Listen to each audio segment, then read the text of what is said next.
Afternoon, everyone. Happy Sunday. Are we all ready for the conclusion of week 4? And my last stream for a while. Kind of sad, but kind of exciting. But kind of sad. Ready? Yeah, I don't know what we're really in store for. I feel like it might actually be, if I keep it honest, and we always try and keep it honest. Think it might be a bit of an underwhelming conclusion. So we'll take it as it is. We'll take it as it comes, you know? Who's playing? Let me show you what we're working with today. Can I give you some background noise? Hasn't it started yet? Hold on. Let's see. Surely the clean feeders. Begun, it certainly has. Wait, is it that one? I've got too many things open. Have I? Or is it the right number of things? This one? Okay, no, it's fine. It's fine. All right, so what we're working with, maybe I actually need it smaller so you can see. Week 4, June the 1st, first day of June. OWCS versus Quick Esports. Quick Esports are without Willis. Their tank is not available.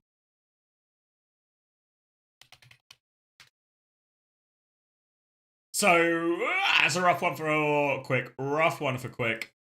Genji versus TM, which everyone's saying. TM are the best team in EMEA. Maybe the best team in the West right now. Another level and different tier than everyone else, people are saying. So that might be a little bit tricky. A little bit tricky for Genji. Then in North America, only 2 games as well. SSG versus Supernova. Guess who we're rooting for? And GK versus Dilducks. We're going to be rooting for GK as well because I've got them in my fantasy posts. Fantasy team. So we'll keep our eyes on fantasy. Let's get, while I'm thinking about it, let's get fantasy scoreboard up and ready. Have we got some background music here as well? Fraser Kuhn likely coming first. That's an interview. I'm just muting it. Got myself an ice cream. Got everything ready to go. Thank you, Michael. Appreciate the prime. Whoa! Thank you, Hunter. It's a mock cornetto. Appreciate the raid. Oh. And now, just in time to watch me eat an ice cream, which is what we're all here for. Other raiders. I will be watching NA2. We're here for both regions. Hold on. I've retrieved the ice cream. Oh, now we're cooking.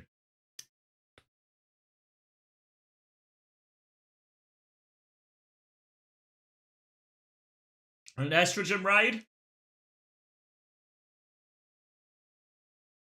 I always thought of Hunter as the Australian sunshine bread.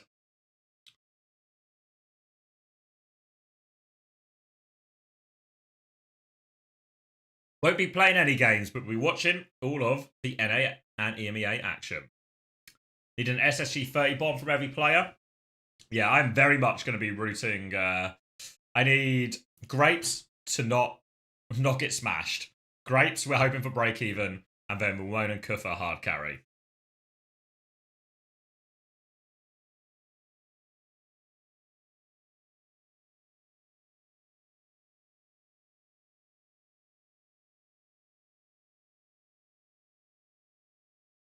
No, Grapes is in my team. Leftover from the week before. I prioritise the GK double.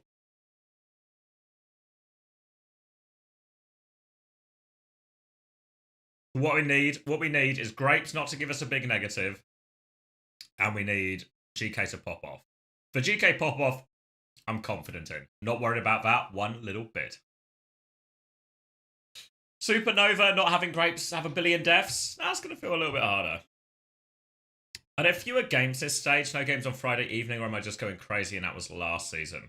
It's a very different... There's like none of the group stage games. The group stage games, there were more games in the group stage last season, so there's less games probably overall, but there'll be the standard of game will be higher.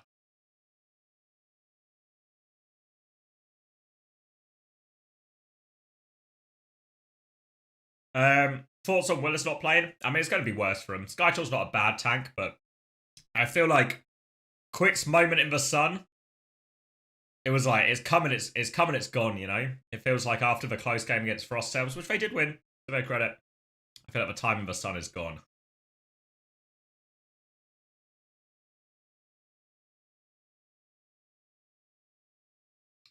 Thanks, Manky Man. I'm actually, who is it? This is, I don't know why, but I'm doing it. Do you remember in Korea when Heesang would do the interviews and he would always double hand the mic? That's how I'm eating the ice cream. Like a young Heesang.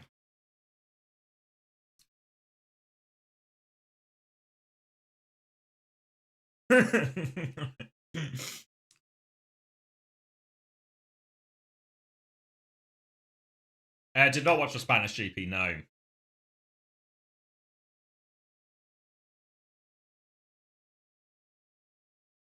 Thoughts on the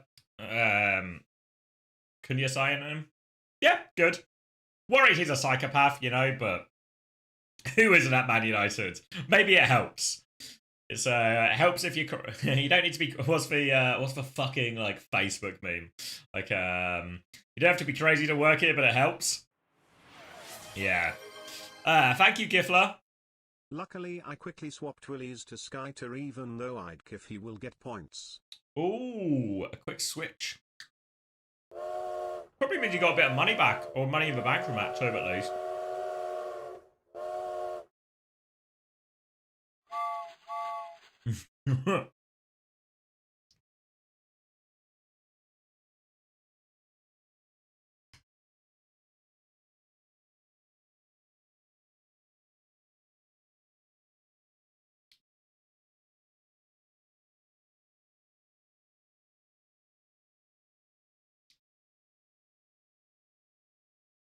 Can we watch OWCS between maps? Are they playing right now?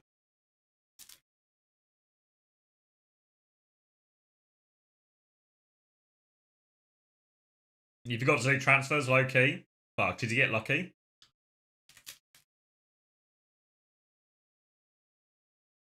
Oh.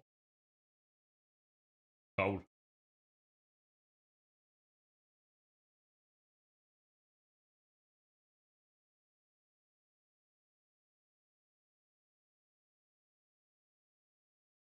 What happened to Quick? They're signed by another org, so Quick have announced the official release. We're going to be playing under 1 dip versus 100 gorillas. I'm still going to call them Quick.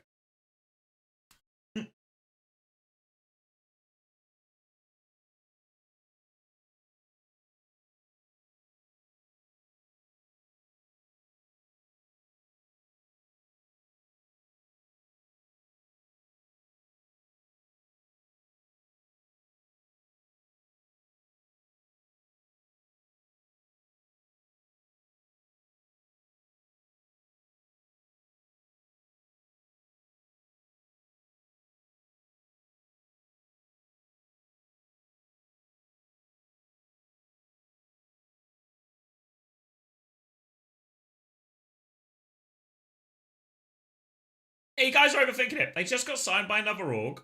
The new org's not announced yet, so they're just playing with a temporary name for a week. No need to panic.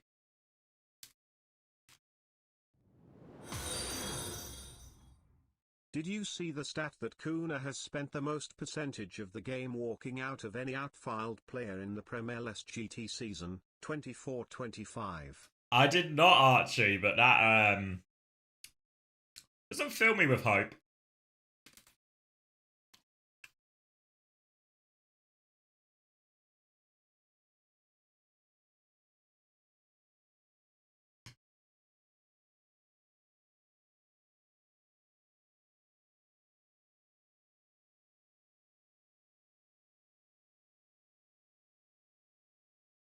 But, you know,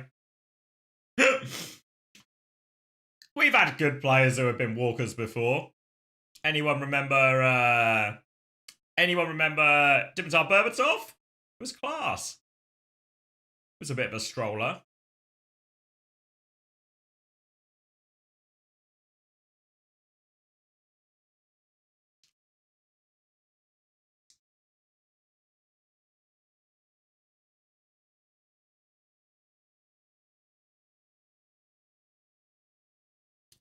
I don't know. I think it's a good signing. Bit worried about his temperament and personality and all these things, right? But I don't fucking know the guy. So I trust the manager has signed a sound bloke. Fingers crossed. Oh, should we get some audio going? Because we're going to leap straight into this, it feels like. Of course I trust the manager of Man United. You think the manager's the problem at Man United? It's not Amorim. Amorim's not the problem.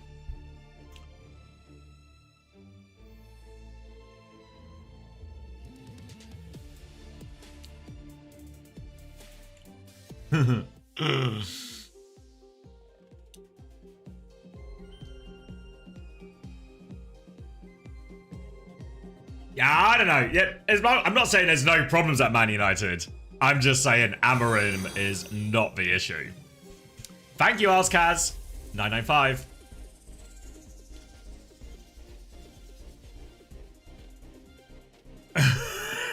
Yeah, exactly, Imari. Like, how many people? Thank you, Impulse, as well. We'll do it. I'll do it. This is going to be quick because I have to get into the game. Thank you, Impulse. We all appreciate it. But think about it. How many people have come through Man United and gone, this is being run like a fucking train wreck. This is a fucking train wreck. It's a disaster. How many different people have come into the club at different times over the last 2 years and all said the same thing? It's deep-seated. It's deep-seated problems. It's not Amorim. Anyway. I'm calling them quick esports. I don't care. You can't stop me. Versus OWCS. OWCS come in heavy favourites. It's going to be a bald ban to begin with from Alcad. SkyTalk plays little bits of that, bits of Winston as well. But it's going to force an Orisa mirror, which Alcad are going to be more than happy with. They're also playing Bat Brig. They've been watching Korea. They've been seeing Crazy Raccoon getting away with it. Seeing TU try it as well. But they've lost Kellex early on. I've got Kellex on my fantasy team and I'm livid already. It started bad. And Ziad's going to die on point as well. Maybe Quick aren't quite done with it yet. We should talk about the Mercy as well, shouldn't we? We should talk about the Mercy as well. Because a slow open pokey map, we sometimes see greedier comps, greedier backlines. Quick are going to go with a damage boosted Freya to try and take over versus this. I mean, the Bat Brig is actually going to be kind of susceptible to this. Ziad's going to swap onto the Diva to try and apply a bit more pressure to this alongside Checkmate. But what they can do now is SkyTalk can anchor the point. They can just play for Zydra to hard carry. He's nearly got a bowler already. Ziad's going to try and clear SkyTalk off now to begin with. Bit of Matrix on those heels. They have taken SkyTalk down, and Checkmate is in the back. He's killed for Freya. Rez coming through. The Rez just go through onto the Orisa as Natsuki darts around for their life. The hunt is on, though. Landon finishes that one. And they've just taken all of the angles here. Really, I was hoping Quick would be a little bit more proactive on all of those. But Checkmate just seemed to be able to get in for free, take over. Really what you want to do when you're playing the slower version of a comp, essentially, with normally with like a Kiri or a Zen or something, but ideally Mercy, I say ideally, is you want to just control the map. Don't let OWCS take all this space. But Checkmate seemed to get it through for free, take a lot of pressure. Ziad was able to clear Skyter on point, all a little bit too easy for Alcad now. No control from Quick. They are coming back right now, but they're pushing into a window. They nearly have their Ray. The Ray's going to be the key timing here. Very hard for Alcad to do much about that. The window can counter out a little bit if Lander can keep the window far away from the Ray. Pulse bomb out, and oh, wait, just swinging. We'll be okay, actually. I guess the shield blocks it in time. Skytor's dead on point, though, so it doesn't make all that much difference. So I just push it in for a kill on the flank. Lubta's going to be marking that as well. A bit of help from, well, all of Alcad, and they shut that one down. They remain in control. Walking up to hold a little bit forward. Terra Surge coming back for Skytor, alongside this Ray that has been slowly but surely coming up now. Double bolt onto Natsuki, but we'll be okay. They're going to retake through the dojo side here, try and clear up the right-hand side of the map. All of Quick Esports right now on that side, but Natsuki gets one shot in the back. Yoham's going for the trade, but too little too late. Lub just managed to nail a bowler in all of this, and now they will kill it, and no chance to use these ults. This is a big ult advantage as well. This has bought Alcad important time that they need to get in this rally. Again, rally doesn't really beat Ray either, but it can be used to help the kite, help the survivability. Terra Surge Ray coming back, but really, as they do these, they did a rotation right-hand side to try and clear all of it, but they just got hit on the flank. This time you can see Dip over on the left-hand side right now. Ray comes forward from Yoham. They've had to use this quite early. Kellex still has the rally, and Atsuki's already died. Javelin in. Kellex is going to use it. Gets lamped as well from that. Landon's half HP, but Skytor has to run towards the point. Terra Surge looking for it. Bash available for Kellex. No value out of that Terra Surge. They do give a flip out of all this, though, at least. Kellex's shield is about to break too. Skytor does eventually get this kill. He's on for run. He's got another Fortify as well. Checkmate and Ziad are trying to harass him, but they can't kill him right now. They're just going to prioritize for Cap instead. Skytor needs to play for retake now. Natsuki coming back. 20% short of this rally. Skytor can keep the overtime going for a while now. Recall has been forced as well, and quick back in this, really. Control on the point. Pulse bomb underneath. Landon with a little bop in the face.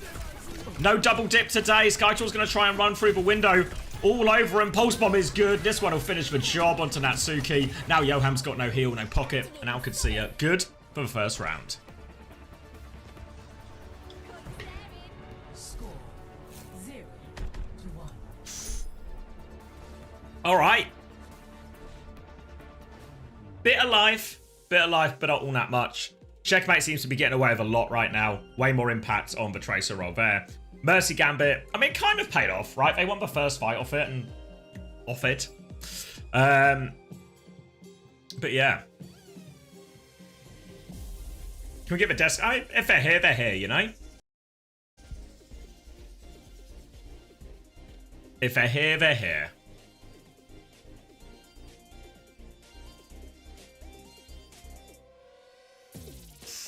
All right. More Orisa, more Mirror, more Bat Brig. It's actually lined up so nicely if you happen to have Landon on your team. The best Bat in the world, bar none.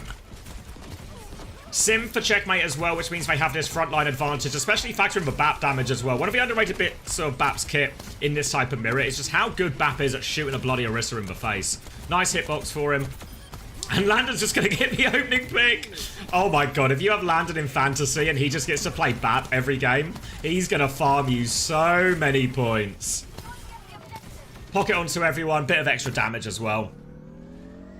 And a very convincing first fight there for Alcad. And in reality, their comp should be a little bit worse at these long-range fights across the map there, Alcad. You'd thought they would have to use the TP a bit more often to close the distance, but Landon's just good for the opening pick. Now we're going to swing out the choke. Nice and early. Quick. Ziad's going to try and mark that one. Pressure onto Skytor. Right click's going out. Checkmate's in a lot of danger, actually. Natsuki pounces on that one. Manages to finish the kill. They're going to keep their range for now. They nearly have the window. Nearly have the bowler. Hydra dodges that one out. More damage onto Skytor. Window there for Landon. Very super. Who's going to touch? Ziad's dropped three. He's actually killed Skytor as well. And felt a little bit timid for a quick there. They seemed to get an initial bit of space. They got their Orisa to point. But where was the rest of the swing? A little bit too easy to kill Skytor on point. Obviously, they are on Juno Lucio, so the healing's a little bit awkward at times. Expecting Natsuki to play mostly with Dip as a sort of two-man squad. Try and find timings onto this Sim. Stop this Sim getting too high beam, anything like that. Trying to force their way through the close choke this time. Turrets above them. Bowler comes out from Zydra. Did he come from underneath there? Big damage on that Bowler. Forces out the lamp. And he's just going to get taken down though. The window comes out. Landon's good for both. He's taking care of all of these threats. Ziad's down the hole. But it doesn't matter. Backline from Alcad are fine. Ziad's going to take the long walk all the way round. Regroup with the team.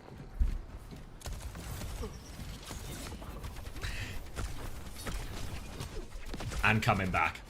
Rally, Terra Surge available, the combo here, and this is a pretty terrible looking ult snowball actually. They have the Ray Terra Surge as well, but if they're aggressive with this Terra Surge rally timing, it's really difficult for that Ray to get value. Yeah, they go first, here it comes, looking for the follow-up. Landon walks in, he's got the lamp, but the lamp goes down. Checkmate and Landon die. They went all in. They got 2 kills out of their combo as well, and Dip dies with the blade. Natsuki dies before beat. Now it's just a 3v3. Yohammer's getting the point, trying to pocket Skytor as well. Skytor's trying to hold for ground, but 3 members of Alcad walking onto him right now. Half HP, Kite's underneath, Symbol on point. Yoham's in big trouble, the blade's coming back. Deflect onto the spear, Dip's good for 2. He's going to get the mini on point on coast as well. Now he's looking for Checkmate. Landon is still around on the high ground, but Dip. They get the flip. Thanks to Dip. He's all over Landon now as well. He'll get that one. Oh, the dash out doesn't quite go as far as he needs, and Checkmate trades it, but still overall. Good recovery from Quick. Got themselves back on point, but even a beat advantage. Well, a beat to push with now as well. And it's not great tools to survive this, so they can play aggressive here once OWCS overstep. They have to come forward. Turret's going up from Checkmate. They're actually playing really slow. They have beat. You don't have to give this space.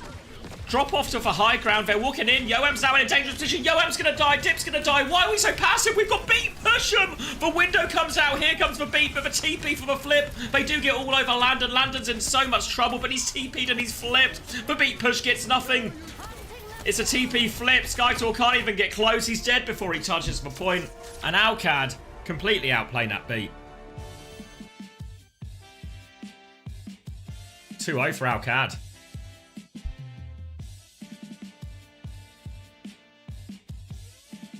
Alright, should we look at some numbers and all of that? What do I need? Don't need Twitter. What are 17 notifications? Oh wait, this isn't... Is this the wrong window? Hold on. Is this the right... There we go, that's the right window.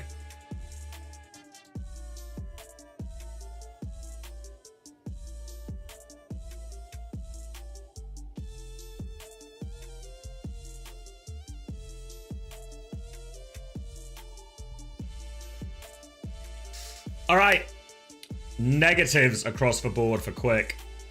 7.5 Ziad, 8 for Lubda, 5 for Landon, 0 for Kellex. Fuck's sake, Kellex. 5 for Checkers in there as well.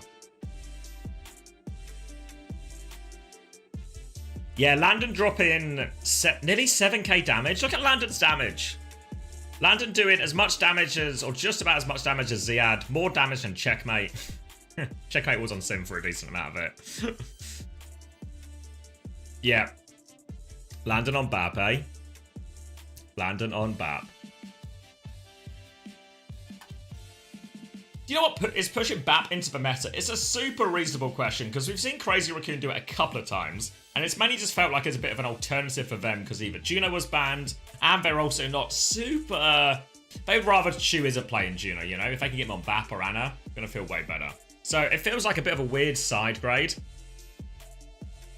Because I would think, I don't know. Because while the BAP is good into the Orisa in terms of the damage output and the windows can be frustrating, I also actually feel like the Orisa is really good into the Baptiste as well. Like the kill chance is really high for the Orisa. So I feel like without the speed, I don't know.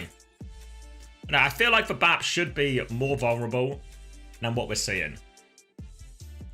But that's not really translate, you know, like, but that's not really become true, has it? Because how many times did Landon die in that? Admittedly, this is like, OWCS are the heavy favourites in all of this, so if you win, you win. But I'm a bit surprised. I'm surprised to see. Yeah, I mean, I guess maybe less over Lamp good into Freya. I mean, it's always nice to have like something to deal with for Bowler, but I guess what's also true is the BAP is better at shooting back. Slightly better at shooting back against the Freya. Obviously, the Juno can as well, but I think the BAP's slightly better at it. So I don't know exactly. Because I feel like the Juno should just have more survivability, and I feel invariably in these Brawl comps, what always comes up trumps in the end is survivability. That's why Kiri Lucio and Juno Brig have been so popular for so long. The most survivable backline combos.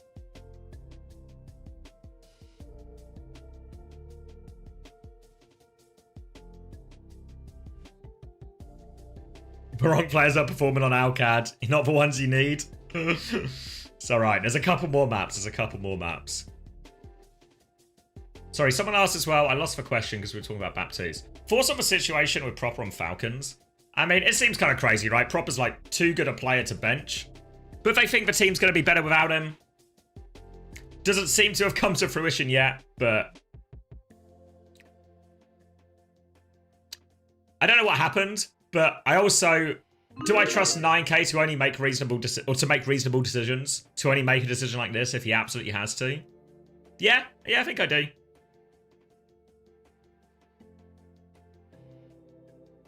Even though we're never going to get the full story, I guess, of a full detail. I don't think we should either, right? Stuff in, there's a certain level of stuff in teams that is just for the team.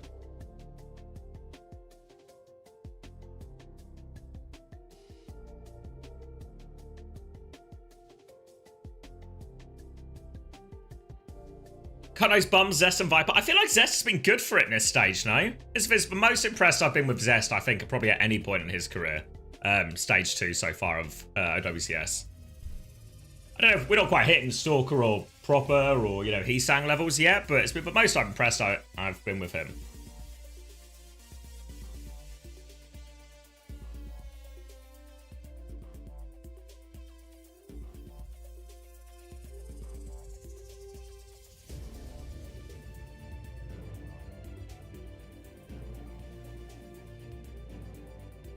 Yeah, I don't know. Everyone's talking about, oh, where's he gonna go? Where's he gonna go? Where's he? The roster's a lot, guys. Like, like, he's contracted to the org, probably for the whole year. It's not quite that straightforward to move him off the roster, you know? Yeah, but no, even next stage, he's still contracted. Do you think Proper's contract ends at the end of stage 2?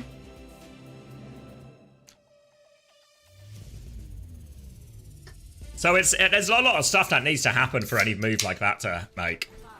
Violence is. That's only Zeta Division. Everyone knows you do contract hat day if you sign for Zeta Division, but Zeta Division are the only team in Korea that practice contract hat day. Come on. It's more of a Western tradition, really. But Zeta choose to comply. Alright. Dip. Well, little dip in, little dip out. Just having a look and seeing what's going on. There's bad guys around the corner. Be careful. By the way, it's Baptiste Lifeweaver. Alcad. They think they're GK. Thank you, Crowd. Welcome, everyone. You are just in time to see the new meta, Baptiste Lifeweaver. It's the sort of backline you would hear Cran moaning about in comp. But this one's legit. This one's legit. Hope you had a good stream though, Cran. Be ready to see Bap and Lifeweaver in all of your games. Welcome all. Locking in for this one. First map was a pretty comfortable one for Alcancia. This time we've got an Ilari ban and a May ban and an early pick onto Zydra. Quick Esports, who are using a temporary name of 1 Dip versus 100 Gorillas while we wait for their new org to be announced. But they're having a real hard time. They're also without their starting main tank, Willis. Instead, Skytor is going to be filling the role. So a tough game for Alcad, even with their full lineup. An even tougher game without their starting main tank. So it's going to be a tricky one. Lots of early damage onto Skytor here. He is getting forced back. There's nowhere safe. And Checkmate's just going to keep walking forward. Deletes this. Should be some late kills here as well. The slow's good from Ziad. And Alcad remain in control. Now, when we saw GK play in this version last time... Okay, chill out, Checkmate. It's a fireworks show. He's getting gripped out. Checkmate, put your hands on the keyboard, mate. It's not that easy, surely. Come on. They've still got 2 minutes left. Checkmate lounging right now as they spawn camp Quick Esports. So the way GK played in this comp is... Kellex plays really far back, a deep anchor position. It gives everyone else a lot of freedom. Landon, Checkmate to play quite aggressively. Lubda as well, even Ziad. And anyone who gets in trouble can get gripped out. A window far back from Landon, but it should be an easy enough DP. And looks like Quick are okay for it now. They've got their Ram into position, but Skytor has to form more pressure onto him, but he nearly has an annihilation to get himself out of trouble. Dips come over, pressure onto the backline. Now a raid push coming through. Force it back. Ziad has dropped the annihilation, trying to disengage. They've lost Lubda. There's a tree there as well. The tree will hold strong against the rally. They're disengaging the tree a little bit here, Quick Esports. Slowing it down, waiting for the tree to expire. The tree does last bloody long, though. They're going to wait for it. They swing back around the corner now. Skytor has the annihilation to keep going. And Alcad actually burnt a lot of their ults in all of that. They'll get the payload up to this final corner and a chance to swing. Alcad, they need Lub to checkmate. They need a pick or something. Because this annihilation on point and this blade coming out is going to be so difficult. And Landon! But Deflect takes him down before the fight even starts. Blade over the top now from Dip. Grip is going to pull Ziad back, but he's still getting sliced and diced. He's going to fall as well. The Lifeweaver going to get a deflected take-aim bolt there as well. And a stylish one from Dip to close out point 1 there. And that's what you get for being casual, Checkmate. Dip trying to put some respect on his name. Keep hold of the Annihilation for the Snowball as well. So this is the trickiest part of Circuit Royale that we always talk about. If you nail this Snowball, it's huge for you. Holding close right now, Skytor has this one. They have the Annihilation. Oh, the Bowler's Force for Lamp. They're so low as well. It's a great bowler from Zydra. They can keep going here, Quick Esports. They don't have to back up. Honestly, keep going with Annihilation. They've got no Lamp. They're waiting for the payload, and I know you want to be 5 players, but you've got the ults, you can go. Checkmate has Barrage, and now all of a sudden they have to be a little bit careful here as they walk forward quick. Eyes on the sky. They're trying to go through the window. Annihilation through. Barrage to trade it. Barrage does get the trade, but Yoam's torpedoes. The grip saves Lupta for a second, but Dip is still on the back line. Lupta's in a lot of trouble. Take aim. Bolt has to reload. Dip does find the finishing blow. And Quick Esports right back in this one. Snowball converted. I was a bit worried when they were giving all of that space. But the Annihilation through the window is good. Another pick as well. There's a TP here, but just shenanigans. Alcad need to get back onto their normal comp here. Get Ziad off ball. It's raining, but I'm also getting flashbanged by the sun. Sounds like ingredients for a rainbow. Back in the server though, Yoham has this Ray to keep this Snowball going. Dip has another Blade. Kellex has a tree, but the tree is going to really be put to the test to survive a Ray Blade combo. OWCS now are going to try and come coast side, leaving Landon in main to give themselves a bit of a crossfire as they try and get in to stop the payload. Shields are traded.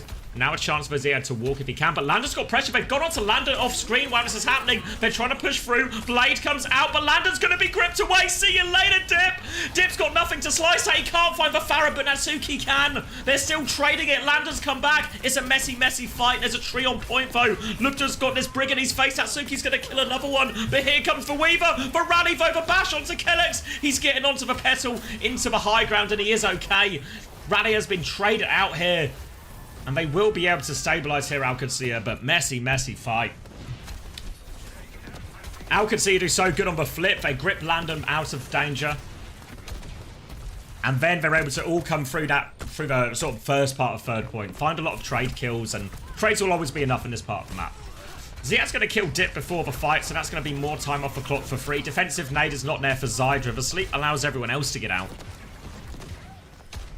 Natsuki onto the Ana now. Obviously, the nano timing is going to be pretty big. Nano blade, nano ram, everything like that. Really, though, they just need to get in.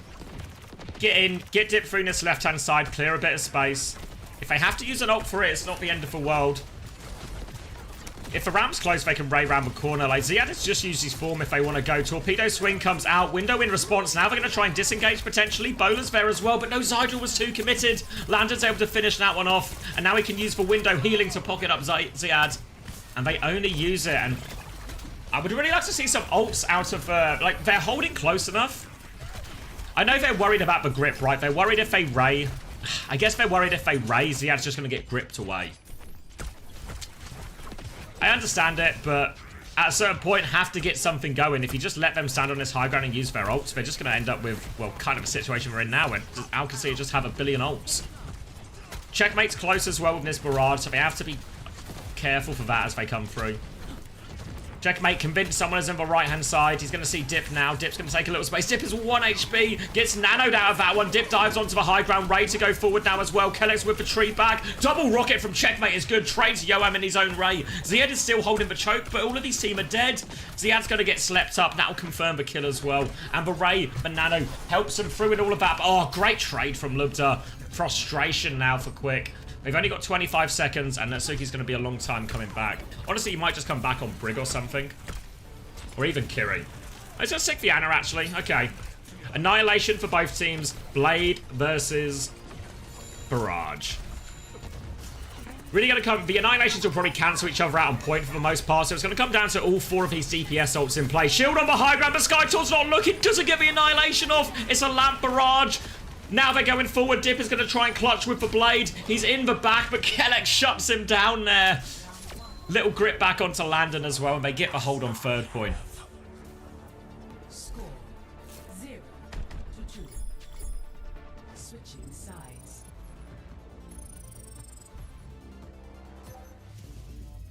The threat of the grip is stronger than the grip in theory. A bit of a Surefour mindset. A live people could have gripped Ram out of a barrage. You can't solve all your problems in life with a Life Weaver. You can't just be gripped out of every bad thing that happens to you. Yeah, I mean, I've talked about it a bit before, but actually, when we used to play Reinhardt a lot in London, you might remember us playing that comp. We used to play against Life Weaver. Every couple of weeks, people would try Life Weaver against us, and it was so frustrating to play against. So frustrating. So Cartman asked a reasonable question. Can you explain why it's good right now? Some of it is for map, right? We've seen a few different styles, but basically, like, if you look at this first point, that bridge there, where the Life Weaver normally plays on defense, it's so far back, there's no real flanks or consistent routes to get on the Life Weaver. So what it does is it allows everyone else to play quite wide and aggressive positions. And then normally when you have somebody playing a wide and aggressive position, right? You have like a Brig or a Lucio or something playing with them, a Kiri playing with them to support that position. And you take a 2v2 or whatever. With the Life Weaver, I think you're able to play even more active. Everyone can play an aggressive position and the grip can be used on whoever needs it. So it allows you to hold in a lot of places you wouldn't normally. And I'm not surprised that we see... I know GK played it on the attack, but they did really struggle to see Kennex swap onto something different. Maybe I wouldn't have guessed for Mercy, but... but something different. So, Life Weaver a bit better when you've got these long, big stretches to defend. Okay. Mercy here, though. And that's going to be a damage-boosted Pharah. A classic here. Vintage coming out from Alcad to try and catch out in this Circuit Royale. Deep move from Ziad here. Skytor's going to try and mark for choke, but the Orisa has a nice matchup there. Trying to boop him back, but Dip takes care of checkmate. Don't think we got any chance of a res here either. It was too far forward. Dip's going to look for more now, but Freya's going to become a pocket target. But Dip's all over that one as well. And none of these damage boosted full pocket targets are getting anything done. It's a classic swap Mercy, our DPS aren't doing anything anyway situation. Getting close to the Valk here, but Yoham is right behind with the Ray, and Ray beats Valk, guys. Lander's going to have the window as well, which might be a better initiator for him. Checkmate's trying to take this fight across, and oh, look, just good for it, actually. Takes Yoam out across the map. Big opening pick, and most importantly, no Ray. Lamp has been forced out as Skytor makes an aggressive move. They need to be careful to die on point here. They can't have a payload move. The recontest is going to be difficult. Zydra's actually going to get a trade out of it. Wait, can he get the Mercy as well? Mercy's low. He has to reload, so Lupta can stop any more trades coming through. Of course, they have the res. So it actually doesn't... Of course they have for res. They have for res, so actually the trade doesn't mean anything at all. We needed a second trade to make it worthwhile. Now the touch is going to be really strained here. Are they going to go for it? Yeah, making some moves right now. Oh, the window, they can't make it in time. Ziad was there to body block. Lander's actually going to kill Yoham somehow as well. Oh, they've made a mess of this. They wanted 2 fights, but they get 0 and they get staggered out. Now a great chance for Alcad with the snowball. They're going to have a Valk, a Barrage, a late kill onto Dip. Could even Terra Surge Barrage, honestly. Terra Surge Bowler Barrage. Just throw everything at them. Leave someone far back on point, maybe Landon. Landon can always lamp from downtown to help this out. Stuff them at the choke, I think, is the call if I'm Alcad here. Be willing to over-ult to make sure we hit this snowball. Keep the time back high for third point. They're holding close for now. Payload's still quite far away. But eyes on checkmate. He has the barrage. They're aware of it right now. He drops down over them. So much damage. He just about gets the kill with a bit of help from Ziad. Leaps in for the res now. Kellex going for it. But here's Varane. He can't get the res.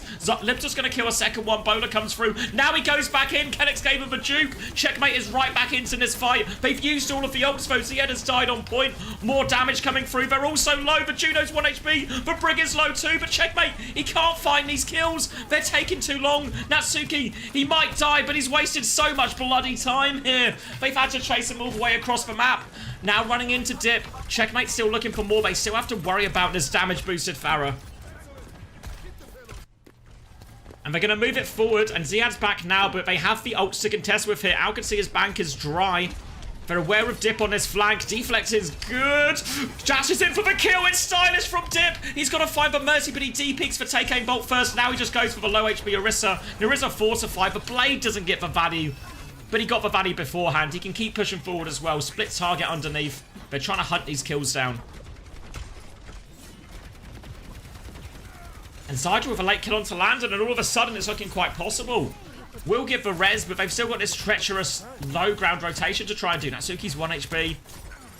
Lander's going to take another take-aim bolt on the rotation. Beam going out. Looks like he's got the double beam perk as he Kellex potentially. Annihilation comes out and Lupta has to drop down, but he doesn't make it out alive. Window in the back from Lander to try and pocket everyone through this. Ziad's disengaged. The window relieves a little bit of pressure. I don't know if Kellex has res again for that, so they might just have to wait for Lupta. And yeah, there is a double beam perk, right, coming out from Kellex.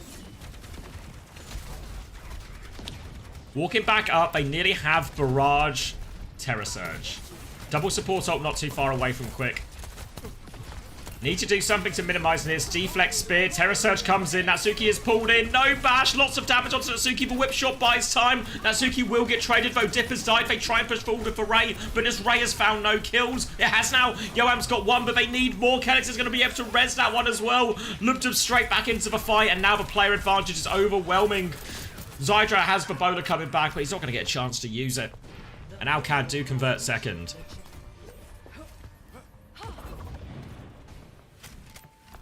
Now, remember, you can see it below checkmate right now. That's the marker that Alcad are aiming for. Need to fully hold this third point. Quick. Rally and bowler to do it. This first part of third point, always so awkward for the defenders. Because Ziad's just going to camp the choke where he is meeting Dip right now. He's going to make it so hard for them to take meaningful space.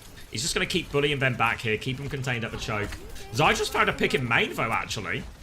Loops is going to get res, so he's going to have to do all that hard work again. Dip uses this opportunity to take some space, though. Zydra's moving forward. Take aim bolts double onto Landon, actually forces the lamp there. Window comes out from Landon as well, and they do kill Johan with that.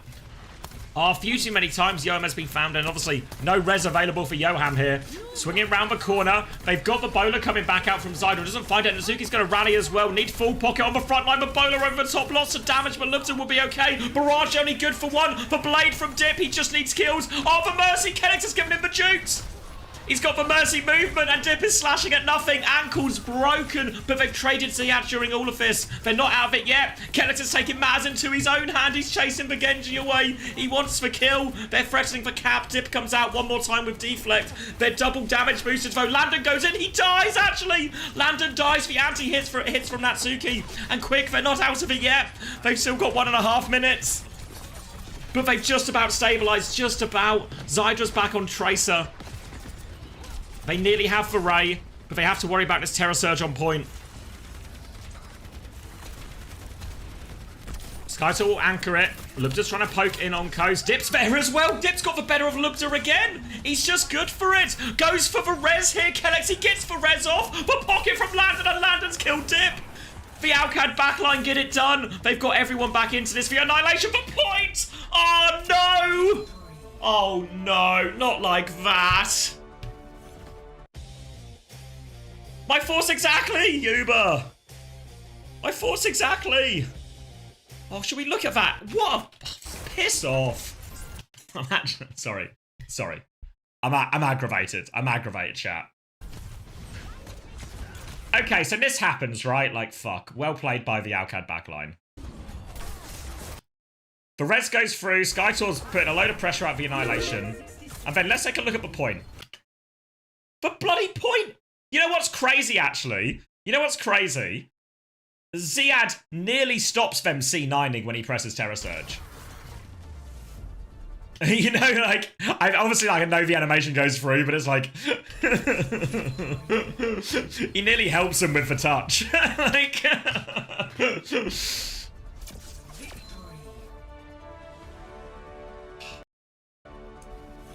That's such a sad way to lose it. That was super winnable. We were 1.5 minutes down. I know they just lost it, but they had Annihilation. Yeah, like, what was the ult situation there? Yeah, like, the Annihilation was still going. They're about to have Ray. Terror Surge is a problem, sure, but, like, fuck. If our Ram's on point, we just anchor that, you know? Ah. God damn it. Alright, we cash for Preds. Let's go look at the numbers.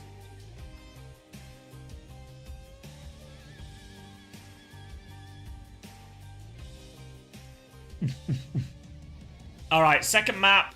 0.5 for Skytor. 2 for Yoham, actually. 1.5. Not huge scores, really. Landon at 6. Kellex at 2.5. 7 for Ziad.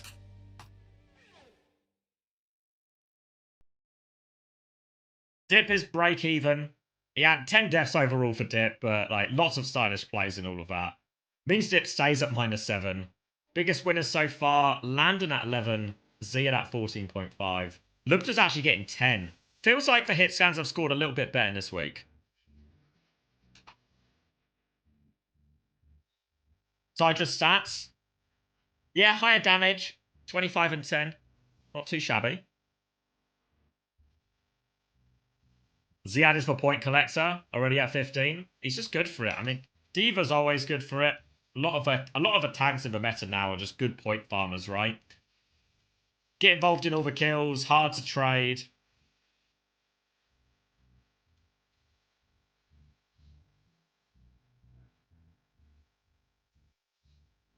Terrible C9 though. That was their big chance.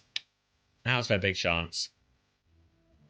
Kennex sabotaging my points by playing Mercy. Yeah, I've got Kennex as well. Does he just get... What's his heal? I mean, to be fair to him, he's got 18k healing.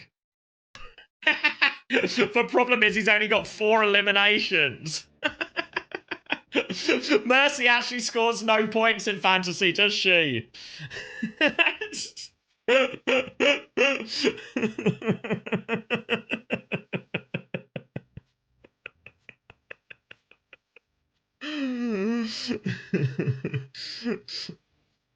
Yeah, like the lowest deaths, so that's why they've made it net positive, but all of Kennex's points are really actually just from raw healing.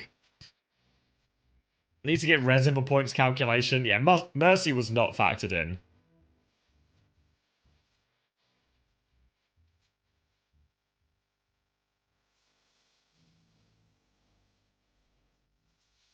Does the player pronounce his name as Natsuki? Yeah, Natsuki.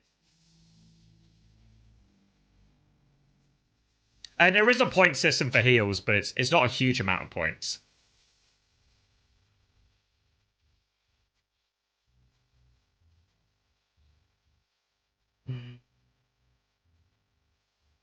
No points for assists? No, because assists are a little weird in Overwatch. Because some heroes get them and some heroes don't. So it just makes it... When we were looking at the stats, it just feels a little bit random in terms of... yeah, that's right on the 0.5. But then it just means assists feel a little bit random. Honestly, when we've run all the iterations before of like this, before the one we sort of... one you guys are playing now, the one released to the public properly, nobody played Mercy. Or Lifeweaver. So it never came up. Honestly, full disclosure, didn't even think about it.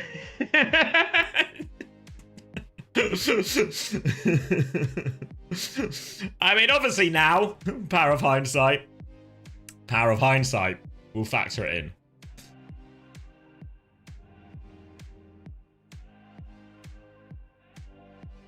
Alright, ban-wise for New Junk City, it's a sim ban from Quick and a ram ban from Alcad.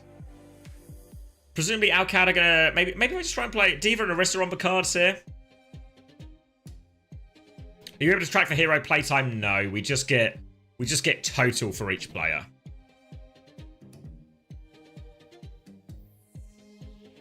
What's a good total score for Overwatch Fantasy now? I don't know what the average is. Probably like a 200 and a bit. Like, I reckon if you're top 1,000 in fantasy, you're actually doing pretty well. Hold on, let me get it open. We'll be quick. But I reckon top 1,000, you're actually doing pretty well. Because there's 4,500 rosters in total.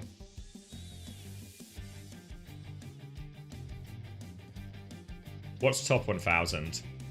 Yeah, like about 200 points. Yeah, just over 200 points. So yeah, top 1,000, like top 25%. I think, like, reasonably happy with that, you know?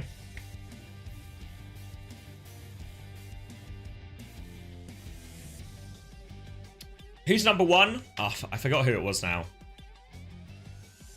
Ylaw, Kiteki, Tilch, and the AFK noob, and Truckmaster in our top 5. Hunter just outside. Bloody Hunter. UV top 10 as well. He knew he was going to play well, so he put him in his team. Anyway, New Junk City. Let's lock in, because it's more back Rigorissa against Juno Lucio this time. Checkmates on Sombra, and worry a little bit here for the backline of Quick. Because that Sombra could be a menace. An absolute menace. Early choke pressure, actually, and they've had the lamp already, Alcad, so they are stuffed right back in here. They can just keep the pressure on here, bleed them out, force them all the way back. Yeah, full disengage, and now we have control of the choke. And, I mean, 2 speeds is quicker than 0 speeds. Who'd have thunk it? Now they're going to pivot around the other side instead, get landed onto this high ground. Dip's going to mark Checkmate out of the game, though. Lander's going to drop and try and look after his Brig. And Skytour's actually died pushing in for this, so they've overstepped. They've got the point now. But they need kills quickly. Big dash in. All the damage for Dip. He finds the kill. Now he's got Landon in his sights. Landon's in trouble. Genji all over him. Shift is up there. Landon gets the kill. Hits the headshot. Yoempa doubles down. Ziad is still here. Checkmate's back cloaked up as well. I think there's 3 members of Alcat here. Oh, the spear is good. And it's just dead now for Zydra. Surely? No, they don't finish the kill, actually. Zydra gets away with that one, but Alcat do gain control of a point back. Zydra has the bowler already. Landon nearly has the window. Kelix is going to have a really quick rally, actually. There's the hack onto the Freya.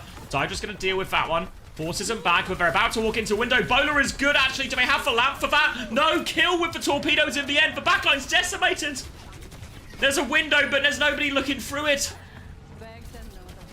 And Dip right now, I mean, there's super fast comps. So basically, what they can do with the 2 speeds is Yoham's going to use his speed ring, and that's going to send Skytour, a turbocharged horse, flying into this bat Brig that can't really kite very quickly. But Lucio Genji are also pushing from another angle, and it's just such a heavy hit for this Alcad backline.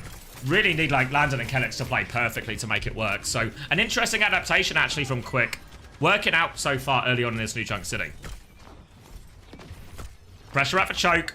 Rally to take a little bit of space, but Yoam has the Ray actually a bit quicker. Bowler out. Rally comes through. Ray in response. Dip has the blade. Kelix is going to get deleted. That Rally can't survive. They try and Terror Surge to limit it, but Dip just goes flying through instead. No problem for him.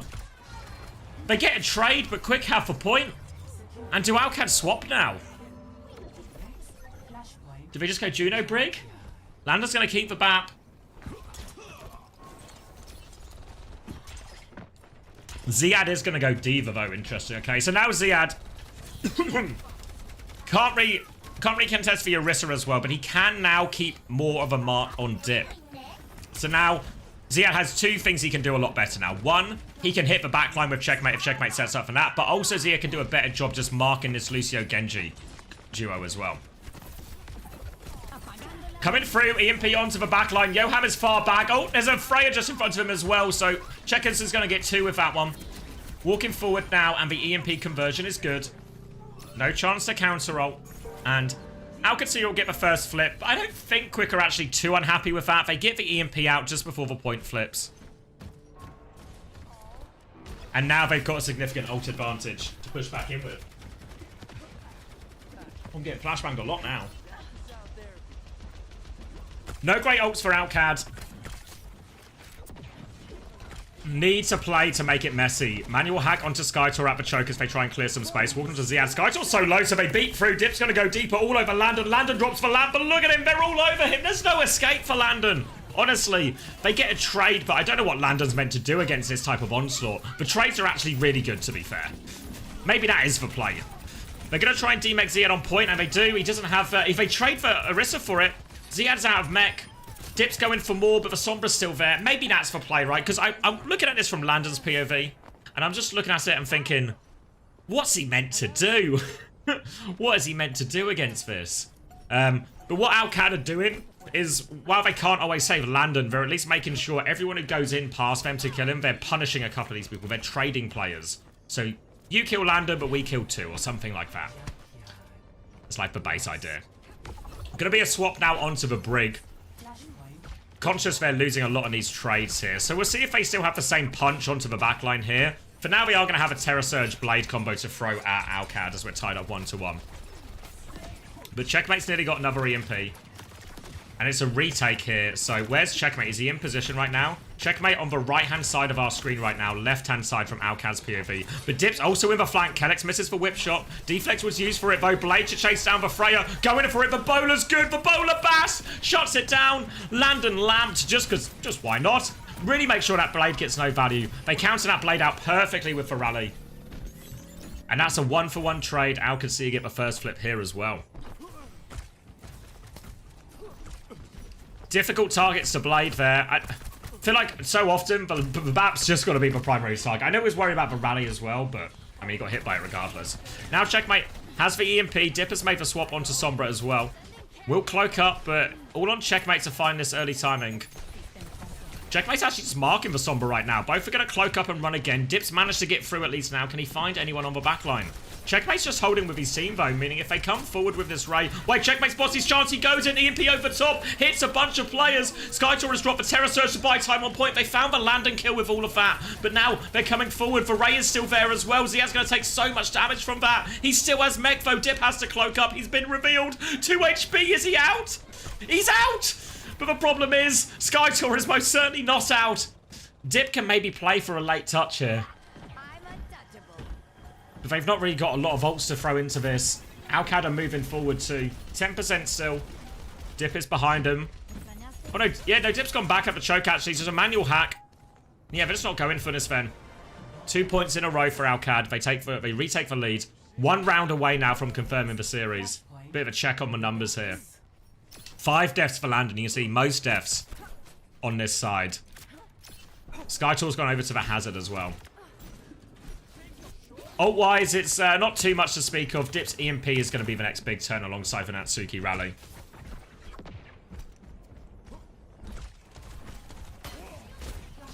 They've got the early position.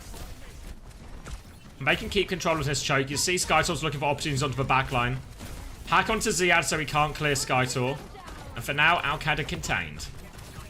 Zydra pumping down damage. They're trying to force for points. Ziad's going to fly to point. He has to use the bomb early. Bowler comes out as well. I think catches the brick. No, I think just onto the shield. They'll be okay. Now the rally back from Natsuki comes flying in, but the backstep is good. Actually, Checkmate's killed Yoham as they come forward, and Skytor's getting body blocked in. Can't wall himself out. Oh, disaster rally push here. Dip has the EMP, but they're already 2 players down. They shouldn't go for it here. Have to reset. Have to play for the retake. Landon's going to get Dip on the way out. Landon looking for more as well. Spots Natsuki. And now OWCS on the verge. They're going to have Window, Rally for this next one. Obviously, the EMP counters for Window pretty hard, but Checkmate also has the EMP. So that's going to be the main cat and mouse game going on for both Sombras. Dip is underneath them right now. Cloak about to expire.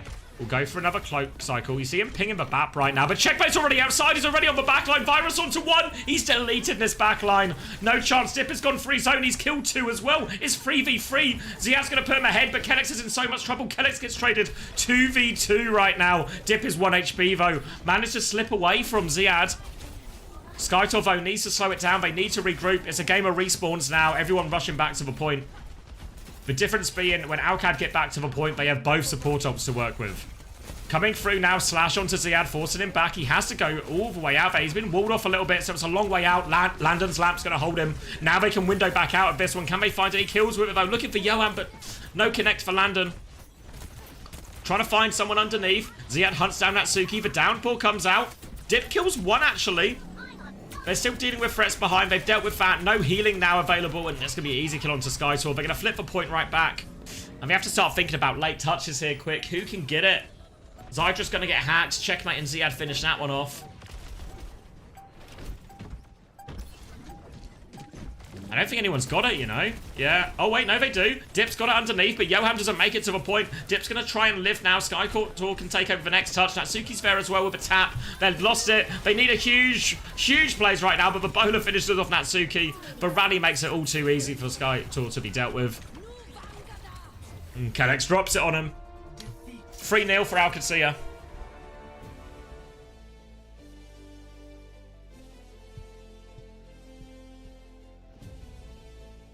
And pretty straightforward in the end.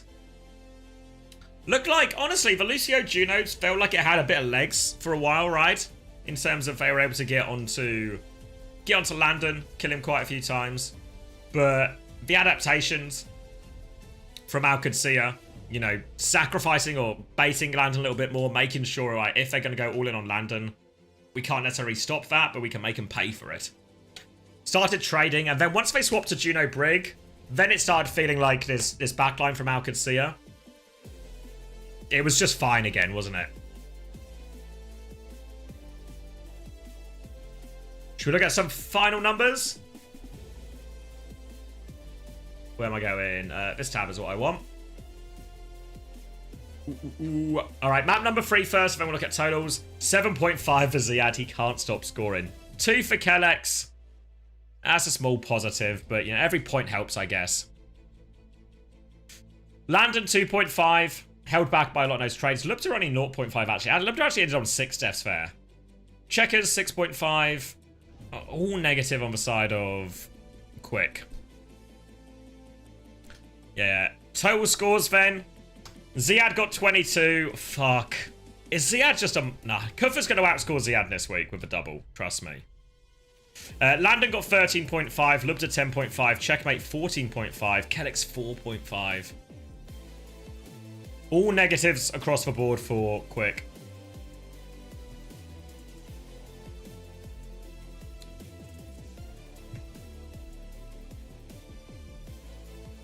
Ziad on your team is licensed to print money. Yeah, I mean, he's just... In terms of consistency, I don't know if anyone's done better consistently than Ziad.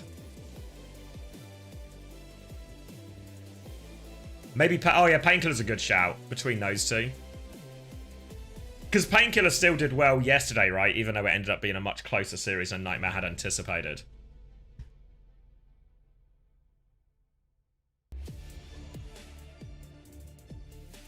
Ziad outscores PK. Yeah. I mean, those are the three horsemen.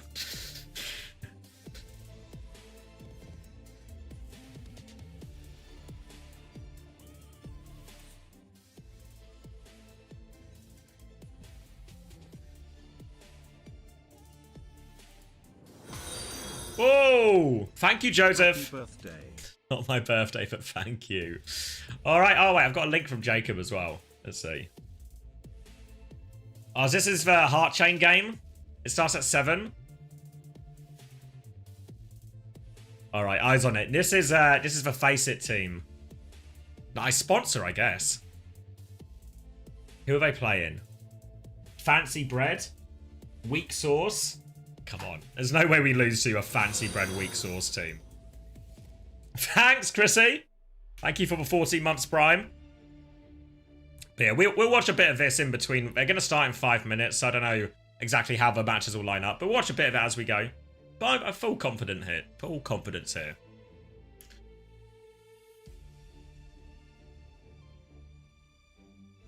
Hold on, I've got... People are atting me.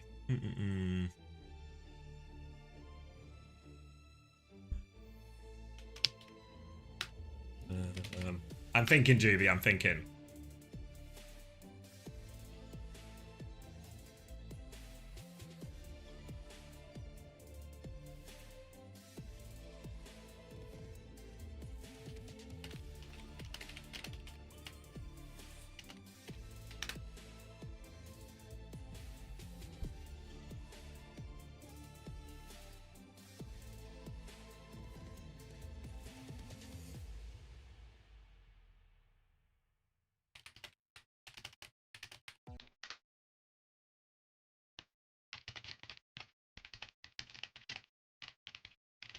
Sorry, talking to the mods. What are we saying?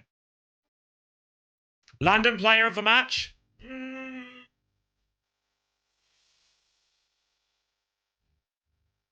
Yeah, he kind of got bullied a little bit on New Junk City, but he was good for it.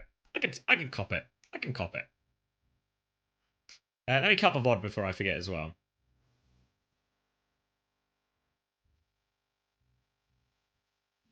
Can you consider starting points? Yeah, so... Because I'm a bit surprised, honestly, because we've run the fantasy... This is all about the fantasy scoring, for everyone's on the same page. When we've run the fantasy scoring before, occasionally players would get negative scores. But it would be quite rare. Like, you'd have to play... It'd have to be a pretty egregious bumming to end up on a negative score. But this time around, I guess the meta's just more trade-heavy. So the negative scores are super prevalent. So I think we're definitely going to look at the scoring for Stage 3 to try and... Yeah, because in reality, I don't think it's a problem that players go negative. I think it, you know, I kind of like it that they can go negative because it's like, oh fuck, no way he's gone negative. But it should feel like something really bad happened. You know, like it has something particularly bad happens for negative. You know,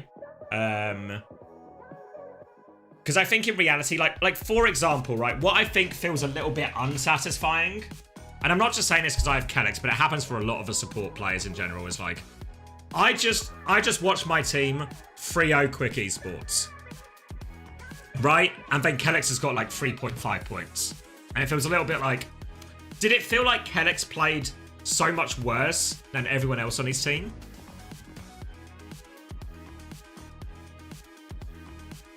Right? So that doesn't feel like, yeah, exactly, Dinosaur Cola. That's what I'm thinking.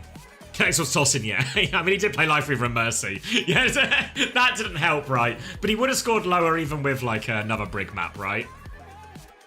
He had solid, yeah, like, he had 3 deaths on Circuit Royale and got no... Maybe that's a slightly separate issue, and that's just a Mercy problem more than anything else. Yeah, so... I don't think it's necessarily a problem if certain... Like, the roles are always going to score differently, right? And there's no way to make it perfect. Because it's always going to change a little bit meta-wise and stuff as well, you know?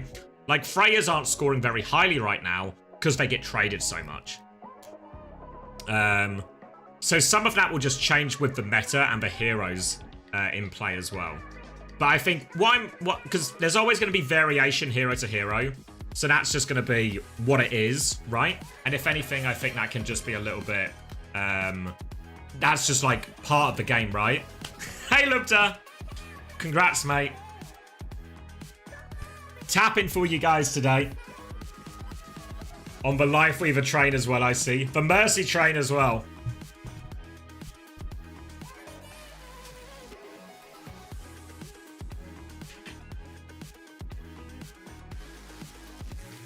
But you know what, Lubda? You know what I think? I have Kellex on my fantasy team. And the Mercy, the Life Weaver, scores no fucking points because Kellex gets no kills. Kellex gets no eliminations when he's on these heroes. So, in my opinion, change for comp. Change for comp so Kellex top frags. If we can get that going. Just one small request.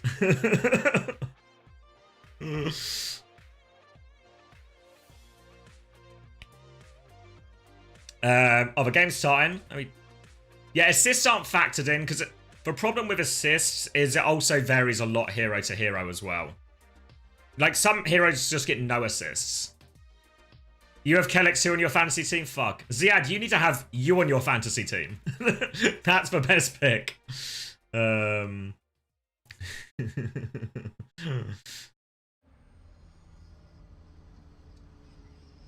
Yeah, I mean, what is going to be true is by the time we finish stage 2, what we're going to have is loads of data, right? And then we can use all that data to calculate like different scoring models and see what feels best. So 100%, I'm in agreement that, like, while obviously the scoring is fair because everyone scored the same, right?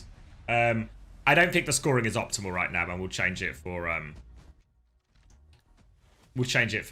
stage 3. Cooper's giving him a Circuit Royale endorsement. Yeah, why is no one buying you, Lubda? You're just too pricey, mate. Look, when I'm picking the prices for the players, Lubda, I see the best Sojin in the world, so I have to put the price high. Have to put the price high. And then Freya comes out, and the hit scans just die all the time.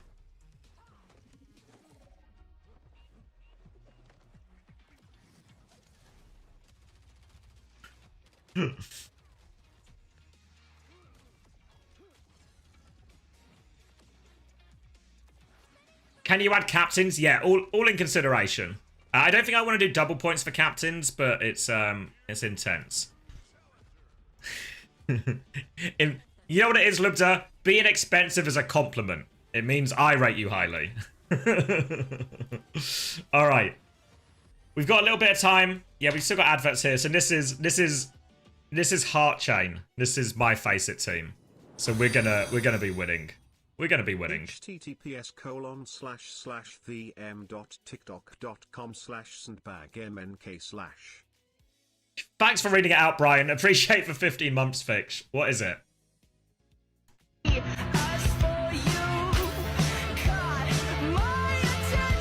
What am I watching? I'm just gonna get DMCA'd for this. I'll watch. Let me show you in mute. Sorry, guys. I will watch this, Ilios. But I've literally been paid $5 to look at this TikTok.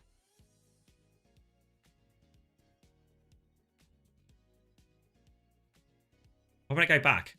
Back? Start? Refresh.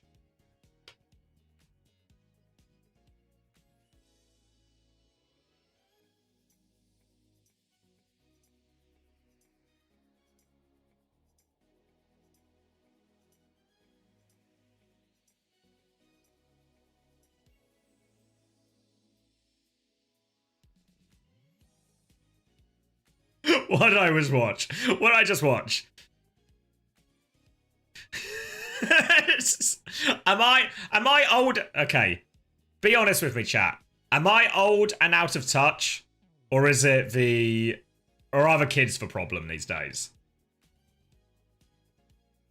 Things my girlfriend sends me 20 times a day. But is the children that are wrong? The kids are the problem? Don't say both. Wait, hold on. Are you got comms on? Oh, wait, comms on.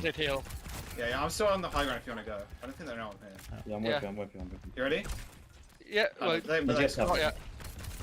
D.Va coming top left. You can I go go now. cast. Go cast. Can we go D.Va? No, we're on cast. Okay, go gas. Okay, we're out. Keep it passive aggressive too. Go cannon. Get to B. Yeah, go now. Go. Okay, I can't. Pat Sander, don't fly into the high noon! I'm on cast, No. Alright, Kitsune trade. Oh, Winston's, it's a one jump, one death for Jacob. Oh no. We've botched it. We've botched it. You got it. She's one. Okay, Get a point. I'm back. I can contest. No, don't. Oh! Sorry. Yeah, it's just. He played. You get He back. played bomb. Yeah, I can get back. Blade. Okay, It's we can alright. try and bait the beat without Blade, and then we can go for a lead to beat. They have no Sozo. Let's get some more take aim bolts going. Pick your perk as well. Get his Pick a half at the back. perk. Let's go with the Blade. Pick a push perk. to bait Wait. beat. Okay. Pick a perk. Still play with D.Va. Yeah. Okay. Let's go now. Pick a Yeah. perk. Okay, go. Ready? Oh, the bowler's good actually. Ah, come on, pick a perk. Beat now. Thank you, Doishi. 13 months. I'm going on Q. But not as unlucky I'm on cast, as I'm on having cast. Jacob No, on your the team. band. Give me Q1. Give me no TP. Carry one. Carry still one. What division is it? Wilder? Get your man. This is Genji. We're perked up. Genny's on left. Alright, these played. They still They're they're in the East B. Oh, Or Yeah, this is Quick's new for roster. another castle. Kitsune. Here we go More now. take aim, more take No, aim. Okay. Just get out. We got a lot. TP. We're struggling right now, aren't we? We got the flip bow, so it's not the end of the world. Just wait. Alright. Closest probably another. Probably bomb. We use bomb. And then Yeah. Okay, we can try and play slowly for Kitsu farm, but it's kind of close. So Yeah. What Nice. Let's go Oh! with Cassie again at some point. Too low? I'm walking out. Can you come in? I'm working.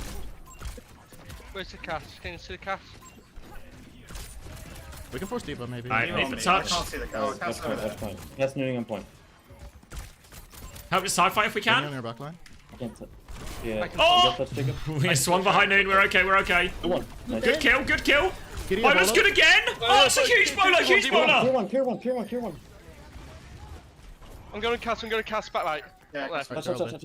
Alright, good, this is a good we got retake. everything. We got everything. Actually, you know what? Okay, We well, need to let's use go take faster, aim let's go more, faster. but every bowler's been Try great to from take it. Palisander here. Palisander's the player we're watching now. Look at Lou. They know their Oh, Twitch yeah, name because Lou we're won. close. Nice. Nice. Nice.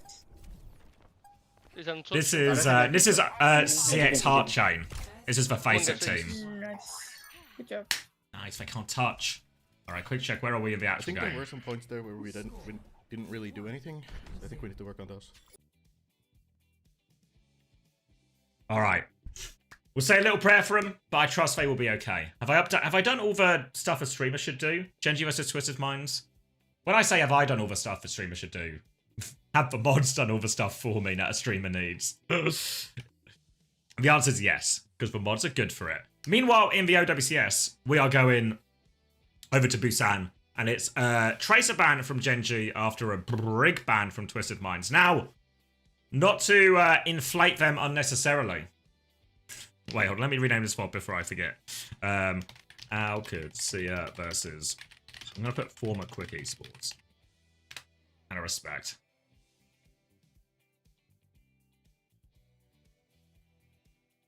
What was I saying? Sorry. Yeah, so, word on the street. I'll inflate them. Not like that. TM are tier above right now in EMEA. Tier above. So expecting this to be a drumming. If you watched the Saudi challenge, you would have seen that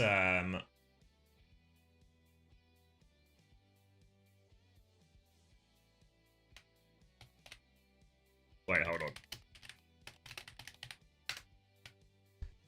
If you watched the ESL Saudi challenge on Friday, you would have seen. Oh wait, is Chris waiting for me? Hey Chris, mate, I just saw you sitting at the desk here by yourself. I wanted to see if I still had aura, mate. If I could just sit here and you come to me, you know. Did you write in chat? Or did I miss it? Or were you just like you would see if you had the lure? I didn't say anything. I just came to the office, sat at the desk, and then here I am, you know.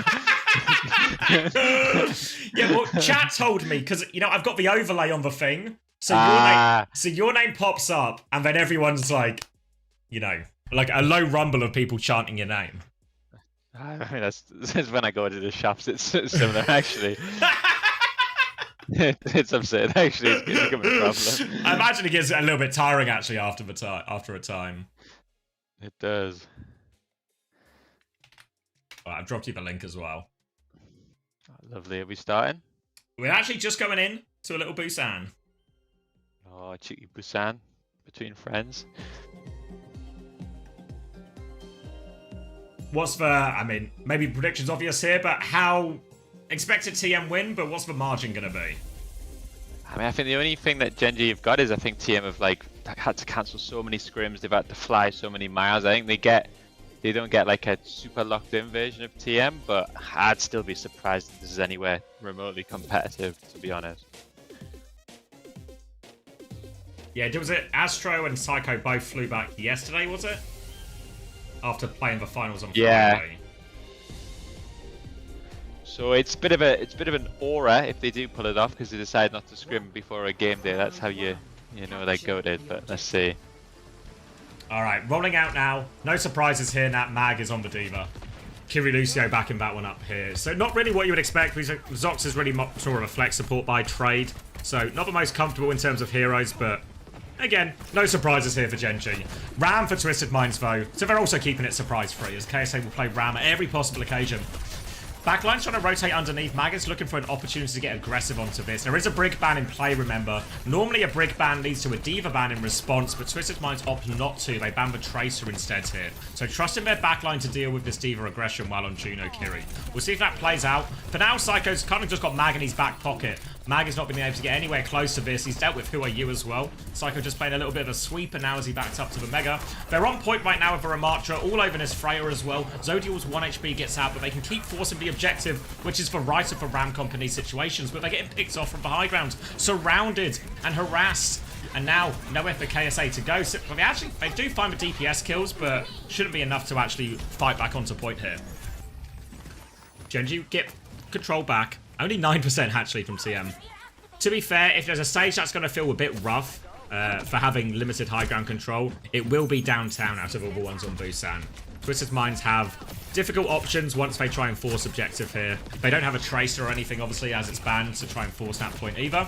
So KSA is going to go dip his toes on point right now as Quartz tries to swing at the choke, but they have to be careful because you can see Mag ready to pounce. Double bolt, triple bolt from Quartz. Nowhere to go from Zodial as he tries to rotate back to his team. Kitsune rushes will be mirrored on point now as well, and Quartz has free reign to take over. Looking for the Lucio as well. One take aim, and again, backline's both pretty weak. Looking for the kill here. They're trying to fight it. Quartz does have full pocket here. Another take aim into Zox, who's down to half HP. Flip goes through for TM during all of this. KSA needs a bit of help on point here, but the Ram is so damn durable. Mag, however, on life support. The hack gets him in the end, and now they can push forward, clear the rest of Genji now as well. Genji going to have to reset and play for their EMP on this retake, but Psycho's good for it as well. A battle of 2 EMPs. Gonna chase Who Are You out coast too. Can be a little bit tricky sometimes for the defensive Sombra to find the timing to go. If the enemy team is just trying to bait out. Who Are You, on the other hand, can use the EMP to kind of break the choke. He's going to have to wait for his next cloak timing now. Goes through, hacks for Mega. Do they see him? They do. Found by the Kiriko here. Simple forces him back a little bit. Thank you, Septic, as well, for the 11 months tier 1. Huiyu has gone out to the high ground, but they found him again. He can't give him the slip. He's going to back up to the Mega, get it one more time. Mag has swung with him now as well, so they have a bit of space. Psycho is cloaked up. Everyone is there. Goes for the EMP. Only gets the Diva, actually. One-shots for Diva. My stream goes into slow motion. Next frame, next frame. Annihilation has come out in response. Huiyu has dropped... Psycho's dropped the EMP as well. Okay, going to get the cleanup. At the end of it, it seems like it went very well for Twisted Minds. KSA dropped the Annihilation in all of that there, and Mag didn't get the Diva Bomb off. And that seemed to be... We only saw the start of it, but that really seemed to be like the key moment, as Mag got one shot before he even got a chance to really get involved in the fight. Thanks for the boost, guys. Now Ray for Astro in this final fight, or what could be final fight if Genji can't nail the retake. Zox has the B, Mag has the Diva Bomb. Starting on the high ground, Lucio pocket here for Zodial. Zodial's 1 HP already. Zox is going to go flying in. Beat push to get it on backline. But KSA's just here. He's body blocking for it. Astro's going to ray back. And they just delete this beat push. No problem at all. They try to cross map with it. Torpedo's out to finish the job. And looks like Twisted Minds really haven't missed too much of a beat here at all. Yeah, it's quite interesting actually. There's a few things that's maybe worth mentioning. So the TM comp that they've been dominating the European meta was obviously what they dominated us on last week, which is this Juno Kiri. They tried to do it with Tracer as much as possible, and what you're going to see is the widest team in human history. KSA is going to just play an unkillable hero, and everybody else is going to try to just surround the map. What's interesting is actually they banned Brig TM. Now, in theory, the assumption normally is that if you play double flex, if the enemy team goes some sort of fast diva comp, then you should lose. But TM just kind of good for it as much as possible. It's possible the Brig ban is actually to bait Mag onto diva in a way that says, okay, let's just make him play a hero he can't play, you know? Yeah, like would they do the same thing if they were up against Ziad, I guess would be an interesting question or something. Alright, for now, gonna be a sim ram comp here. This is gonna feel very suitable here on Mecha base with these big tight chokes. Zodiac was good for an opening pick though, onto the Sojin this time. Opening pick, and Psycho can't close the distance with this TP, so Twisted Minds are just going to try and slow it down a little bit here. They might have to even give first flip for this. We'll see if KSA wants to actually contest. He's making his way down there, Val, so he wants to fight for it, but there's a hack onto Astro in the back. He's down to half HP, 1 HP. Huiyu finishes that one off, and now they can stabilize around point Genji. More pressure coming through. Psycho goes down as they come to help him there. And it's looking pretty good, actually. Mag back onto the high ground. And it seems to be very much the goal. They've actually lost Mag's mech, so they're maybe not out of it yet, because KSA is still anchoring point. He's actually even nearly got the flip. They're just going to clean it up a bit. I thought that fight was Genji's to lose, really. Early opening pick. KSA is absurdly hard to clear. Like, he actually just never dies. Like, Ram is so broken. Yeah, like, it's outrageous, because I thought, like, well, he's on point. They've left him on point now to kill everyone on the high ground, but KSA's... Because he's also finding kills, well, not always kills, but he's putting damage out as well. He's putting people under so much pressure from this as well. So hard to deal with. And now the Ram has control of the choke as well. This is where it's difficult for Genji to get through. They even need Huiyu to go behind, maybe force point, which I think is what's happening now. Someone's forcing point at least. There's a TP to deal with that because Twisted Minds comp doesn't have the greatest, but Huiyu's found Quartz. The pull to point has made a bit of space, but then Huiyu ditches for point, sets up on Quartz. Now he's going to hack for Ram. That's not maybe going to do all that much, but into the Kiri. Simple's going to have to TP away from that one. Huiyu gets out again as well, and now you can see they're playing back. They're forcing TM to the low ground, and then just retaking the high ground. And Huiyu, Zodiac getting so much value in these situations. Chasing down the Lucio, but Astro's going to go all the way out coast. And Huiyu will have a chance to set up early with this EMP as well. Astro doesn't have the beat to match it just yet. Looks like potentially a split retake here. Yeah, Freya and Lucio going left. Or is everyone? No, we're all going left. They've got the sim here, so they might just TP through the choke to get the enemy high ground. They have to be careful of that EMP. No, there's a TP back right side. They fake for rotation, try and get onto Zodiac, but they might be walking into an EMP. EMP hits the back. Have they got the damage, though? Looks like just no. Zodiac dies during all of this. One by EMP. Simple gets the Kitsune rush off. The EMP, Huiyu was chasing the entire time, but the TP then just speed forward. Huiyu couldn't catch him. They get away with that one. Now Quartz is all over this Kiri. Kaneo has to TP away. Half HP, force out. Good retake from TM. And UB or no UB, Sim shenanigans there. Good rotation, but they've lost Quartz, and Zodiel swung with Overclock. Now the wall goes up, but a TP away. Zodiel can step through the wall now, nails the shot onto Simple. They still have control of point, but the Sim wall will be fading. TM, though, they have ults. It's just Astro and KSA, but the beat's going to come through. They're going to try and win it. Oh, wait, Psycho's there with him as well. 3 of them. Kitsune rush on point. KSA still has the Annihilation. Psycho's in trouble, but KSA can anchor it for Rages, but he takes the remake damage. He doesn't pop it in the end. Trying to clutch with the beat. We'll just accept the 1-for-1 ult trade. And they will reset one more time. Now, last time it was TP shenanigans, right then left to get out of the choke. This time they'll have the Annihilation to match this beat with here. So they can actually kind of tank this a little bit more, walk out the choke, and if Zox chooses to beat push, they can all kite behind KSA, let him absorb the pressure. They're going to walk out for free. Here he's looking for his target. His cloak is about to expire, so he's going to go for a rotation, but there's a TP again. He's going to try and TP, but nice, he got it. Killed for TP, so they can't come back, but it's already a 5v4 with this Annihilation on the other side. Zox will hit the beat. Everyone but who are you? And KSA can't find too many targets, just punching a Diva right now. Forces Genji to clear, but they still have control of point. Genji need to contest at a certain point here. But now it's even space. Who are you is still behind. Quartz hits 1 bolt. Simbeam is going, but the Virus, 2-for-1 Virus, comes out. And Who are you's going to be good for 3 in the backline here. Makes it 4 with a bit of a fadeaway finished off. Now KSA's alone. I don't know if they get a touch here, actually. Astro's going to spawn first, and they have the Sim TP. Oh, no, sorry, I'm looking at the wrong thing. They will get a touch if they've got another fight. But they still have problems. They're pushing into an EMP, but not as bad as that. Overclock and EMP. They need to find a way to outplay this EMP. Last time they did it with the TP. TP is just at the choke, though. They're not using it right now. Eyes on Who are you? Are they just going to hit this EMP? Patience, waiting for Who are you. Here he comes. EMP hits 2 of them now. Kitsune rush in response. Who are you dies for this again. Gets the late trade onto Psycho. 4v4 Kitsune rush on point. Zodiel still has the overclock, so Quartz has limited peak options. Mag is trying to help anchor point, but you see KSA. He loves to stand on the point. He's flipped it already. Kitsune rush back right now, but Twisted Minds, they're pretty far away. They can just TP a lot of this. Mag is trying to push for a kill, but he can't find anything. And KSA comes out for the contest. He's not giving a point. Zox is going to kill Psycho. 1-for-1 trade only.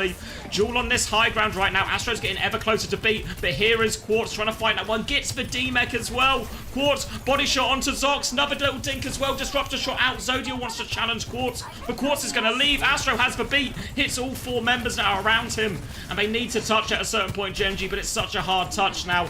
Going to be Kaneo going for it first. Baby dies on point. They need Zodiel to find something, but he's only got a ram to shoot at. Quartz is killing people from behind the pillar. And TM close it out 2-0 in the end, but a lot more back and forth in that one. Yeah, definitely. I think Simple actually hits a really nice Suzu on the EMP as they go out there, actually. I think if now, not, the one where then they TP'd away? Or the last one, you mean? Yeah, the last one. I think actually, I'm fairly sure if you rewatch it, I think he gets the out mechanics. I think he probably saves a life or 2 and gives them a chance there. Well, I was expecting more than 2 people to get hit by that, you know? Like watching it from... Yeah. Have a little look. Yeah, Quartz and Simple are Suzu'd. So like it would have been a 4-person EMP if not for the Suzu. It's only 2-person instead. Yeah, which is and really obviously impressive it means the Kitsune rush comes out immediately. Too. Yeah. I will say everybody that plays for TM, they're so high on Simple. They actually think this guy is genuinely the next coming of Christ, not Christ. That would be Chris. Not next coming of me. Just I mean, I do often think of myself as your ego's getting out of control, mate. I do need to chill out. I mean, I did just beat Pep yesterday, so it's like it's understanding actually. I think what's really nice about this TM system, I'm super impressed by it. You know, like the Juno Kiri stuff. It's one swap for Astro to go Lucio, and then you have Lucio Kiri where you have like a Kiri guy and a Lucio guy. You're one swap away from Juno Brig, where I guess it's like slightly less comfortable for Simple Brig, but it still works. If you go Diva against, or if you go Brig against it, then KSA just goes Ram and he counters you, and then if you play double flex, then KSA can just go Diva and he counters you. And it feels like actually the whole thing works really, really well together. So I think actually a lot of are those eliminations right? I'm looking at it and it's very confusing. It feels like the names are swapped or something. Because I know I know the map's had a bit of back and forth, right? The implication here is that Gen G all went positive massively and TM negative but won. I mean, to be fair, KSA was just standing on the point. It could be right, you know. 5 and 4 for KSA, just hanging out on the point. He just plays some honest Overwatch. You know, he's just... I guess what we'll see is, I said this to Psycho yesterday when he was joining me on the desk, but I think as everybody in EU respects TM more and more, I think they're going to start to have to deal with bans here. So I wouldn't be surprised at all if Genji take away the Kiri here. Possibly the Juno, but I think the Kiri would be a better ban. I think you'll start to see the Tracer, which obviously was banned. You'll start to see maps where Ram and Diva. I think every map they're going to have to lose one of the key pieces, you know. And maybe in scrims they're going to be in a situation where they haven't been banned because people are trying to figure out how to beat it. So I think that's the only thing that TM need to figure out is they just need like an adjustment for every ban, and then I think they're actually in an unbelievable spot to win the stage.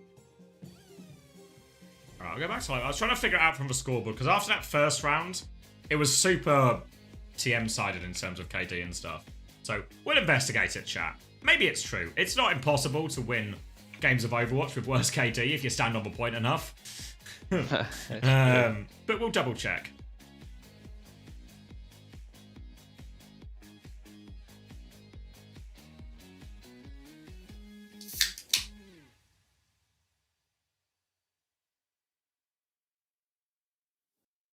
I think they're correct. It could be. TM lost more fights map 2. Yeah, I mean, it's just because, like, a couple of the players were, like KSA was 4-1 or something after the first one. I mean, I guess the second point was the one he was really on point. So it's really possible. So I guess it was better to invest in Gen G. Zodial the big winner.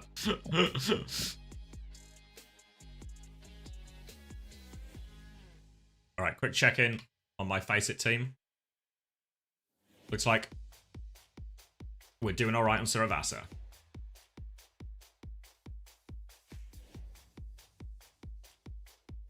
Well, looks like we're about to be tied up 1-1 on Saravasa.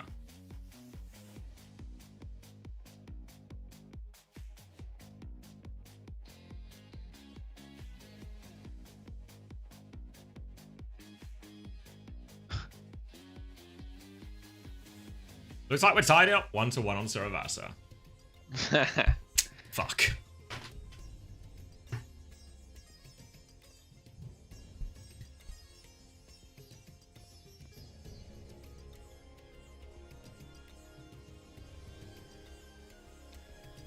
All right, wait. I was locked in to my Face It team for all of half a second. It's a Freya ban and a Hazard ban. So Genji decided to take away the Freya, which I don't know how I feel about it. It's interesting because the idea is because Juno and Freya are just so unbelievably unkillable, Simple can get away with not peeling in a lot of situations. He can just do his business on the side, and even a Diva flying on. The question will now be is if we play Lucio Carry Diva and we fly on Quartz, does Sojourn live the same way? So this will be interesting. I think if, maybe it's going to be a piloting issue, but if TM don't have to swap break here, then I think it's actually incredibly impressive that they can keep making this double flex work, and I will be studying it. They're going Torp here as well, which in many ways actually probably helps for TM backline here, because it means a lot of Mag's attempts might be a little bit more solo. This is a lot of damage from Genji here, but if there's one thing the Ram can do, it's get shot in the face and be okay. So we'll see how the point force goes for TM here. The KSA won't be too scared of that one. He'll take it. For now, it's just opposite sides. They'll clear the turret, and KSA will start dipping his toes onto point as it unlocks. And it looks like Genji are just going to be taking this sort of the front-to-back situation, actually. It's KSA's used his form early, actually, trying to push him back. And they forced a Suzu, and Mag is low. But KSA's form is about to expire. They've actually got the flip. KSA has just zoned them all back. They're actually all just desperate. Simple and Psycho on the flank here will find the kill. And you see kind of the idea. There's a late trade onto Psycho, actually, so maybe a bit of a chance, but they've lost Mag's mech in main. But you see the idea there, right? KSA's going to stand on point. He is going to tank the aggro, even bully people, and then Simple and Psycho come in, and that's the real danger. I think the idea for Genji is that we can't take the side fight, so why even try? Like, let's not play a side fight here and just stack everybody main. But it doesn't make sense if we play Diva versus Ram. Like, if we're going to 5-stack, we need to 5-man push. We need to try to get around this Ram. Otherwise, there's really no point in playing Diva. Quartz with a nice early pick. Simple's going to get one as well, and this fight's just over before it starts. It doesn't matter if you go through the front or through the side if you just get picked as you walk around the corner. So, quick reset for Gen G. They can have another crack at this with the time.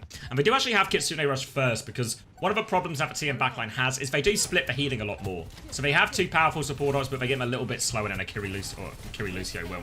Overclock now onto the high ground from Quartz. Damage into the back. Can't find a kill onto Zox. They're trying to Kitsune Rush to force point. Quartz is trying to find damage in all of this. They're all a little bit tagged up. No kills just yet. Zodial trying to swing back. Later Kitsune Rush comes out and Psycho is still harassing on the side. And again, it's Simple and Psycho.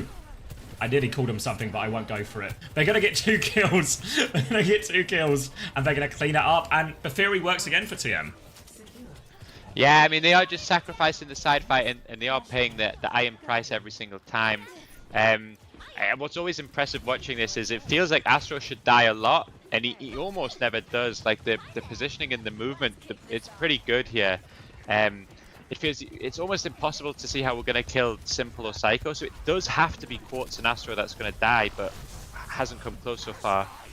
Annihilation comes out, and this is going to push Gen G all the way back. Mag is trying to disengage. Kiri, Lucio, D.Va, it should be a good disengage comp, but a bit harder if you've got a Torb. Zodial does find the trade, but again, who is on the kill feed? It's the main man, Psycho, and the flank is getting all the damage done again. He has to swap Torb. Like, they're actually just infinitely surrounded every single time, and they don't have anything to pressure. Like, they need the Tracer to ignore the side fight and play to kill Astro, or go Sombra or something. But every single fight, you just see them 5-man stacked, and then they're immediately surrounded, and you see their HP just drain before anything can happen.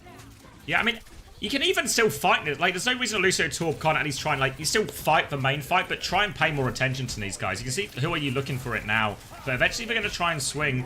Molten Core out underneath KSA's feet, trying to go far back. The Ray comes out, and there is a Molten Core underneath a lot of it. He's spread it out quite a bit. A beat has been thrown into this as well. They're trying to burn the damage down, trying to kill this Ramatra, but it's so hard to kill the Ram. KSA is going to keep jumping on the cum, so that'll help out, actually. So they can kill him eventually. And Zodial's found a kill on the side fight. Just kept putting his toes. Oh, still too hot, still too hot, still too hot. Stop dipping your toes in, mate. It's lava. So like they get the fight back from the restaurant, you know, it looks so good you can't resist. You just keep trying to fucking bite. You know, you can just leave it a few minutes and it would taste good, but here I am with blisters inside my mouth, you know. That's a huge amount of the ults actually invested there for TM as well. Ray was dropped down, all of that. They'll have the Kitsune Rush for their retake soon, but there's actually a chance for Zodial to go with this overclock if he spots an overstep. They're trying to play wide again, Twisted Minds. Pressure onto the point already from this Ramatra, and now all of Gen G will turn their attention to him. Zodial's low, and again the flank. Kaneo was trying to mark it, but Psycho just ignores him. Blinks right past, and then Simple shoots Kaneo in the back of the head. Self-destruct is going, but nothing coming from it. And it's going to be a very quick, very easy retake from TM. And, I mean, it's kind of just the same every fight, isn't it? It is, it is. I mean, the system is simple, but no one is simple. Nice pun. No one's figured out how to beat it yet. Oh, they figured out how to beat it. Guns and putting the bullets in people's heads. So yeah, they'll get the flip right back thanks to that overclock here, and I mean, to be fair, and also the retake they had before this Gen G, it was Zodial actually finding a kill on the flank as well, like getting that rail off the Ram and then just putting his attention on it. Psycho's trying to come in right now, and Huiyu is trying to keep that flank contained. Again, look at Psycho, he's just gonna go past for the touch. Recalls out as well. Sold them all for a loop, but somebody else needs to get the next touch, and they can't. They Kitsune Rush for it as well. Disaster for TM here. They've lost Quartz on the way in as well. They might still be able to clear this one up. Psycho's going to get a kill. The Matrix wasn't enough. Disruptor shot is onto Astro here, so that's going to finish him off too. Flying around, just damaging all of these team on the way too. And they'll get a couple of late kills here, but they've lost Mag, and I don't know where Zodial thinks he's going. Just go to the next point, guys. Go to the next point. Regroup, and now at least TM have a few ults to work with, but Kitsune Rush was very much wasted. Kaneo's going to have his Kitsune Rush for this. Go on, Chris. Yeah, sorry, just the desk here. I think, to be fair, if Gen G do get map control, it is a lot easier to find the tempo timings and to deal with the side. Like, once they get in, it's much easier to stave them off. It's the retakes which look impossible. So this first fight here, it's super important for Gen G to win. Forcing the point initially. Turret is on the wall. Camille dies. Headshot as he drops that Kitsune Rush, but they can still use the Kitsune Rush, and this turret on the ceiling is going to be annoying for KSA to deal with, permanently shooting him from the top. Again, you see Zodial looking to try and mark this flank. Goes for it, forces the recall, but no kill. KSA now has the Annihilation on point, and he will just continue to be the king of standing on the objective. First flip over to TM now. And this is the situation you're talking about. Now Genji have to try and cross through one of these areas, meaning they're going to have to walk into Simple and Psycho's line of sight. Yeah, KSA just the king of holding block, I think. That's actually all he just needs to do. Just stand on point in the ultimate. Like, I can, honestly, maybe I could make a return if I get signed. Yeah, but looks fucking simple now that I see it.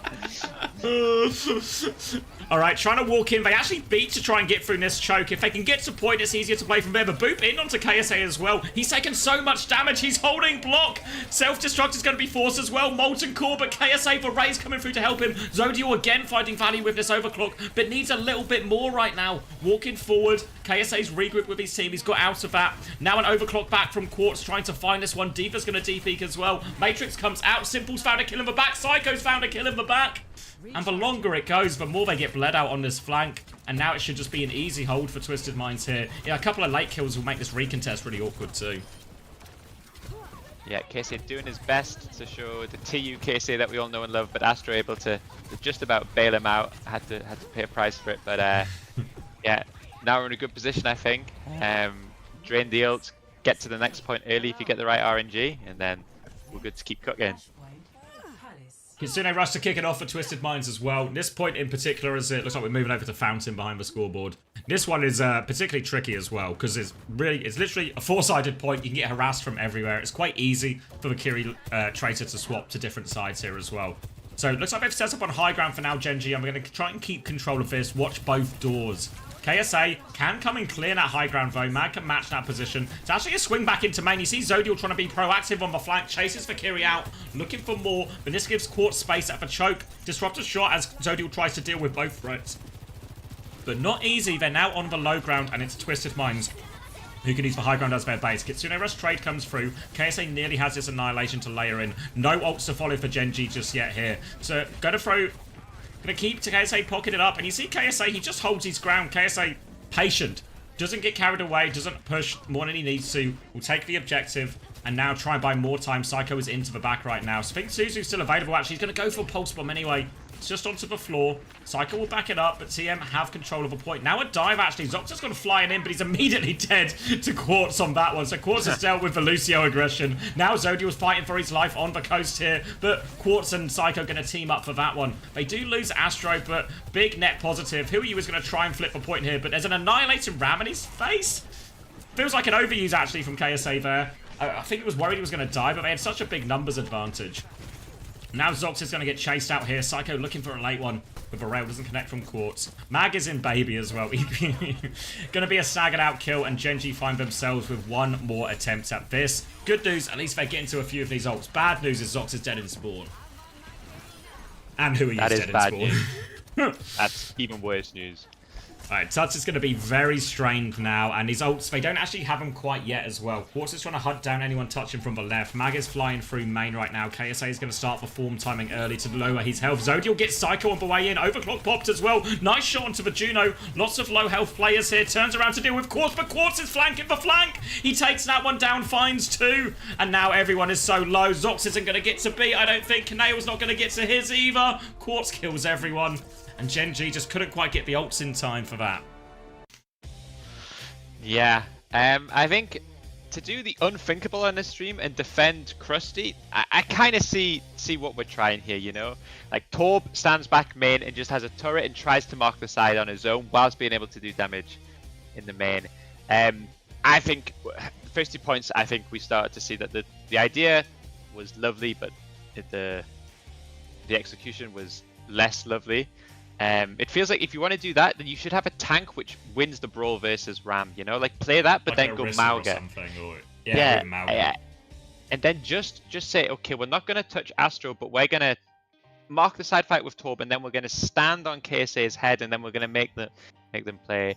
Feels like now that we've stopped glazing Krusty, we can start to heavily criticize them. It does feel like we didn't do anything to stop TM playing the way they want to play there. Saravasa for sure is a better map than New Junk City, in my opinion, for this type of style, for this type of comp. So picking that, and then I really think, I'm almost certain we won't see it next map unless we go circle or something. I think we have to take this Juno Kiri out. I think the way that TM play, they ask a lot of their players to be pretty selfless. You know, like KSA, you're not allowed to have fun. You just need to stand on the point and block. Astro has to just play super. Even Quartz has to chill out a little bit because we're investing all of our economy into Simple and Psycho, just destroying. But they actually did, right? Like every fight, it's them two who gets the opening pick. Listen, the series is absolutely over without a fucking shadow of a doubt. But if we want to win one map, we have to force them onto Juno Brig Mirror. I think ban Kiri, play something, try Juno Brig. You're probably still losing, to be honest with you, but it's worth a go. And it's a little bit hard, right? Because I know they played mostly Kiri Lucio as well, but also what's true is actually this is the type of backline that should suit Genji as well. Like maybe I need to say isn't one the thing. answer either, but yeah, go on. I need to cut you off because someone, Umari, said, shouldn't we criticize the TU coach for a similar underperformance? Do you think I was not criticized?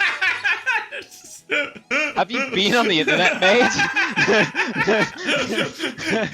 You know what? This Chris guy, he's how did I get away with it? He's getting away with not a lot of flack in these ones. Not mentioned once on Reddit. Not tagged once on his own Discord. Not never atted on Twitter. Nobody. If there's someone in the world that escaped criticism, it's not me, okay? Old easy ride Chris, under the radar type of coach. Me and Hunter, we just get away with everything, you know? Bad performance, oh, it's not the coaches, we like them. That's always what happens.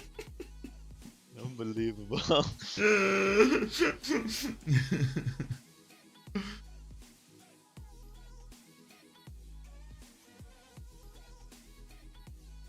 There's for copy pasta. I mean, also they could just also ban the RAM, right? Like, yeah, I'm not sure. I'm not sure. Ban the RAM, go Juno Brig, but I don't know. I think TM can work around the tank. Runasapi Kiri ban. Okay, yeah. So yeah, we got what we spoke about. So I think TM are gonna look to force. I think they're gonna go Juno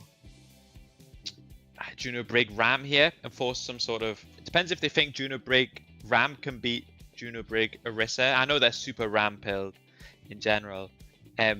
But this, I mean, to be honest with you, even when we load into this and we look at the heroes, for sure Genji are worse in every single role on this comp they're about to play. But I think this is the best chance they've got. I think if they're going to win a map, it's this one. But I still don't think they're going to win a map, to be honest. Is there no world in this as well, where it's just like... Is it not just better to go to like a Dorado or something? Honestly, mate, Genji are just... They're so off the dive pill. They are like they just haven't touched it at all this season. It's like they got it double honestly flex is support, 95. A Winston player, a Genji player. It just feels like if there's a time, it's I don't know. I feel like I say it every week, but it's It is. still I mean, true, we always surely. say like, "Oh, stop Mag Diva," but it just always is Mag Diva. There's just no escaping from it. Mag will be on Diva. You will not be on Genji. I think that Genji in general. I think if they we go through similar problems to Genji, where we want to play our way, and the EU wants to force us into their meta. You know, like breaks us down. But I think we have slightly stronger willpower than Genji, because I think pretty early on this stage, Genji just said, yeah, we need to play the same thing as every other EU team. But I don't know, it is the one criticism that everyone gives, and honestly, the Genji situation, it's definitely tough. But it feels somewhere there's a comp within these players where everybody gets a little bit of aura, and there must be a way they can make their way work. Or if you have to, because, you know, sometimes when we go to, like, a New Junk City or, like, Runasapi that we're going to now or something, I can sort of see, like, we see a couple of teams try and make it work, but it always looks really hard, right? So, fair enough. Now, maybe some maps you just have to cop a different version or something that isn't always your best heroes. But there's plenty of maps in the pool that feel like, actually, you can just force your good heroes, you know? Like, we're going to watch SSG later, and I'd be surprised, again, if SSG don't find a way to send us to Winston maps when they get the opportunity. Nah, I mean, I think you're right. Like, I think against a team like TM, it feels like, I mean, who used the Diva ban? Genji used it earlier. Someone used the Diva ban earlier. Maybe Genji still have it, but like even just something like a Dorado ban Diva, it just feels. I think that's what I did against him, and obviously we got full health, so I mean maybe it doesn't work. It does feel like if you are to try to do something divey, that's your best bet, I think. Yeah, it was actually TM banned Diva on this one, so if everyone's trying to force some type of Orisa Ram type mirror. Yeah, I don't think it's bad. I think the problem we'll get is if it's a Orisa Juno Brig, then the Ram is going to feel really good. It feels like maybe both teams should maybe opt into Lucio Juno here, to escape KSA just punching Brig in the face repeatedly to death. So I mean, we'll see what we get here. What's the score of the face at DD? Are we winning? Sorry, Desk, we'll come back to me in a second. I've got an on-site report from our... Yeah, no problem. Go to Rio Ferdinand over here. I'm getting reports that we've won Havana. Okay, back great on top. news. Alright, back to the desk. Yeah, so we'll see. It looks like we will get maybe what we expect. I'm hoping Who Are You is going to go Genji here. It'll be interesting to see if Simple goes for the Brig here. Or if he does try to make the Ana work, really try to go for this double flex stuff as much as possible. Yeah, it feels like it's a greedy category a little bit. Yeah, Ana here. It's not bad without Kiri, because obviously if we hit a nade it will stick. And there's no Diva too, so I think it makes sense here. Psycho's found the Sombra early on as well, so that's going to stop Who Are You getting onto Simple. And really one thing that Psycho will still have free access to, we saw on the previous map he had free range of the flank, and he actually will have pretty similar here against the Sombra. The Sombra can't contest him for this side space. I say as the Sombra contests him for this side space. Will force Psycho back actually, but in general it's going to be a little bit harder for Who Are You, and he doesn't want to spend all his time just stuck. Kanae's going to come through now, has to TP away from it. Kanae's still antied, but he is okay. Now Who Are You is going to take his own flank looking for the backline here. He's going to uncloak, but just a bit of spam. They're trying to move the payload away here actually, but KSA, we all know where he is. He's on the payload and Psycho comes in behind. He's going to find the kill. And this is part of the problem, right? When Who Are You does leave that side and goes to set up his own play, Psycho is automatically free to push his own side, and the Tracer's, whatever you would call it, sort of time to connect with backline is quicker than the Sombra a lot of the time. Yeah, maybe it's just me, but I always look at the Sombra pick and the first thing I think is the enemy tack like a juicy hack, you know? Like, if I can hack a Diva or a Hazard, it feels like there's like consistent value for me. I don't always have to go backline. Against this comp, I don't know where the best hack is. Like, maybe onto a solo Juno, but Ram hack is completely irrelevant because that hero, he has tons of HP.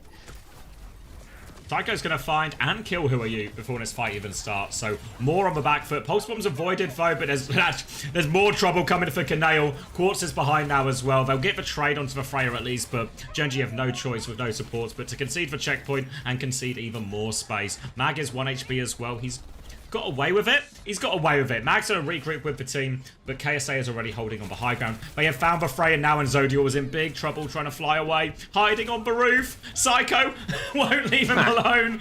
The Brick was coming to try and save him, but now Kanae's in trouble.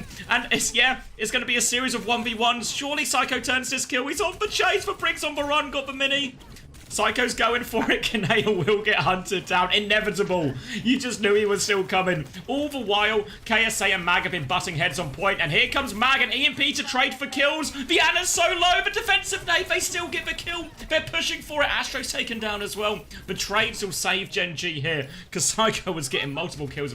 He's also killed Zox while all of this has gone on as well. And this it's starting to feel like a bit of a problem for Genji again, of just Psycho not being kept in check. Listen, like, Kanae, I swear Kanae is a flex support. Like, we have to be able to just, like, if there's ever a matchup where I can get away with playing an Ana of my own, a fucking Zen and a Lari, I feel like the comps right now are, like, it's so open. Like, the Briggers just can't do anything in the front fight. He's not exactly successfully marketing Psycho from what I'm seeing right now. Oh, good bowler. Get some damage. The Rage just about keeps everyone alive, though. This Zox Ray has done so much, but it's still an annihilation coming out. Astro's Ray was traded during all of that. Now the rally from Kanale, but they're 2 down. Zodiel's found a kill, but KSA, he loves to punch a brig. And Nice Kanale's rally, in so mate. much Like, trouble. what the fuck are you gonna do? And Psycho has been stealing meters this entire time, so even though that fight felt kind of close, it was actually a 5v4 in Genji's favour for a lot of it. Psycho's going to steal these meters, big ult exchange, and now it's actually just simple with this Nano. He can drop this on KSA, and he can look for a key target with this. Who has gone over onto Tracer right now, so very much a more even matchup with Psycho now, at least in terms of hero, maybe not in terms of piloting. Simple's got the Nano ready to go. Is out onto KSA. It's the tail end of his form, though, so KSA is going to be using his Nano to stand mostly on point and just sort of beam down Mag if he can. He doesn't need any help. Yeah. He just let him find Nano. He's going on the point. Give him to someone else, honestly. Yeah, so not a lot of value out of this Nano at all. Psycho's going to get a kill onto Kanale, though. Who are you looking for an even trade as well? Trades will save the defenders at this part of the map. Who are you still harassing and forcing him back? But Psycho has got another kill. Mag is able to force this trade. And who are you might be good for another? Yeah, the backlines are getting traded. Both backlines having problems. But the point! Where's KSA? He's on the point. Of course he is. He's always on the point. But no one from Genji are there. No fucking way, dude. Oh my god. And once again, KSA has won the game by standing on the point. This one, I don't know. One of his more impressive point standings, honestly. This one's up there. Honestly, if you told me KSA got one of them that round, but stood on the point the whole time, it's so fucking. Honestly, it's unreal. Should we get an action replay here? Because it looks like they've salvaged it, right? KSA's gonna get nothing out of the Nano. Right, nothing out of the Nano, everything's fine. And then, who are you and Mag? They make an aggressive move. Reasonable enough, right? Psycho's found a trade, so okay, we need to hit backline as well. Need to trade our way out of this. Hitting the backline. KSA is on point. KSA is on point. He's pushing point. He's pushing point. He's pushing point. He's pushing point. 5 meter warning. He's pushing point. Oh yeah, he's actually just not. He's never left. He was on point the entire time. He's just been on it, mate. He's just been there. Just be chilling. Even let stuff get speared at the end for a banner. Yeah, KSA's just said sorry to the fancy people. I'd just be blocking. I don't know. There's just something about when the camera cuts to him like a scene from Curb Your Enthusiasm or something. Just like he's just standing still. I swear, by the way, I swear. AFK. It is ridiculous. I swear if Kanale goes Anna, I swear Anna is way harder for Ram to walk on, you know? Like, he's actually way tankier against Ram than Brig. Yeah, the bad side, yeah.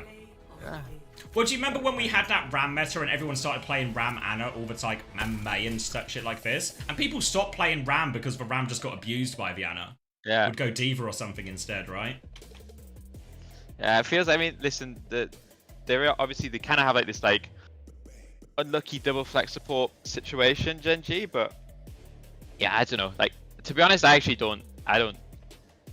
don't think we should bag on Genji for this performance because genuinely, I honestly think this happens to every team in Europe, like except maybe Alcad. Like genuinely, at this moment in time, I think the only thing team I've got to be worried about is they peaked too early. You know, like 4 weeks to playoffs. Like they should have, if they kept this run 2 weeks later, they would be unstoppable. But everyone's got them in the crosshairs now. Yeah, I can see actually very few points to go around because obviously what's happened as well is that Runa Sappy was like a 5-minute Runa Sappy. So there's no points happening.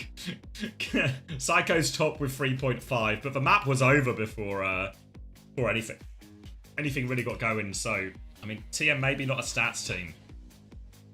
Astro finishes on a classic -2 3-0. Oh, thank you, Space Station, for the tier 1. Ready for our big game? We are surely on upward trajectory after the Dildux result. Yeah, a few points for KSA, Quartz, Psycho. All positive scores, but probably a little bit underwhelming considering it was a one-sided affair. And I mean, it felt, eye test, it felt dominant, right? It felt super one-sided. Just yeah, I think so. In the numbers. Yeah, I mean, it feels like maybe minus one round of Busan, everything felt like it was complete control. Even Saravasa, like you could kind of feel which team was the better team there. So a good day to be a Twisted Minds fan. For people asking about the support thing, Zox is a flex support because Crispy's not available, so they basically got 2 flex supports in, so they're trying to, so when they're playing stuff like Kiri Lucio, there's like a caveat here that this isn't really the comp they want to play with in this backline, or ideally would play.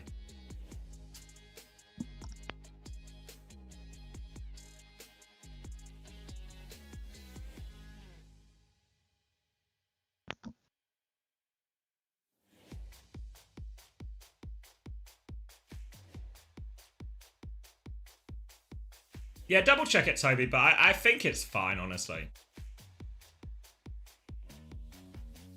Well, talk me through it, Wilder. I was locked in to a ram standing on point. Was it? Someone said it was a 3-0, right? Clean 3-0 sweep? Yeah, no drama, guys. I had full faith. Funny Astro joining us for a quick Oh, chat. Astro's joining so us. Bring him in. Funny Astro, always great to see you. And of course, SSG hear jersey from in the you. background. This was a one-sided affair. Did you also hope or expect a little bit more pushback from Gen G there? Make it look a little more competitive, or is this the expected outcome? I think they were a little better than we expected, maybe. I think we were expecting a complete shutout. So I think UB's not too happy that they got 1 point there. So we're going to have some things to work on for next week to get perfect scoreline. Tell us a little bit about, you guys are leaning into the Ramatra play a little bit more right now. Where do you think Ramatra sits amongst the meta? We've seen teams try and play Orisa into it. Feel like that's had some success. You guys obviously aren't trying to do too much Diva stuff with, KSA in. What's the broad game plan in terms of your tank and comp selection right now? Honestly, we just like putting KSA on Ram because he's insane at that hero. Just put him on the point, give him a speed ring, and he just goes and kills people. So I don't think we need to think too hard about it. We don't need to care about like Orisa or Diva or whatever. It's just like, just play Ram and sit on the point and pocket him. Is it a simple game plan, a simpler one when you have that Ramatra in play? Yeah, it's pretty easy. He sits on the point, simple, and Psycho go flank and kill everything, and we win. I mean, you guys have incorporated Psycho in last week and in this week. His Tracer play has been fantastic. Is that, I know you guys earlier on were playing a little bit more of UB and like Sim. Is you feel like Tracer is kind of where things are heading at the moment? Because we were talking where you guys have played some Sim in the past, and then now Katsi obviously uses it to great effect, so it seems pretty strong. I think with Psycho, we're just like a little more immune to hero bans. Obviously, when we have UB and we have to care a lot about people banning Sim and protecting DPS and all this stuff. But Psycho, he's not just playing Tracer at the moment. He's playing like loads of different heroes. Most of the time, he's on Tracer, but he can look a lot of different stuff. And he even played the Sim a bit today. So we're just making it work with him. Are you looking at playing him on Torb on Flashpoint? I'm not sure what that was. Okay. Personally, I'm not a fan of the Torb on Flashpoint. I think he ended the map 5 and 10, so maybe it's not the best hero there. Maybe we'll try it next week. Hazard was in, we got it, but not into Ramatra. Even against Hazard, I'm not sure. It's the classic Krusty. You never know what he's doing. Actually, classic Krusty. Krusty gets so much shit, doesn't he? So that's in line. For the Astro, will someone finally criticize Krusty? Will someone finally give him some stick? I don't know. You wanna? Daniel says can't call it for crack pipe. You should have just called it for crack pipe. Honestly, mate, what are they gonna do, mate? What are they gonna do? I just do as I'm told. Obviously, Funny Astro, you're our personal MVP at all times. That goes without saying. But today's bottom is for simple. So congrats. Too well trained, media trained Daniel. I can't wait to see more of you in the boys. Thank you so much. Won't let the crack pipe slip out. Thanks for having me.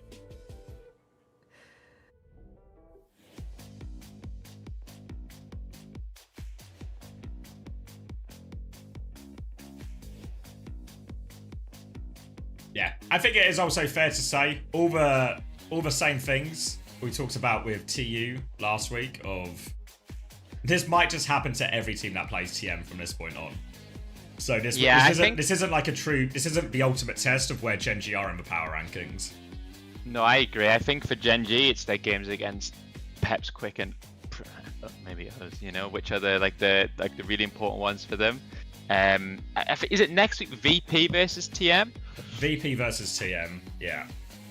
Yeah, and that has potential to be quite interesting because I think right now TM will be favorites, but if that's like a 3-0 domination, then that's actually like such an insane statement, like victory for them.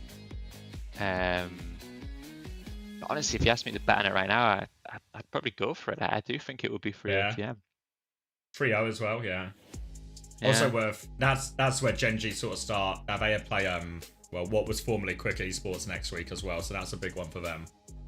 Yeah, there's a few Quick Esports relegation 6-pointers coming up, but they need to get Willie off his fucking holidays as soon as possible. I mean, to be fair, if there's one game to have a holiday, the OWCS one is a bit like, it might, you know, okay. Yeah, true. Yeah, it's always going to be tough.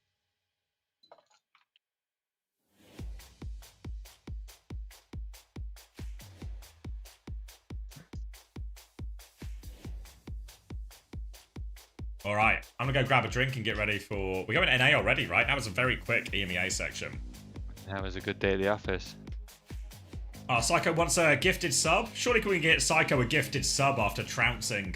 Sure. Trouncing Gen G. Get a job. Honestly, chat, you've spent too much time with Chris. Fuck you, Chris. Thank you, Lilandy, for gifted tier 1 to Psycho. Appreciated. Sorry, guys, I said the J word, I know. I'm sorry.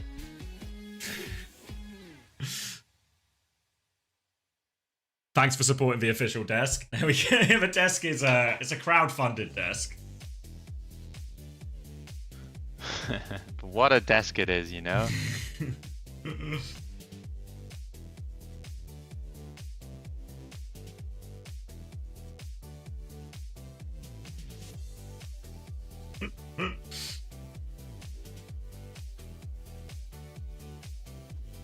Funded is a strong word. Agree, actually, yeah.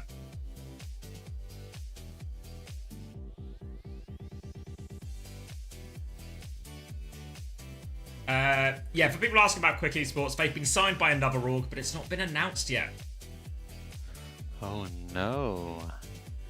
It's a mystery.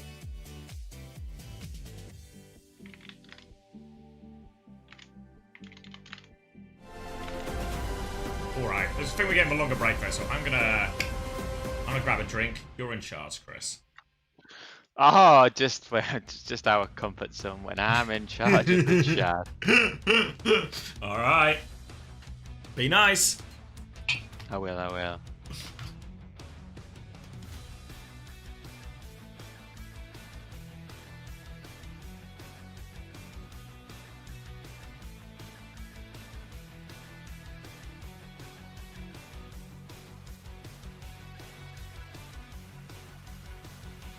10 minutes? Are you joking me?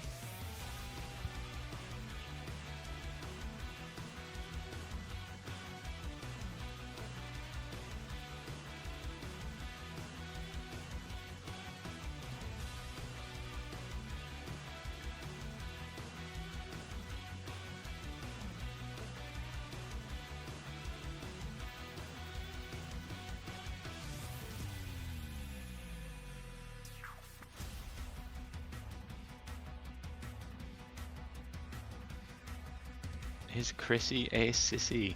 Good question from you, Steve. Get a job, mate, okay?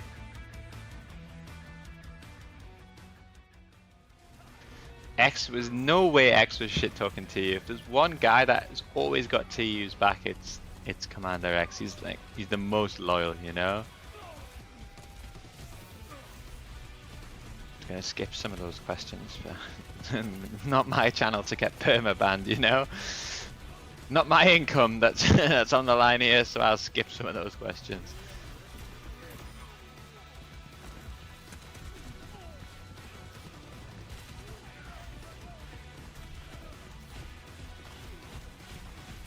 Yeah, still seems like I'm wearing this skipping phase of the stream right now.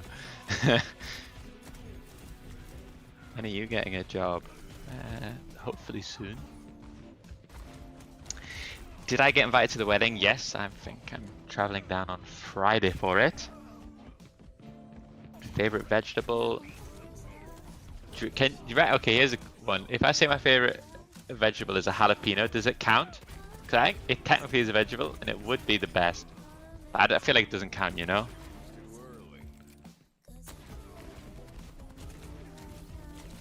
What's your least favorite? Ah, fuck, I can't read.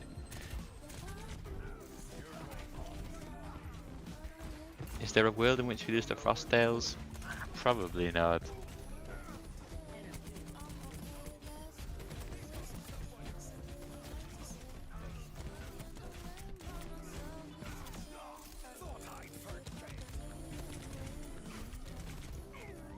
Who's my favorite OWCS co-streamer? Well, that's clearly the Titan of co-streaming.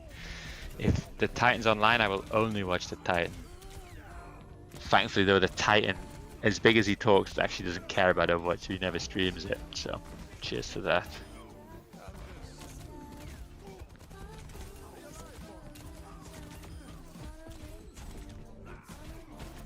Why was Kevster inting on holiday? Honestly, that was just a bad day at the office. Okay, listen, we're all allowed bad days. Not everyone's like can't all be perfect all the time. Every now and there's a bad day, there's a bad draft. It's all just a little bit bad, you know. But from bad comes good. How many bad days? Honestly, I suppose it depends what you're talking about, but not that many bad days. It has largely been more good than bad. It was just that one TM day that was just a particular pain at my arse.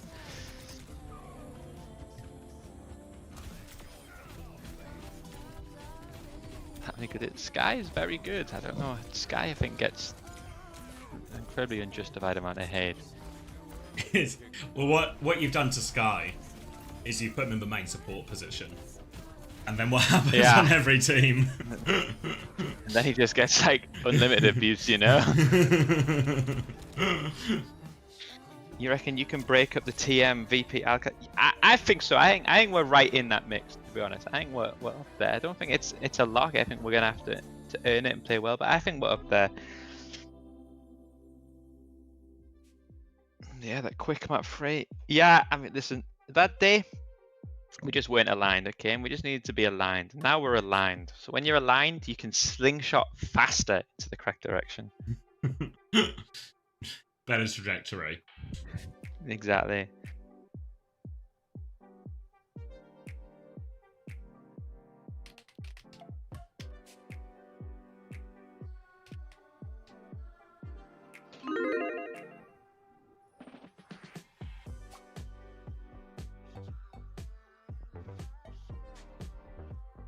Alright, I'm uploading the board for the mods.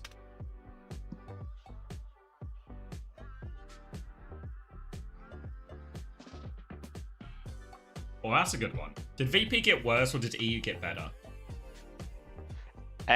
It's a good question. So I have a few theories. I have a few VP theories. I think the first thing is I think mentally they felt like they were indestructible for a long time. And I think from what I understand, they had like some back-to-back horrendous scrims against TM. And I think they realized actually all of a sudden, like no one had ever done that to that team, you know? And I think it's quite a confidence breaker when you've played for however many months you've been on, literally like barely lost a scrim, always been the top dog, unbeaten. And then you lose to Alcad and you start to lose a lot of scrims. So I think they are suffering from like a confidence break right now. That is a test they haven't actually ever had before. I'm so 5-man roster built. I feel somewhere that the splitting of game time of the tanks, neither of them are bad players, but I just feel somewhere they just, I don't know. I think it's like a mistake. Like the comps which they're added are okay, but I feel like Vestola looks worse this season than he did last season. I just can't help but think it's because he's getting half the play time and confidence is a little bit lacking. So I don't know. I was thinking the other day that like maybe the EU internal scrim rankings is actually so similar. Do you remember your stage 1 power rankings where you got absolutely? Yeah. Absolutely. I was thinking it the other day. I was like, they're actually still right now. Too far in the future. It just needed more time for the teams to settle. Yeah, they're actually low key spot on right now. It would have actually been such an outrageous decision as well if my stage 2 power rankings were just, yeah, now the stage 1 rankings are going to come true. Like, Yeah.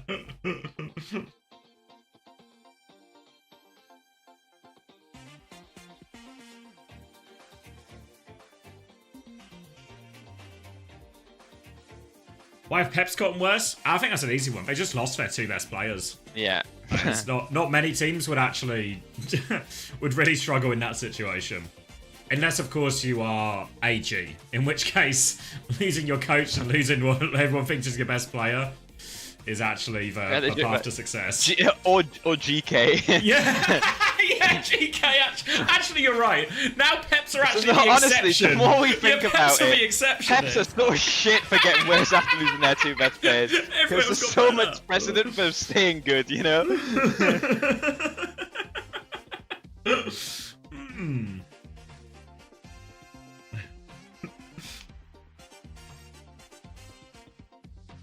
Alright, SSG's in the chat. Fuck. Being supervised. Don't worry, I'm always on my best behaviour. I'm not.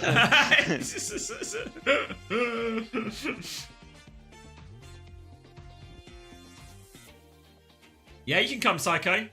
Hop on. Yes, the desk back finally. together. I've got to leave in 50 minutes, I think. So 5-0.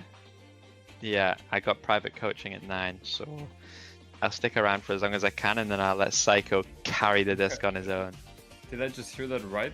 You have to leave in 15 minutes? Yeah, I got mouths to feed. I got bread to win. You know, money to make. I thought this is a paid position here. Oh, I've got terrible news. What? You got your gifted sub, Psycho. That's true, I'm happy with that. Thank you so much. Wait, let me see who did it. Lelandy, thank you so much.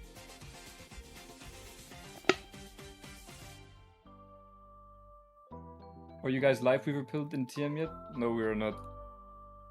Don't think we ever will be. No, I don't see you guys as the Weaver team. We'll leave that up to Chris to do that.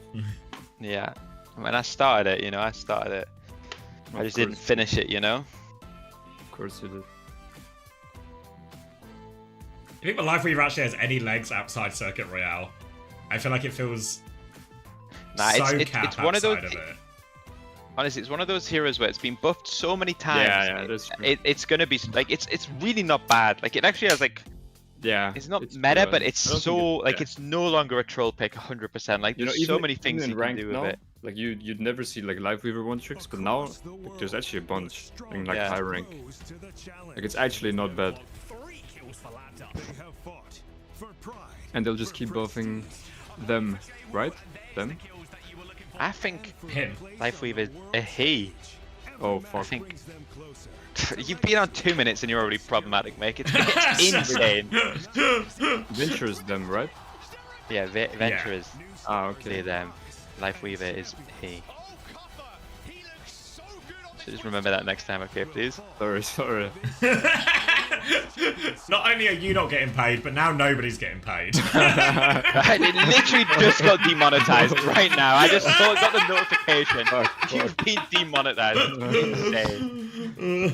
Yeah, at least I'm trying. Come on, guys. That's true. Psycho's that friend who's too woke. Yeah, I agree. Yeah, that's what, honestly, when I go out with Psycho, I'm like, he's too fucking woke, this guy.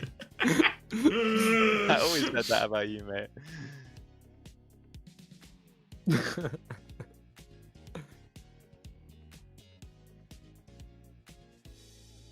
Oh, is it the first day of Pride Month? Ah, yeah. Fuck. We've lasted until 8 PM. Oh, mate. That's actually, I actually did do Calling All Heroes on the desk. Can you believe that? I was on the Calling All Heroes desk. But were you actually? I did it. Yeah, I did it one time. What? Yeah, you and Answer. You did a good job. I don't know. I think it was like in the off season after Overwatch League died. I did it, and then I got a lot of compliments from him, but for some reason since then, I just more don't get the gigs? call back No gigs? anymore. Seems like something to do with the podcast has harmed my hireability for some reason. I understood it was calling all heroes, so I don't understand why they're not calling you. Yeah, I don't know. We'll just maybe it'll be one of those things that's just a mystery for the rest of the time. Guys, I was 8-0 after first round of Koth. Then I went sim and I ended the map 10-6. A bit of a rough one, no? Actually, Yes. anytime it's for Checkmate has the same problem. Alcad will like win convincingly, but he's played sim for most of it, so his stats are just shit on fantasy. Yeah, I mean, my sim also might just be trash. I thought UB coaching would be enough, but it wasn't. Not enough when it matters, you know. No.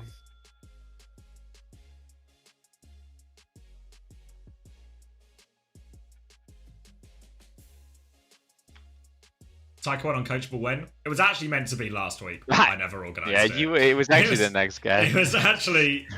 We hadn't even got to the point where I asked Psycho, but it was an idea and that never happened. Well, I was asked by Christopher, believe it or not. Oh! I sent out some feelers on the grapevine. What do you think the chances that SSG upsets Supernova here? Thanks, no idea for the bits. What's the chance that SSG upsets Supernova here? I'm all in on SSG. They've got it in the bag. Like, surely this is a Frio, right? Like 100%. I think there's like a cheeky dropped map in there in the middle, but it's a win. It's a win no matter what. I mean, we also thought Nightmare versus Extinction would be easy, right? No, but Nightmare is shit, mate. Well, that's what I think. They're 5-0 and they're sitting at number 1 right now. Exactly, mate. But like Quick Esports beat us, but Quick Esports are shit. Do you know what I mean? As a member of the desk, Quick Esports is no longer sitting at 5-0.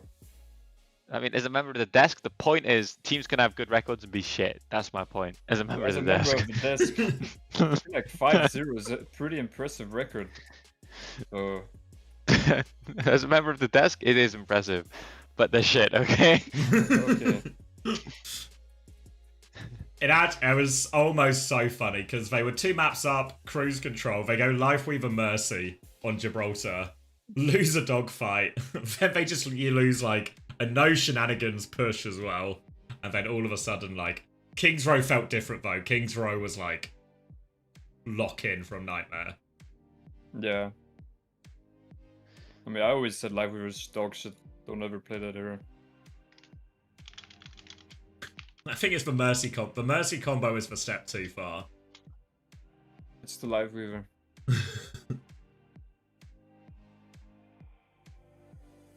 The Koreans are in NA, then it's over. This is a Frio. Are they? Okay. Yeah. All of the SSG problems. Hunter's locked in. The meta's fixed. All in. Actually over.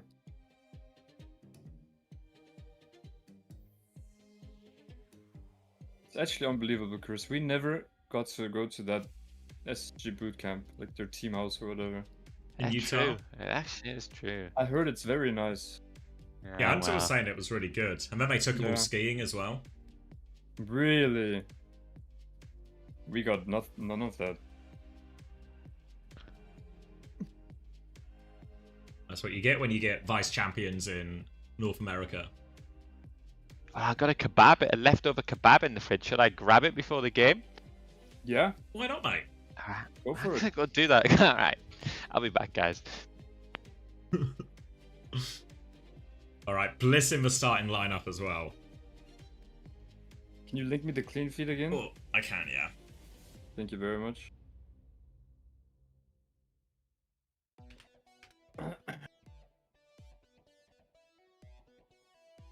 Who leaves a kebab uneaten? I feel like normally when you get a kebab, you always get too much, but in a good way, so you get eat a second meal. Yeah. I swear it always tastes so good you can just one-shot it anyway, no matter how much. I don't know. I do always order a large. Maybe it's just it's a pilot issue. True. Thank you, Mr. Rover, for the 11 months. Bald. Did I tell you I went to a Turkish barber's last week and they gave me like really? a proper the full Turkish experience. but they gave me like a proper shave on the head because I've only ever just used like clippers to trim it. And it's the smoothest my head has ever been. I've never felt it so smooth. It felt like alien. Did they do something else as well? Yeah, they gave me like they gave me the hot towel. When they shaved my neck, they like set fire to something and like heating up the razor first as well. And then the bit that really felt like it was taking the biscuit is then they set fire to like another stick, and then they were slapping my ears with it to get rid of all like the hairs on my ears and stuff, like burn them off. That's when I was like, I don't know what's happening, but this feels like I'm getting the full experience here. And then they put olive oil on my head as well. It was 23 quid for the full service. That's not bad. Yeah, no, I'm going again I'm going on Friday before I leave for the wedding. So I'll be fully oiled up, yeah.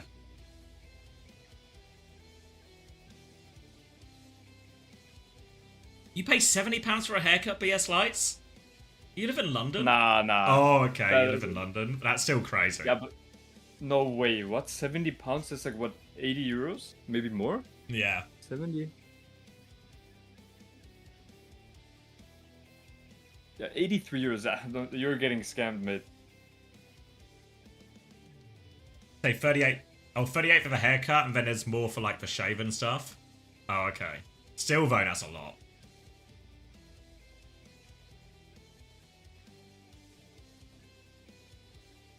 That's true. Women haircuts, they cost so much. Well, comparatively, right, for the wedding. So I'm going to the Turkish barbers, and this is obviously more money than I ever spend on a haircut because I normally do it myself. So that's the big expense, £23. Meanwhile, the version of hair and makeup for her is we're hiring a person to come to the venue and do it on the day and do like it for all the bridesmaids and stuff as well. So it's like the cost is not evenly split. I mean, it makes sense though for a wedding. Oh, gotta look your best. Exactly.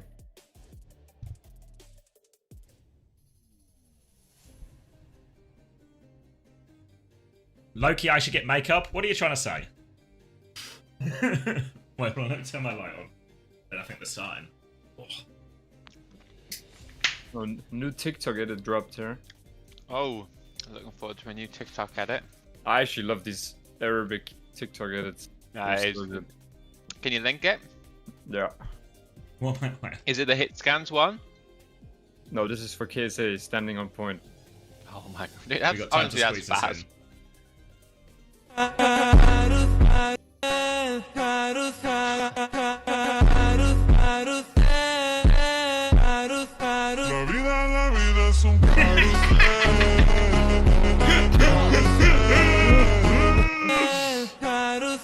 And that sets us up perfectly for SSG rolling out to mid on Ilios. Oh. Okay, so Ball is banned from SSG, Sombra banned from Supernova, so we're going to get Winston versus Hazard matchup here. SSG, no encouragement to start playing for Winston, but we have seen Winston struggle in these Kiri Lucio mirrors when faced with a Hazard, and Kellen is going to struggle here when faced with Hazard in this Kiri Lucio mirror. Immediately dead, and that's going to be first point over to Supernova. Disaster start. Seeker's found a trade, so they can maybe scrap it out, but no Winston to contest for point or anything, so they're going to have to back it up. Seeker is still above the point, trying to find some kills or a late trade here. But they have to wait for Kellen before they make any real progress. But maybe Seeker's just good for it. Second kill from the high ground, uncontested. Kellen's going to start forcing point. Needs full support from his team, but they're able to retake. And really, Seeker bailed him out there. Just continues to be uncontested. As soon as you win that Freya duel, you just have full control of the map for yourself. And they'll wipe everyone off the back of that. No ults to speak of just yet. Will be a full reset here. Kellen really wants to avoid meeting this Hazard head-to-head a lot of the time. Obviously, Supernova can exploit this, try and force through the point, but especially with a chance to hold forward here, as soon as Astro goes onto point, there's a chance for Kellen to go past, pressure onto the Freya, pressure onto the Kiriko, force one of those. Jutsu's going to swing over to this left-hand side early, escorted by Astro. Pressure now, take aim bolt onto Bliss, forces him back, but Sugarfree's got to kill him the back right now, and now Kellen applies that pressure to the Freya.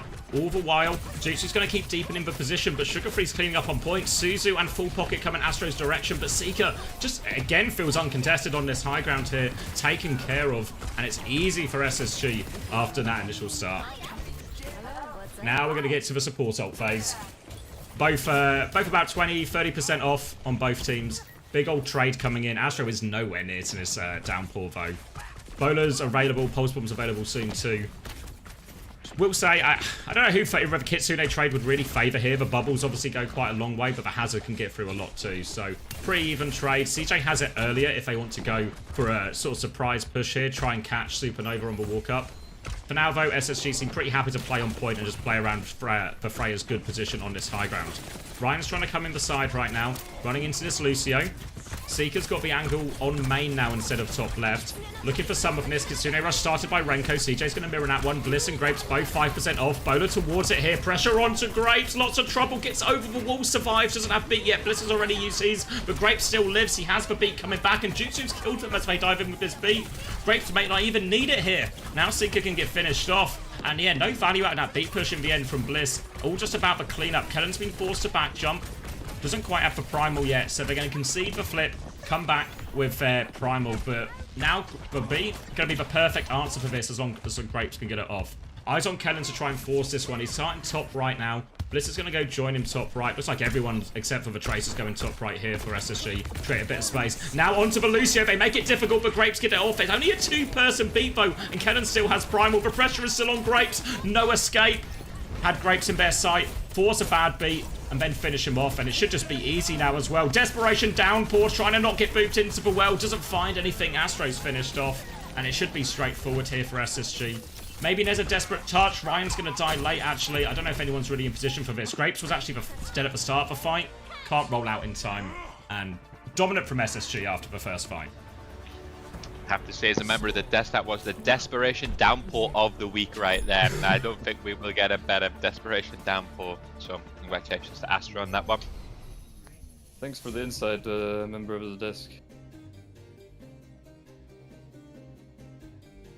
That's all you'll get from me, though. That's all you'll get? Okay. It's short and sweet from the desk. Looks like we're going to get more of the same here as well. Kellen sticking the Winston, Kiri Lucio as well here. No problem for them. Definitely felt like Seeker had more impact. 10-0 seems to back up that statement as well. Jutsu not really getting in the game so far. Have to say, especially map like Ilios, lots of high ground for the Freya to play around. Difficult map for the Hazard to keep that Freya contested. Will be a bit easier on Ruins, but Supernova have to get there first. And they're actually just going to play Winston their own this time. So a Winston mirror, but I think Kellen very much has the reputation as the best Winston in North America. Seekers going to try and swing over onto point here as well. Everyone from SSG are up there now competing for this high ground. Bubbles will be traded. Kellen's going to go a higher level right now, looking to drop on. Good cleave damage onto everyone here. Back onto the high ground, and Seeker finds that opening pick. Now Seeker's going to be fully uncontested, and Kellen just playing this second high ground here all over them. Straightforward one for SSG. Looking dominant. Now we're on the full Winston mirror. Will be full cleanup. Astro has no choice but to die on point. And a good first fight for SSG. Halfway to a bunch of their ultimates. Nice and easy. Now a chance for Seeker to play in his top left position early if they want as well. Kellen and Sugarfree already moving to the left-hand side as well. Looking to find anything early. Just a bit of poke damage. And Supernova choosing to retake through the Mega side. But Jutsu's going to go his own position, potentially over the rooftop here. Will leave him vulnerable if they find him. I don't know if they know where Jutsu is right now. He's firing bolts, so they do. He's going to try and come over this high ground, but there is a Freya to battle from long range. Take aim's going to hit, and now the dive comes in from Kellen onto the backline though instead. Seeker's going to try and push forward to take this duel, but there is getting harassment from behind. Astro can maybe go on it here. Both Freyas are going to get traded now. Point is still in control as Supernova move over to try and flip it as we speak. Grapes is going to regroup on the point. CJ closest to the Kitsune rush here, but it's a fight on point before. Bubble in play. Grapes is going to have to try and play his life on the coast. He's running for it, but can't get away. Sugarfree hunts down that kill, and now significant player advantage. Kellen's going to come back, help him clean all of that up. And they avoid any late trades from this SSG. They can hold forward. Double support all in the back pocket. Slightly quicker primal. Looking good for the snowball. Not as good for that rollout actually from Sugarfree, but it'll be fine. Chance to hit a pretty fast tempo with these support ults if SSG want to go for it as well. Don't know how aware they'll be of this sort of narrow advantage. They can just choose to mirror it on point as well. Try and play for the later ones. Looks like Ryan wants to try and move towards point, but you can see Bliss and CJ close to that right now to contest it. Sugar Free immediately responds. Bliss is with him. Recall has been forced. Now they can chase this back. Forced all the way out. Bliss is going to drop the beat. Catches 4 of them. Grapes response. Also catches 4. Now Sugar Free moving over to point, but Kennen is all over this Freya. Hunting it down. Jutsu for first to fall. Kitsune rush on point. Kennen's going to pop the primal. He's booped off. Does get back on the map now. But the flip is actually stolen from Supernova during that timing. They might still be good for the kills as Astro gets back on point. Kitsune rush onto this primal as well, so Kellen will get the better of that. No trades in the end, and they'll flip it right back. But that flip does buy Supernova another fight, another attempt.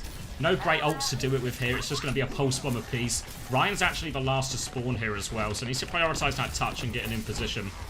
Early pressure onto Astro forces him back as well. They spot Ryan onto Renko already. Suzu has been used and a TP away. Ryan has to run for the touch, but he's run into Sugar Free here. Sugar Free's marking lower. He's killed for Freya. Touch behind, and the pulse bomb's good actually from Ryan. He's triggered the overtime, but he needs to get another touch out of this as well. Supernova are struggling to make it up. Sugar Free's going to hit the pulse. Ryan a little bit late for the touch, and a 2-0 for SSG.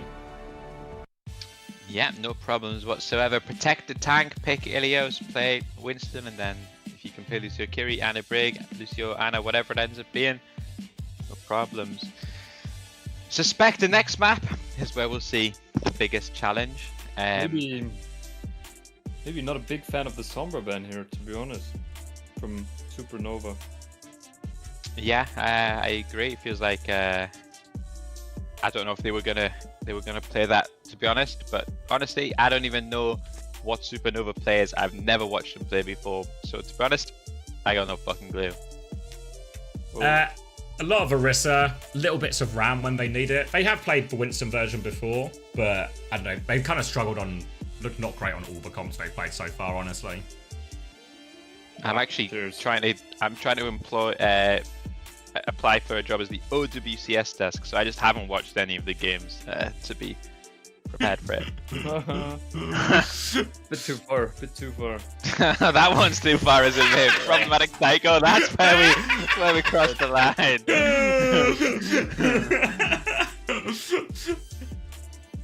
Excited for the relationship where you just both accuse each other of going too far. Yeah, we've been there before. We have.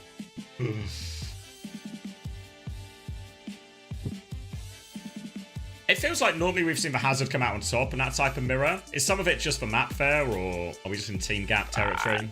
I think it's just an incredible skill gap in every single role, which probably makes most comps really, really favoured.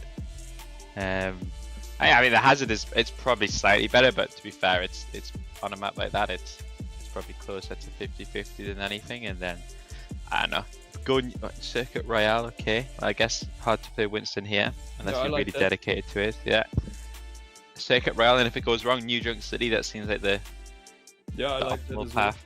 Yeah. Yeah, it feels like it should be on the weaker end for Kellen's hero pool. This team has Sam. Yeah. Supernova. He was used as like an emergent, because Ryan was missing for the first couple of weeks. So first week they played with Tank on DPS, which didn't go well. Then they played with Sam on DPS, which also didn't go well. And then they got Ryan back and they won. Oh.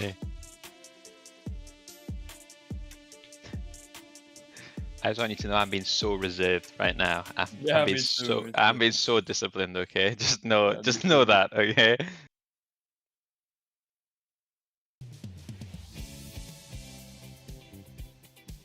Wait, oh yeah, I have Grapes in my fantasy team as well when he went minus 3.5, so that's a problem. That's a problem. You have Grapes in your fantasy team? Yeah, I mean, I had the choice to sub Grapes out, but because he had Dildux last week, so he was alright for it. And then I could either sub him out and just get another like low-cost support, or I cop it and then sell Jwoo, getting 2 GK players. So it was the gamble that the GK value would outweigh the Grapes damage.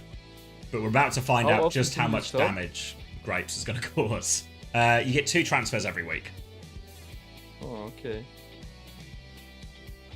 I haven't subbed at all, so I'm probably like dead last. I also have Yubi in there and he's not playing, so cheers. I just get that you have pretty good insider information about when Yubi's playing too. If anyone should have a bit of a leg up on that front. Yeah, it's a good shout from you.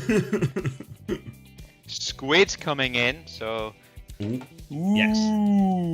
this is a double flex map at heart, so Bolson I as can well, see that. which maybe it's a Ram ban, try and play Sigma. Ooh, false. It's my ex-teammate, if anyone didn't know. my ex-teammate kind of too. What?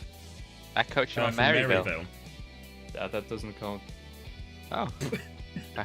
Fair enough, mate. I do apologize for that.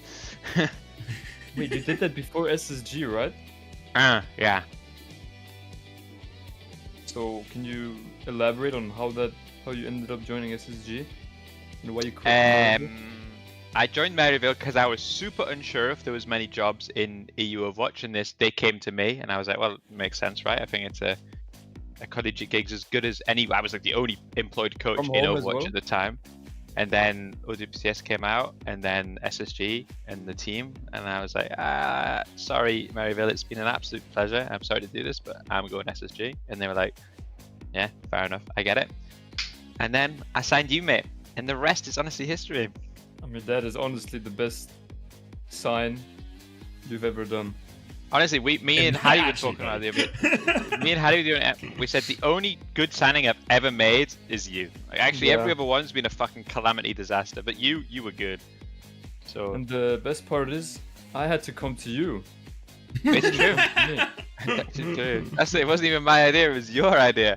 Yeah, I was laying in the bed in the military at like 5 AM, and I thought, okay, let me message Chris, guys.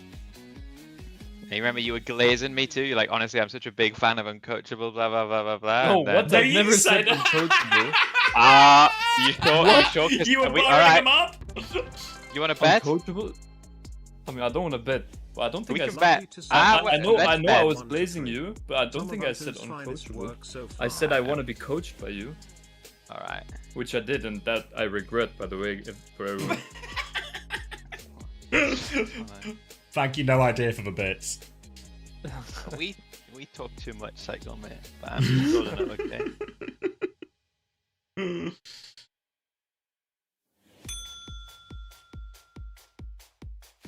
Jesus, no way we've talked this much. I'm scrolling. It's actually absurd, no? I feel like we got some You're not history, just, maybe. what if you search for uncoachable, not cut through? I mean,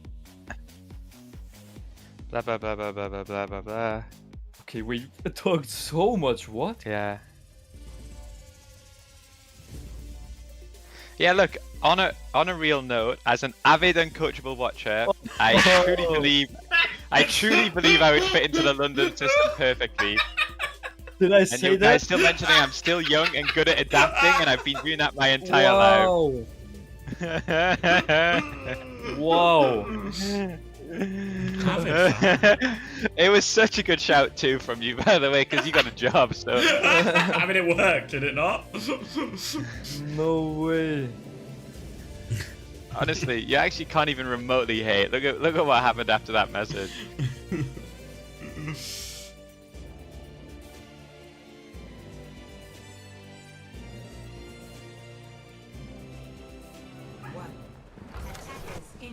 Oh, and look at you now, the best in Europe after Kev.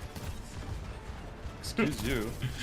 Back to the cast. We'll let Modesto solve this one behind the scenes. Now this will be going on for a while.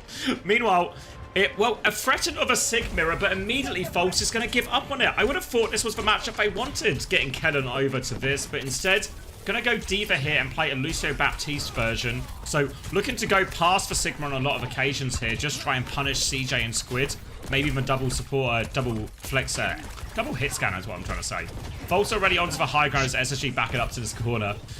Looking for their timing. Grapes is already low. Once they get into this corner, they will look for the opportunity to speed out, amp out, and try and take out one of these wide swinging players. They go for a bit of a drive-through now. Grapes is flying in, and he's deleted Sugar Free out of there. No lamp in time to save him. And there's for tempo, there's for speed. They take Sugar Free out immediately. We'll see if he makes a swap here. They will get a chance to get a 5-person fight. Sugar Free's going on to the May right now. More pressure coming through. Now going to have to anchor the point is Kellen. He's playing this inside corner to just try and DP, maintain that. Buy time for the rest of his team to try and find an opening pick here. They've got a lot of guns, but nothing coming through just yet. Holding onto the point. Sugar Free can help with that as well. Early pressure onto Ryan, but now False wants to go past. Ryan goes through, only half HP, a window in the front as well. Kellen's going to DP that, but the real danger's in the back, but Squid's dealt with that, and Renko dies as he swings as well. CJ lamps in the back, they dealt with this. That was where the real threat is. There's still a D.Va behind them. They can stagger this baby D.Va out for a long time. Yeah, gonna make False walk all the way. He's would stand still here, you know? Like, he wouldn't. It's true, guys, I can confirm. Hello. All the ults online now except for Sugar Freeze, because of course he had that swap. Lots of tools now for SSG when the push comes in. Lots of these ults are pretty good at dealing with aggressive plays. The bowler can shut someone down, the Captive Sun can punish anyone.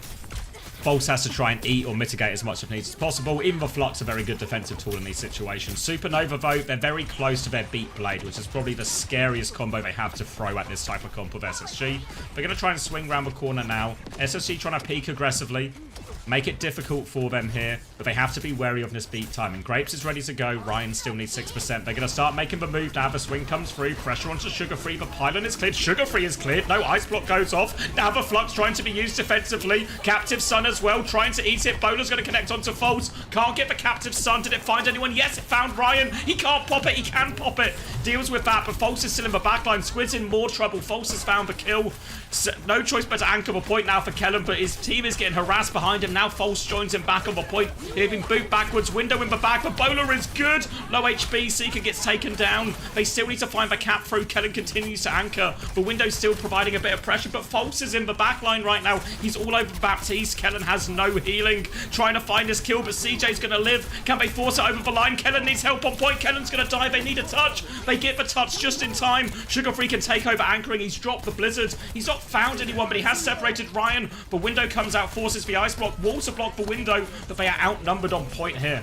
Not the tidiest from Supernova, but you can see the idea. Ryan and False are going to keep going deep, occupying this back line, and the rest of the team are going to try and run over Kellen while this happens. They need to get False's mech for the next fight, but they should be good for it, and they nearly have another beat ready to go. And this time, a couple of swaps coming through from SSG, the Briggs swap, the Genji swap, but nowhere close to any of their ults to deal with this beat. So this is a big opportunity for Supernova on the Snowball. They'll move the cart as far as they can for free. Then once Kellen starts anchoring it, they should be pretty close to beat, and that can be the go signal. And it's all really eyes on this Bat Brig and if they can survive this D.Va Genji engage. Slow and steady progress for now. Sugar Free probably going to play this quite aggressively, honestly. Look to try and find trades. Renko will probably be one of the players who's going to struggle the most when this aggressive push comes in. We saw Grapes go flying through with a few of their amp around the corner engagers so far. CJ's about to have the window, but really great chance to go through that. Grapes is looking for it now. Beat round the corner, catches everyone. They go flying through, all over Squid, all over Seeker. Kellen is trying to back up and give space. Really trying to preserve his life here if they can. Lamp used aggressively to help False as he catches that rock. Kellen has got out, but now they're going to have to try this difficult retake, and Ryan's very close to the blade. Renko's going to have the window for this. This is a really difficult one for SSG to deal with. False is going to play for the boot. Window for a bit of a space. They're going to window in response now. Renko peeking back. There's a bowler available at the choke. It's going to catch on. Lamp saves them from the damage, but they force the cap through all of this. Just too difficult to walk forward. And now they're going to look for all the stagger kills. Ryan all over this backline here. 1 HP. Flux from Kellen. He wants to hold it right now. He gets the trade, goes for the rock, catches for Baptiste as well. Kellen will clean it up. Self-destruct from False to hold into on. And they're going to try and preserve themselves forward at this close choke here, SSG. Again, Kellen's going to keep anchoring the corner. And now the ult situation's a little bit more reasonable. Ryan's going to have the blade, but Squid now has the perfect answer for it as well. You can see Supernova eyeing up this left-hand side corridor right now. Looks like False is going to go through left, trying to contain this backline. Ryan's going to go join him now. Blade is available. Wants to close the distance before popping it. Rock comes out, catches Grapes on the crossbow, and now Ryan's going to get taken care of as well. Good proactiveness as he saw Supernova trying to steal a little bit of distance, get a bit closer to that backline before going. They force False out of mech as well, so it's going to be a while. I presume he's going to swap in spawn. Yeah, he's got Zarya. Is he sticking for Zarya as well? He's going to stick for Zarya. So now, slightly different version, but same core principle. Bubbles are going to go onto Ryan. He's going to hit the back line. That's going to give False some energy, and False is going to use some energy to just walk all over Kellen if he can. That high energy will go through the Matrix. First bubble onto Ryan already, just to take that left-hand side fight. Next bubble probably going Ryan's way, and this time for the Blade. Walking up, taking a bit of space. You can see False already bullying Kellen back. Window comes out. False is in the open. Has to self-bubble and lamp. Ryan still hasn't pulled the Blade. He tries to dash out. They disengage for Window. That was a scary disengage, but Supernova get everyone out alive. And now a chance to go again. Eyes on Ryan. Blade still available. Now he's going for the Blade. Bubble onto the backline. Jutsu is going to go down. They try and trade with a Flux. Sugarfree's good for 2 actually in all of that. Gonna kill this Baptiste too. They've gone all the way through. And the trades are more than enough. False is still alive as well. Sugarfree gets taken down. And they'll get the payload moving. Just for Window Blade. It's not too expensive actually either for Supernova. They're going to have to beat for the next one. Just no chance for Squid to pop that rally in any of that apparently. Kellen tried to trade it out with the Flux. But the Flux was at the choke. And the trades weren't enough for SSG to stabilize. Now Grape's already moving coast with, looks like all of his team really. They want to meet SSG here. They have the beat available already if they just want to push. Might just also be saving it as an answer to Sugarfree's Blade. Kellen's going to try and walk up. Bubble's going to block the rock. Now the rally comes through. B in response. Bowler over the top. A lot of damage from this Bowler. Grapes is super low. The lamp comes out, but it doesn't save him. False is high energy, but in a lot of trouble. Blade from Sugarfree. Ryan's out of deflex. He's taken care of as well. False is on the run right now, trying to get this energy out. He won't, though. Full reset. 20-odd seconds left. Nearly have a grab, Supernova, but they're going to have to rush this last fight. Grapes already out of spawn. No ult for SSG. SSG have, I think, the space now to take 2 fights if they want. Even if they get grab and die to that. Ryan's actually going to get a bubble and blink through to secure the touch. That forces Sugarfree to come through and match him. Sugarfree's trying to mark this one. False is looking for the grab. He's going to grab him from underneath. Do they have a follow-up up top? Lamp comes out. Grapes is shooting at him, but there's no follow-up. Ryan was busy on the point. He was on Tracer anyway. And they're just going to get killed as they go for that. False couldn't pull anyone close enough to the edge to do the damage. The grab doesn't get converted. And now there's no help for False. Window to finish the job. And they will get the hold at the end of third here. Not the worst defense I've ever seen. I feel like the Sigma comp, like, I don't know, I swear every time I say it, it always does well, and then the enemy team gets ults and you just always like end up, you can never hold for that long with it, you know? I was surprised. Go on, desk member. As a member of the desk, I wonder if this Ram ban actually worked against them here. Because they are sticking to the Lucio, right? Grapes is not a flexible player. No, he plays a lot of Brig as well, but yeah, not like any like Ilari or anything like that. Yeah, then I don't see why you want to take the Sigma mirror and. Well, my guess is I think False is going to go Sigma here on defense. Yeah, that would be with my Grapes prediction. playing what? Brig? I see. Yeah, maybe. But I feel like if you're gonna play Lucio, like, might as well just go Ram. No, I agree. I felt there was times where Callan could have swapped too, to be honest with you. Like, the comp was even with the. Honestly, you'll consider this a hot take, but when you understand modern Overwatch, you'll understand he should have swapped Winston on third. Yeah, guys, this member of the desk should not ever talk again, okay? So how many pieces of toilet Wait, SSG, listen. Right. Listening on the poo. Bro, I took a shit like 10 minutes ago. I think I used like half the also, like, how? Yeah, like you take like 2 or 1. They're not showing. They might be holding close. Get a quick. They have Sig. Sig Genji. Sig Genji. Sig Genji Freya. At least Sig as well. Yeah, I'm thinking left. They break. That break. Sig break. Coming top left. You have to shoot. They better bro. She's Sig. Yeah. Genji top right. Right away. Genji top right. I'm thinking down. We need to quick do it. Exactly. I'm ready to swing. Bro. Take my shield. Did you close bottom right? We can swing soon. I'm ready for it. He's ready? She gone? Yeah, I can peek. Yeah, too long. Peek now. She Genji. Look at you.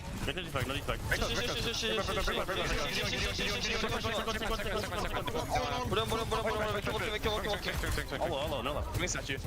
Get on. Make those. Get that one at all. What? Right, man. Nice one. Get on. I can say go up. Go up. It's truly a disaster from Supernova. I actually love Kellen so much. Like, actually so fucking useless. Like, he says nothing for the first minute. He just calls focusing, and then he walks around the corner, calls Sig 1, while Sig was like full HP, still blue. Like, he was like, he didn't do anything and just said Sig 1, and then stayed muted. I actually respect that from him. Yeah, I heard Seeker afterwards as well. He's not one at all. But if it works, it works. Diva swap from false as they try and window out to reclaim some space here, but the disengage looks alright. Kellen should be okay getting out of here. They're going to window back to try and relieve the pressure. False has gone super deep for this, actually, and his retreat is going to be through this window, so he's not going to be able to retreat at all. Kellen's going to get the D-Mech here, and SSG keep this snowball going forward. Supernova has swapped to the same comp they had on the defense.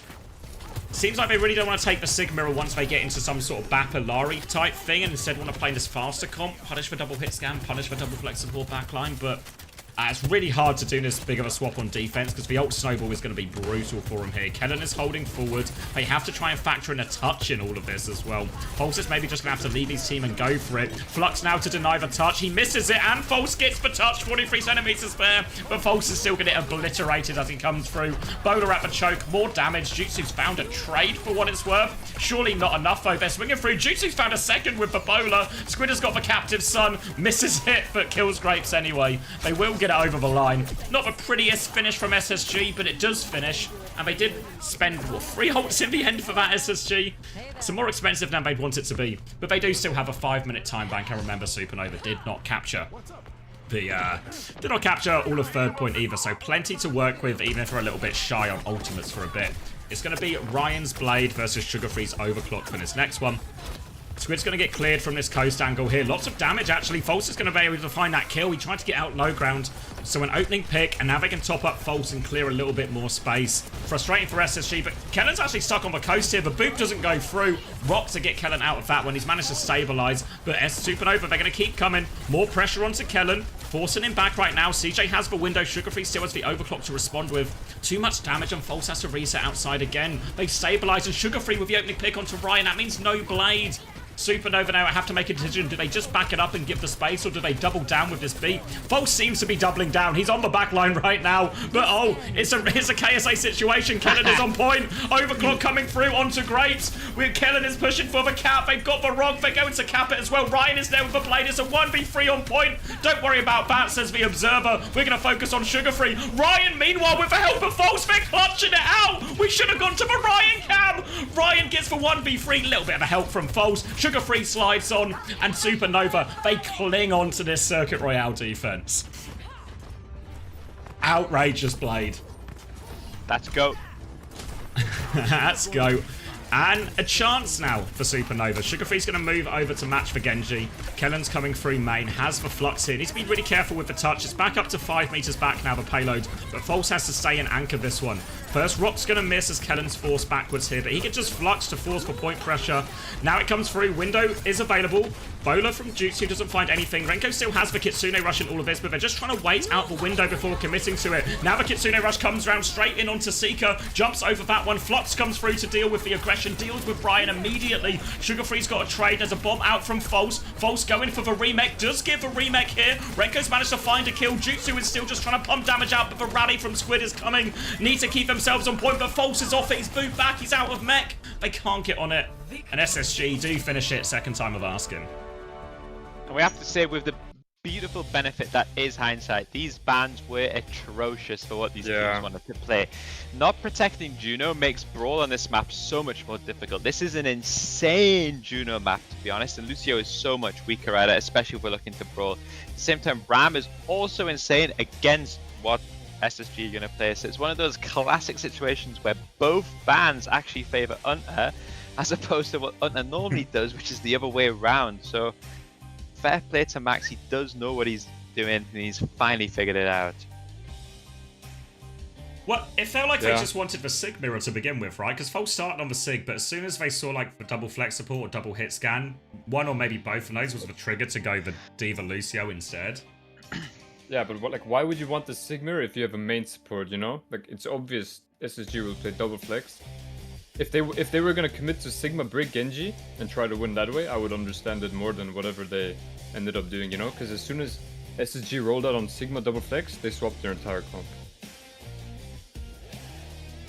Yeah, it's roster in before ban as well, right? So they would have seen Squid in long before they... or exactly. Before, maybe not long before, but before they made this decision. Yeah. But then again, it's also just a massive team gap, I think, or skill gap, so... True. Hard to blame the bans, you know. There's probably no combination of bans which is winning at that, unfortunately. A Gen G type situation. Yeah. But those bans were also questionable, I think. Yeah. Maybe not. I thought it was okay. The only bad one is maybe Saravasa, but they tried something. They had an idea. I mean, yeah, actually, sort of makes sense, you know? Yeah. Because Freya's good into Torb. I mean, you were saying that yesterday, weren't you? Yeah. When you were insulting Torb for no reason. What was the word? Voluptuous? Voluptuous. Yeah, yeah, he's a voluptuous young man.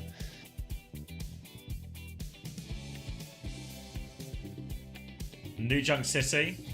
I guess we're going to try and force some type of Orisa mirror here then from Supernova.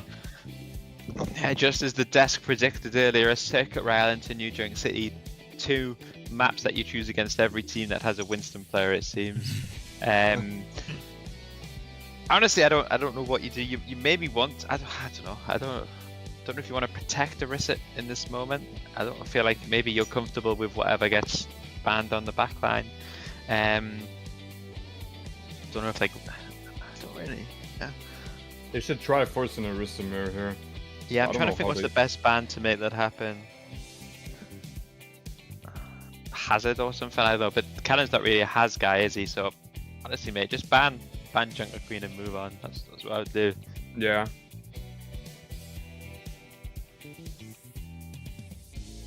And there was the best counter ban for SSG. They've used the Juno already. Just ban the Brig or something. Yeah, I just think you would just... I don't know what SSG... I don't know if they're a better Lucio Kiri team or a better Juno Brig team, but just ban like the other one. Like, just force that backline mirror, whatever you're most comfortable on. But I don't know what that is for them. Yeah, I think Supernova would rather play Juno Brig if they can. Which one is that for you, Chris? Oh, Lucio Kiri by far, mate. We've absolutely loved it. Lucio Kiri. We're just holding it for now. We're just holding it. A classic strat save until playoffs. Wait, who do you play next week, Chris? The Frosttails, mate. Ah, fuck. That might be a dogfight, actually.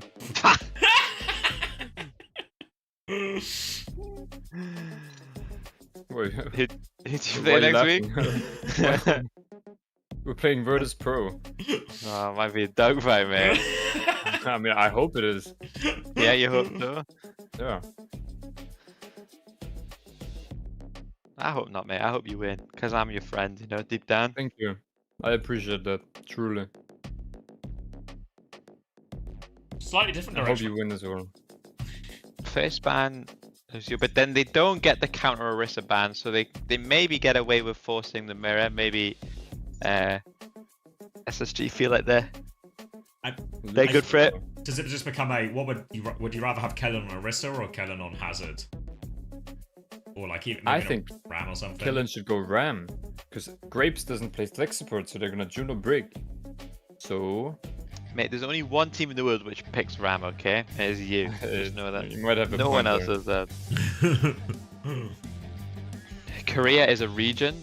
Doesn't even acknowledge that Ram's region existence. is a fraud region.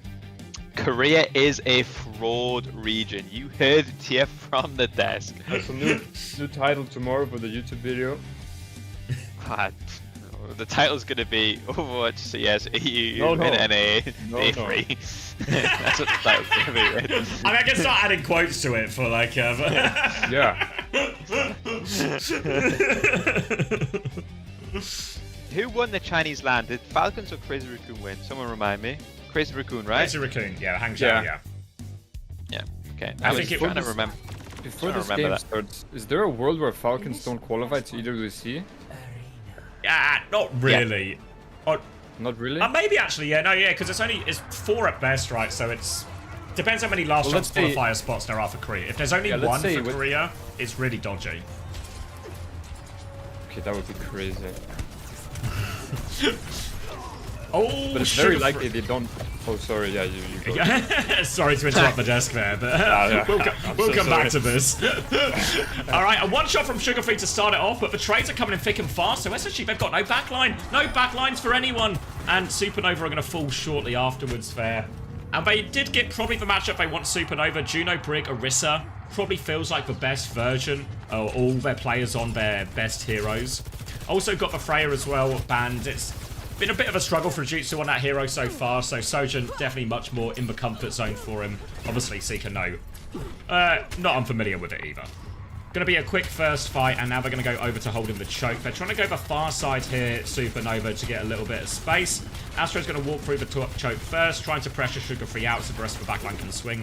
I think someone's on a big flank here. Ryan's on a big solo flank to get an angle here. He's got the choice between the backline and Kellen, harassing the backline, but cops a body shot. I think no one's actually with Ryan here, so he has no healing except for his mini. He's going to have to rely on that as Astro walks forward. Kellen's going to try and walk on the backline right now. Both Orisa's on the backline. Jutsu slides away from that one. Kellen's getting peppered down. They have a lot of angles on Kellen, and SSG trying to back it up right now, Kellen, but he's in all sorts of trouble. He gets focused down. Astro with the Terror Surge doesn't just find the value, actually. They get the kills.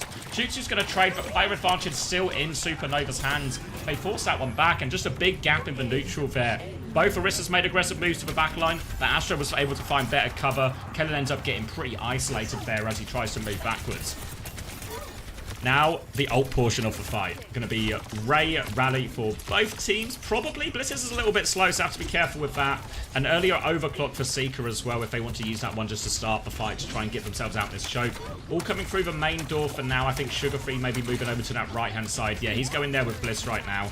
Kellen's going to wait for that position. Going to be a speed ring through the choke. They come through. Ray is going to be used. Astro is on the run. Rally on the side from Grapes. Remco's going to drop the Ray. He's going to get taken down, but the Ray is still in play. Blade over the top from Sugar Free, trying to finish this one off. Ryan has the Blade now, but he's fighting his Sojourn first. Sugar Free's hunting for more kills. Is good for 2. Terror Surge in the middle of all that from Kellen found 2 too. So they do win that. I'm going private coach and see you guys later. Have fun. Desk out. Take care, Chris. First point for SSG there. And they didn't actually have to use both support ops in the end. The DPS did all the damage. Blizz is going to have this rally now to deal with Ryan's next upcoming Blade. The Supernova can always wait for the overclock start with that too, so a bit more to throw in. Sugar Free trying to harass at the choke now, and Supernova seem to be changing their mind about the door they want. They've just left their Brig there. Presumably Ryan's with them as well. Seeker's watching the other choke. Supernova coming through now. A little bit slow with this, but point still doesn't unlock for 10 seconds. Rally push comes through. Blade over the top right now. Taken for a ride, but Blizz goes down in the rally. Ryan cuts through that one. Looking for the Juno now, but nothing else to find. And they've traded the backline again. Every time Supernova seem to make positive moves forward, Sugar Free is there finding the kills to shut them down. They take care of Ryan. They take care of Astro. No healing for Supernova. And it will be the first flip despite that rally jacks. Tough situation for Supernova. Now they come back. Terror Surge overclock. Ryan's going to go over onto the Tracer. Probably the better of the 2 heroes for Ryan. No, he was just going for support. He's keeping me guessing. Sticking on the Tracer. I think it is a better hero for him, even though both heroes are pretty viable in this matchup. Now Terror Surge available. They might just overclock to start with. Make a bit of space. Set Astro up in this Terror Surge when they force a key shift or something like that. Jutsu's walking up with a swing right now. Trying to get a full rail before going. Fires the first one. Now he's swinging onto Sugar Free. Another shot and the spear from the other side. Sugar Free can't deflect both directions at the same time. An opening pick, and SSG, they might just give this one up for free. Tip-tap the point. They don't have any of their ults just yet. Jutsu's going to keep flanking with this full rail. Look for an opportunity. Blizz in a spot of Bobber as he moves backwards. And they found another kill on the flank. Kellen's traded out, but CJ is on the run. They're so close to so many ultimates, SSG. Are they going to commit to it? Are they going to try and clutch? Kellen has the Terror Surge. Ray nearly available from CJ. Terror Surge goes out first from Astro. Doesn't find too much damage, and Kellen's just walked past it and got a kill. Now the Ray Blade to turn it from CJ. Kellen drops a Terror Surge as well. SSG use everything. Sugar Free's been whip shot away, but Sugar Free's still coming for Grapes. Grapes hits a second whip shot, but can't live. Astro now, no healing left. SSG will clean it up. 100-0 on point E. 2 rounds in a row for them. And we'll move on to the third point here. Double support up, coming up very quickly for Supernova. Quicken and SSGs as well. SSG really only have the overclock. They can get the early position. Might even overclock early just to try and force his support ops quite far back. Worst case for SSG is Supernova gets a point, use the support ults there, and can flip the objective. If they can force one of the ults out at this choke and then kite back, they've got plenty of room to kite into and provide Seeker with maybe a few opportunities to find a kill. Trying to come through the choke now is Astro. Rest of the team there as well. Ryan's on the left-hand side of his team right now, trying to get through and force point. Astro walking up. Looking for a Ray timing here if he can find it, Renko. Point force coming through from Ryan. Sugar-Free moves over to match it. No ults pop just yet. The slower it is, the closer Bliss is going to get to this rally as well. SSG give him the space now, slowly but surely. Now the overclock comes through. Initial dink comes through. Ray in response from Renko. More dinks from Seeker, but no kills just yet. There we go. Takes down Renko. Nice shots from Seeker, and Kellen's worked his way into the backline, and the Ray push is a disaster. Ryan's going to get one kill, but they're on life support up top. The spear is good from Kellen as well. Ryan's going to get the mini. He's going to try and find a late trade. Got the recall, but nothing he can really do here. Has to just die. Take the full reset. And you saw SSG playing it slow, giving a lot of space. The impetus really should have been on Supernova to do something about that, to take forward, use their support ult advantage.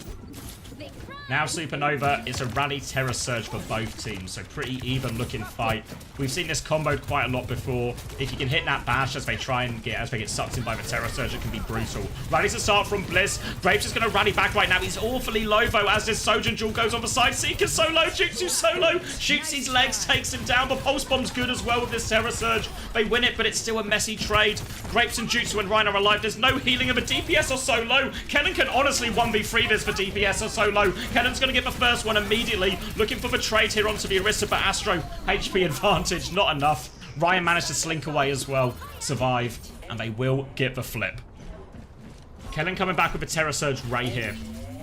So now, table flips is going to be a very powerful ult combo for SSG. This is a big point though. Supernova can play it slow and wide, make it awkward for him, and hopefully get to Jutsu's overclock. Maybe a chance to clutch with that one. Astro's going to start marking point. Charged up spear sent for the direction of Coast to try and force Sugar-Free out. Can't find it though. Seeker's got a full rail swinging onto the high ground now. Kellen's going to peek around the corner, but he's the one who catches the spear in the face. He's going to try and force the point, but Astro can anchor this for a long time. Ray nearly available for CJ. Jutsu's actually flanked all the way around, so SSG are going to try and flip the map right now. No chance, doesn't hit the shot near Jutsu, but they're keeping the point contested. Jutsu 99%. Ray comes out, high ground. Overclock is available right now from Jutsu. He's popped it. He needs kills immediately, but the blade on top of Grape. Sugar-Free shuts that one down. Jutsu can't find any kills. Body shots only onto everyone. And SSG finish it off 3-0. Yeah.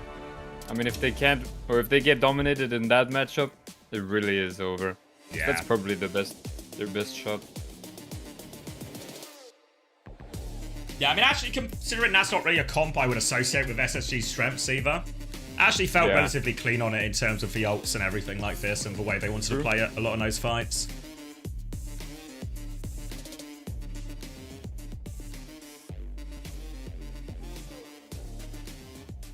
Alright, I'll take a look at the numbers as well. I think lots of people were hoping for big SSG scores. I was hoping for Grapes just not to go super negative. He's gone -10. Thanks, Grapes. What's the worst negative you've seen? From like an individual game? Yeah. Like, I swear we've had people who are like -25 or -30 or something crazy. -25? Yeah. Wow.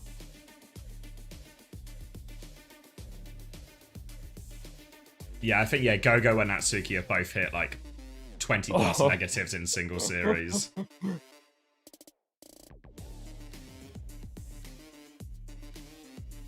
Yeah, looks like actually, yeah, Kellen and CJ the big winners there. Sugar-Free 17, which isn't too bad, but probably hope for a bit more from the prize. CJ with 20, Kellen with 23, happy with that. Squid comes in, gets a 0.5 and leaves, yeah.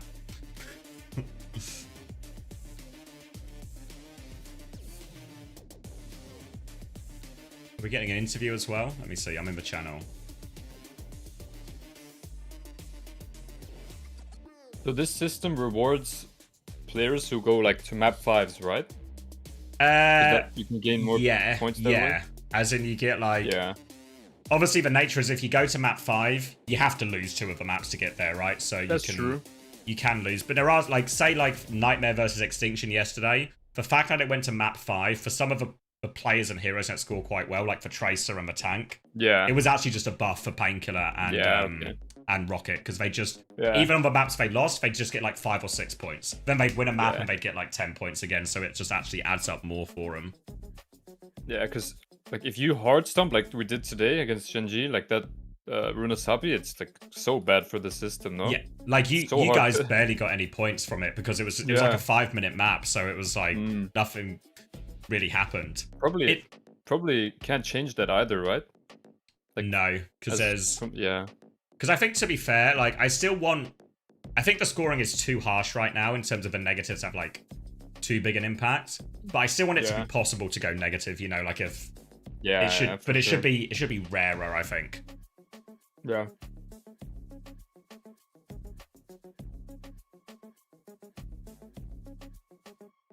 All right, and we could be in for like a world record OWCS actually, because there's one game left, and it's GK versus Dildux as well.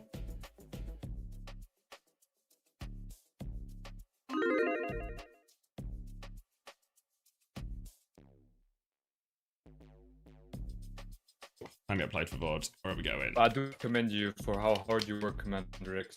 I went to sleep while you were still casting that Nightmare game, and I woke up and you were already casting Korea. Honestly, actually, you know that finish to the GK Team Liquid game? I was like cooked after that, you know? That was like the last of my energy. I'm in like a hot room, I'm tired. And then Nightmare go 2 maps up and I'm like, this is okay then. It's gonna be done soon. And then roll out fucking Life Weaver Mercy and I'm like, oh, they're gonna turn it into a dogfight. Then they lose map 4 and I'm like, these guys have no respect for my sleep schedule. Do you have an AC in your room? No, because it's... Oh my god. It's rough. It's over the summer. It's rough. It's gonna get so bad, no? Yeah, because we thought about having one installed because obviously most houses in the UK don't have aircon compared to like if you go to like Spain or something, or Riyadh, for example, every building will have like pretty robust aircon, or LA as well. But no other houses in the UK do. And obviously what I have is where I live, it's, do you know, like terrace housing? So basically there's no gap between the houses. So it means all the houses are quite close together. So if I have my window open, especially once we get to like the later NA games, I feel like I'm really taking the piss with the neighbors if I'm like full casting with the window. Because they want their windows open because it's warm as well, but like they're not making any noise. I'm shouting. It feels like really disrespect. And you know, I've never had too much of a problem with neighbors, but I know friends who have like moved house because their neighbors are just like noisy and annoying and stuff. So it's like, I don't want to be that guy. But also, I don't want to have my door open into the room, like to the rest of the house, because like it's also super fair that my fiance gets to exist without having like someone screaming while she's trying to watch TV or something or go to bed. So it means I'm actually just like boxed in quite a small room with a computer running. So we did. You have a fan, right? I have like a fan, but the problem with the fan, what helps the fan most is airflow. But with the window closed and the door closed, there's no air. It's just like I have the same problem. Like during summer, it's genuinely like almost impossible to play for me because it's so hot. Like it's so fucking hot. Like I close my door, the window has to be closed as well for the same reason as you, and then the PC is just heating it up. But you have to cast on top of that. You know, like you have to like permanently talk and everything. I mean, it's nice because I obviously, like, when I played back in like TF2 days as well, and I would have the same thing because again, like no aircon and stuff, and I'd be in like apartments and that. And I used to hate playing as well when it's just like your hands are like perennially sweaty and you can't do anything about it. So I don't have to deal with that side of things, but it's like the long days of focus are gonna be real tough. So I might do it eventually. It's like kind of, it's expensive. It's not like impossible expensive. It's just kind of expensive for like something I'm only going to use for a few months of the year.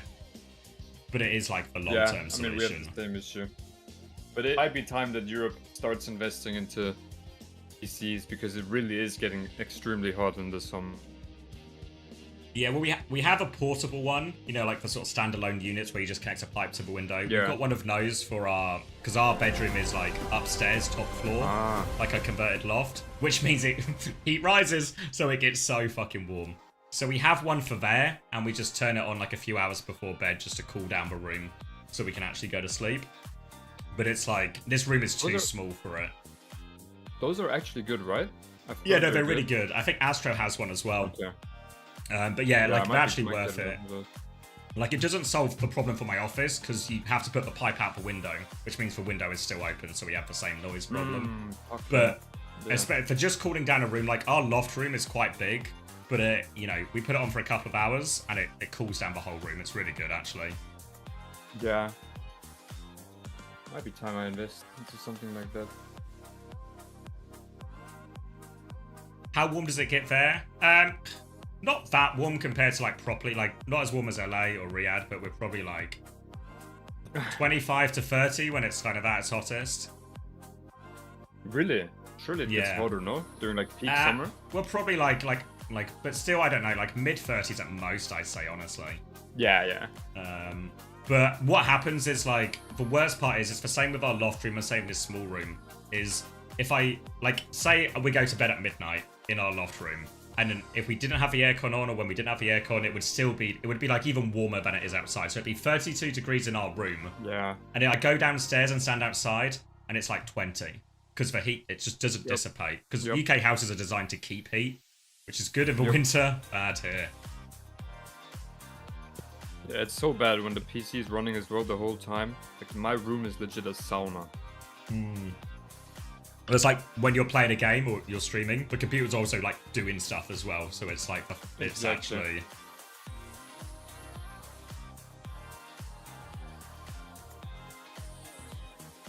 Sauna mentioned. Yeah, not that sauna.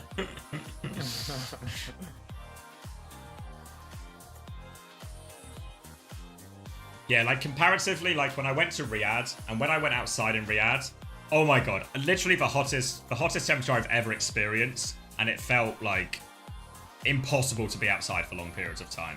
Yeah. But every time I went inside, I was putting a hoodie on because the aircon ramped up to full. So I was like, it's this weird thing where I'm actually wearing a hoodie around Riyadh, even though it's the hottest temperatures I've ever experienced. Yeah, I'm the same. I just carry a hoodie everywhere in Saudi, you know? But it's like, I don't know, because you're never really outside, because it's just impossible. You can't, yeah. Same in LA, LA, right? Like, we were there in August, right? In Saudi. Oh, wow. Yeah. No, you were there as well. I mean, EWC. Yeah, it was genuinely, it's like your skin is burning. It was like, I swear it was like 45 or something. And I was like, yeah. I remember seeing it on like the weather app and I'm being like, this has to be wrong. Like, I don't think the temperatures go that high. Like it doesn't get that hot. It's not possible. It can't be right. It's like, I've never walked outside like 40 and it's 45. There's no way. There's no way. Yeah. And then I'm legit freezing in EWC when we're playing. I'm freezing. It gets to 55 in Dubai? Fuck. No way. Like, it just feels... Like, I can't comprehend it, you know? Yeah. You get used to it? I refuse to believe that's true, by the way. I can't.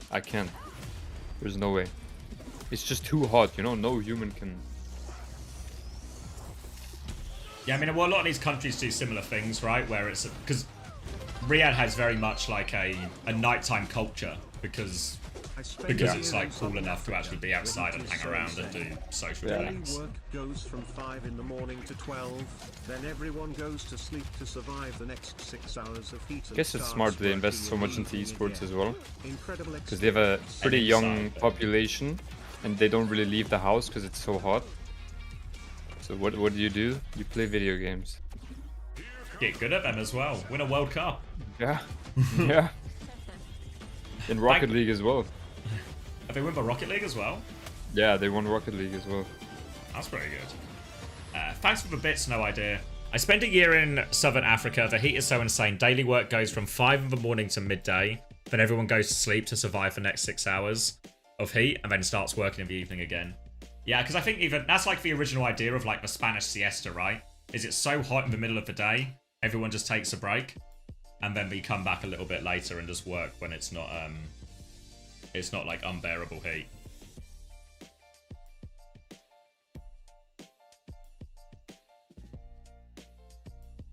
I don't know.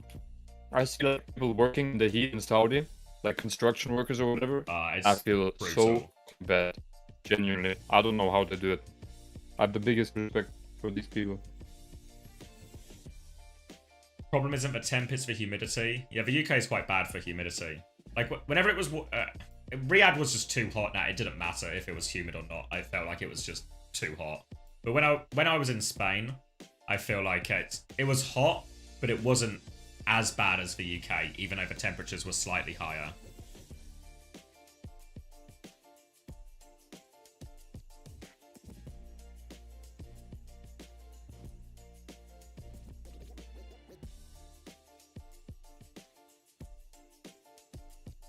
Well, unfortunately, the desk has to clock out here, Commander. The desk is clocking out? Yeah, I appreciate you bringing me on. Of course, and I'll mate. see you next time. See Thank you you. next Bye-bye. time. Take care, mate.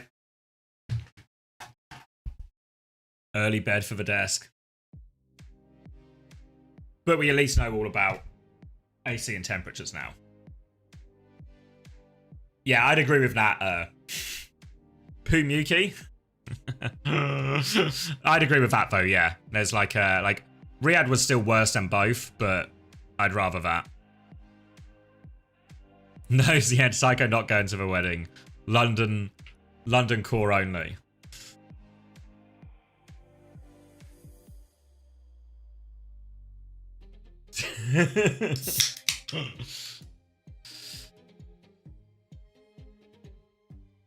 When's GK played Nightmare? I want to say it's week 6, actually. It's like one of the final... Yeah, the first game of week 6. So, final week, first game.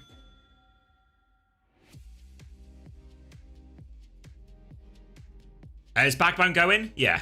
London core. The London boys, or like the boys who were around both years, they were invited.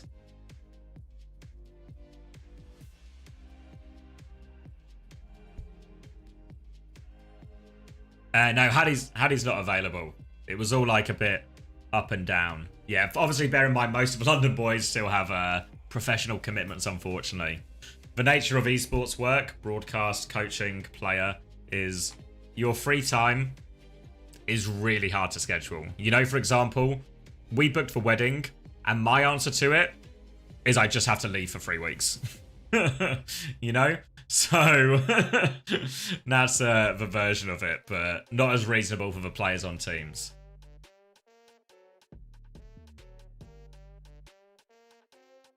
Yeah, Coleman's best man, guys. Of course Coleman's there.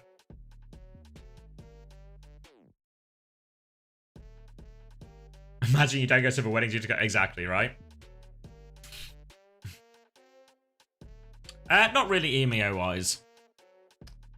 People were asking if you were going to the wedding, Coleman.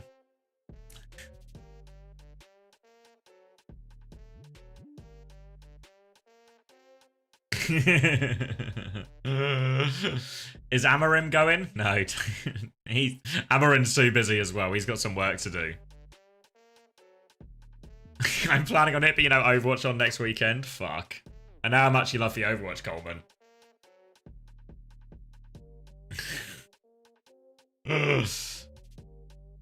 Oh, where are we going? GK with a Moira ban.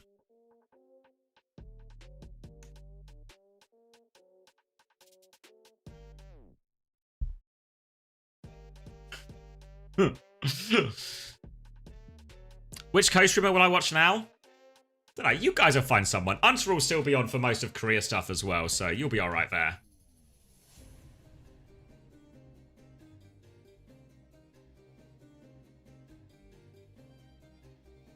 But yeah, Ply will be on, Rack will be on. You guys will find a new home. A temporary home. Just to stay away. To stay at the grandparents. Oh yeah, does Tomofin do EMEA and NA now as well?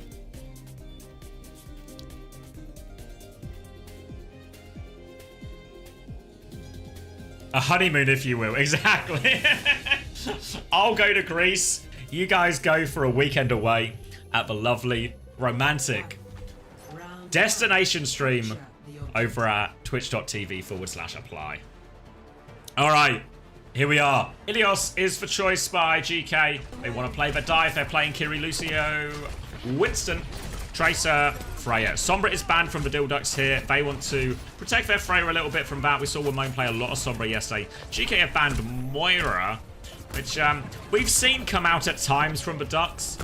Don't think it's going to be too impactful. They'll be more than happy with a Kiri, Lucio, Mirror here, Ducks. Well, at least for now. Still one of Nightmare's best comps. Little Waller's Frothy Philly's going to meet up here, but harassment from the backline, TP away, force, but it's Kufru who dies!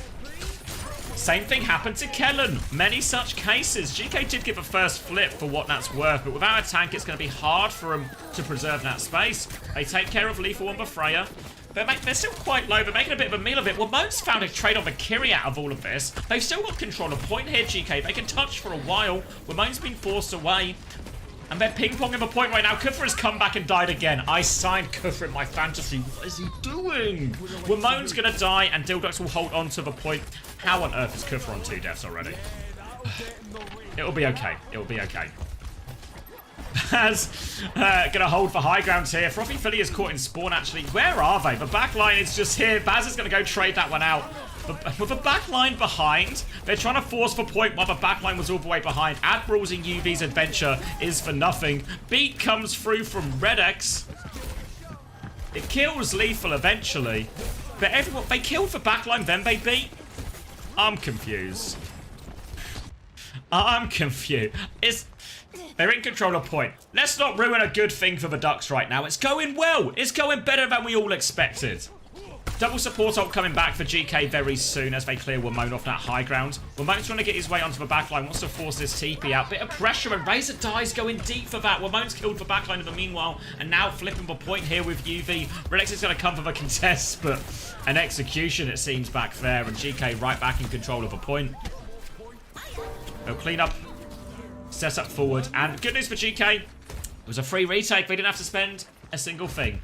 DPS and support ults ready to go. This means the Ducks. The walk-up's going to be scary. If they ever get a shift force, there's a chance for that Kitsune Rush to come out. Admiral could even push with beat if they want. So GK, they're in control of the aggression here if they want it. Razor going to try and pressure this Freya out. Forces Lethal to DP. Now the beat push comes through from Admiral, trying to chase down the disengage attempt from Dilducks. It's looking good right now. More pressure onto the Freya. Links up with Frothy Philly, and they will be okay to survive that one. Now they have the Kitsune Rush to mirror UVs. Kufra has swapped onto the Hazard in all of this, worth saying as well. Also a believer it's too bad, or too hard one for Winston. Now coming back, Bowler over the top, damage onto Baz, and actually Redex has been separated here, pushed into Lethal, who pops him at the back of the head. They come back in, they're winning this Kitsune Rush trade. Razor's Pulse Bomb is not going to be enough value. I mean, it gets a kill, it does what a Pulse Bomb should do. But the kills are too much to overturn, and Dilduck's going to have to play for one last recontest. They're going to have to try and find a way through Kufra's downpour as well. Late kills here onto Frothy Philly are going to cause problems too. GK are holding very aggressively. They're going to put a lot of pressure on Reddit, a lot of pressure on Razor. And this should put him in a position that's quite tricky. Redex has gone all the way around to take some attention. He's pulled him back. Admiral is on the hunt trying to mark that position. Admiral's looking for him. He blocks him. Admiral and Lethal get the job done, but the overtime is triggered. Now a boot trying to get him back into the downpour. Baz is going to get Suzu'd, but he's taken so much damage on this. He lives for now, but he's so low. Kufra will clean it up, and GK will recover from what was a bit of a rough start. Really, it was... Once they were on the Hazard Mirror... Reddit's good for one more. Once they were on the Hazard Mirror, they were all fine for it. Score 0-1. But for Winston was a bit of a struggle. Interested to see if GK stick on this one, or just start on the Hazard. We are on Ruin, so probably even more reason to think they might start the Hazard.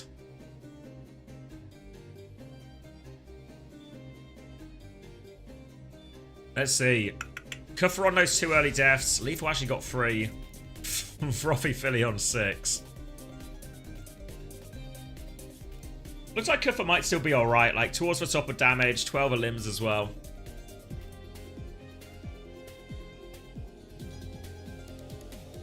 It's a normal Winston bottom rooms. Now, I think the space you need to control, like if you play in this position as Hazard, you can sort of control...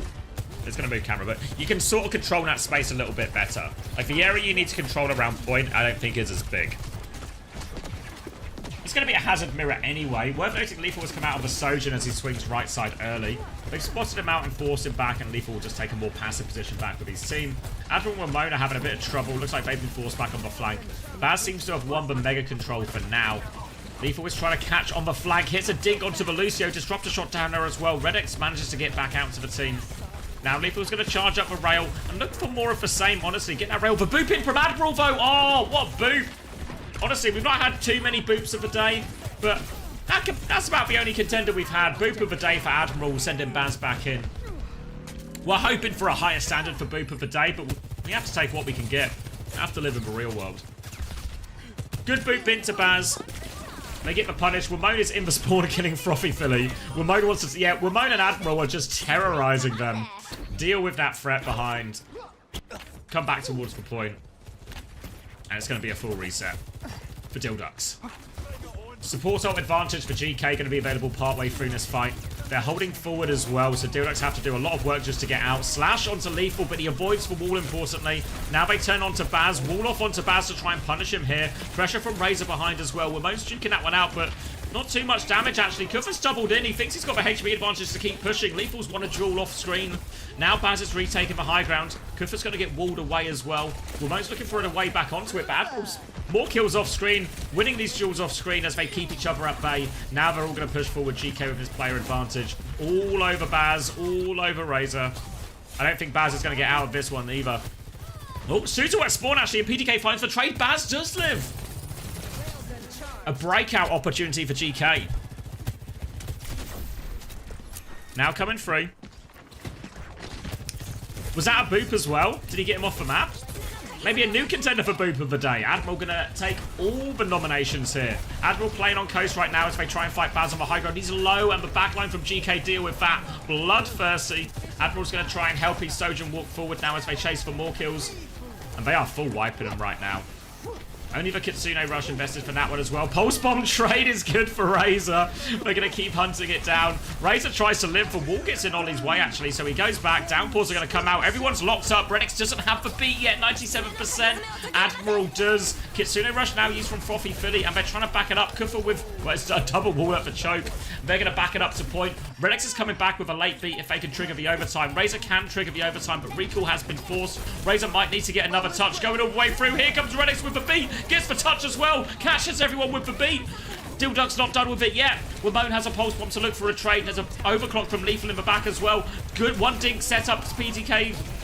Ramon's finishing these ones off. Renix is low as well, but actually Baz has forced the kill onto the Sojourn. Again, Dilduk's clinging into this. Baz will get traded. Ramon is still behind. It's just for Lucio and Tracer, but Tracer, oh, Lucio goes down just for Tracer left. And Dildux, they extend the map. They are back in it now. Great beat from Bedex. Hits the rollout, comes back in, beats everyone. They find the kills. And now GK have to play retake. They're close to the Kitsune Rush. Closer than any of their other ults at least. But PTK's got this overclock ready to go. Low HP for now as Ramon's going to try and move in. Blinks pass for Tracer. The overclock goes though. Kufa's going to try and disengage. You can see PTK, he wants to chase. He's got the slide to go and Kufa will get deleted by that one. Full rail left over as well to help this fight on point. Ramon's going to be forced all the way behind. Goes to the Mega. Uses the extra blinks to go away. UV can get the TP out as well. Is UV... Oh, there's a slide away onto Lethal here. Lethal's on the run. They can't find any of these late kills, actually. Oh, yes, they can. They found one. But they use this opportunity to Kitsune Rush on point. It's one. Oh, the Kitsune Rush gets 2 kills immediately. Dildux weren't set up for this recontest because they were chasing for too long. Loads of pressure onto Baz right now. Frothy Philly might not get this Kitsune Rush in time. No, Yuvi's going to kill them all. Downpour comes out. TP to avoid it. Kufa is locked up, but the beat from Admiral is good. Keeps them all alive. And GK do close it out. Even though... Heart from the Ducks, right?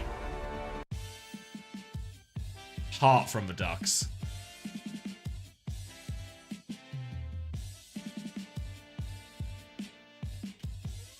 We look at some numbers. All right, hoping... I feel like Kufa's not going to score that well. Yeah, UV the highest scorer, 6.5. Admiral 5.5 actually. Ramon 5.5. Lethal 1. 6 Fs for him. 4.5 for Kufa. I mean, yeah, to be honest, it was those 2 early deaths that really ruined their numbers. Frothy Philly racks up a Quick 10.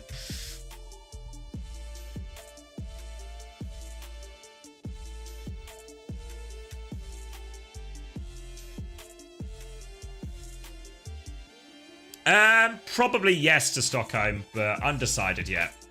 Undecided. Depends if they offer me an opportunity to co-stream from the event or not.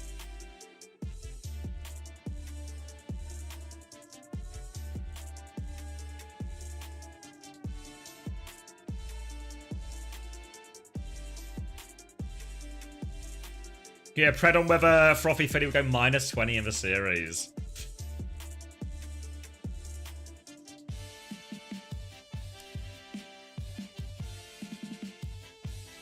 I'm going with no. I'm going with no.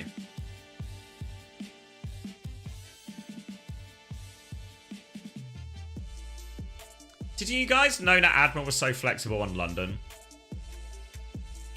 My theory is he wasn't that flexible on London. Because we played him on other heroes, and honestly, it was a struggle. I think we're seeing, I guess, development. Because obviously we played him on Brig on London. You guys would have watched a lot in those games. Right? You would have watched a lot in those games.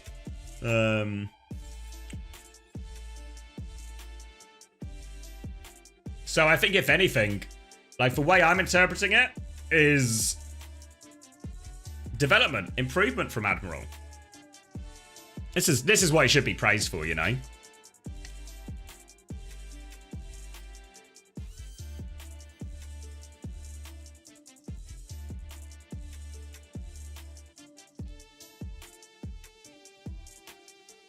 The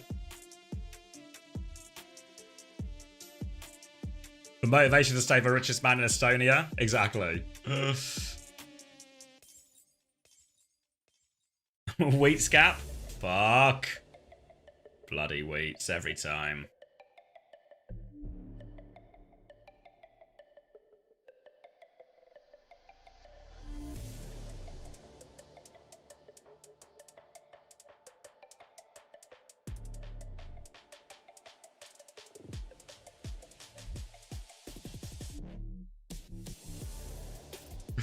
Alright, where are we going? Circuit, Ducks are banning the Ram. GK are banning the Kiri, so feels like they want to play. Banning the Ram normally implies a Sigma or a Zarya. GK going to ban the Kiri, presumably to try and stop some kind of Kiri Lucio type backline, something that can go all in aggressively. Very much the expectation is that they are going to be playing BAP Lifeweaver here. And if they're playing BAP Lifeweaver, I think what GK are worried about is some kind of Lucio Kiri or even Juno Kiri, like very aggressive comp that'll just try and run over their Lifeweaver BAP.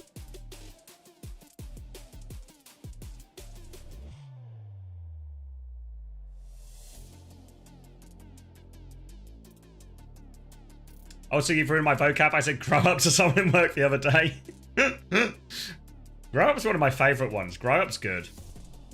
Oh, Preds. Oh, shit. That's fair. I'm on it.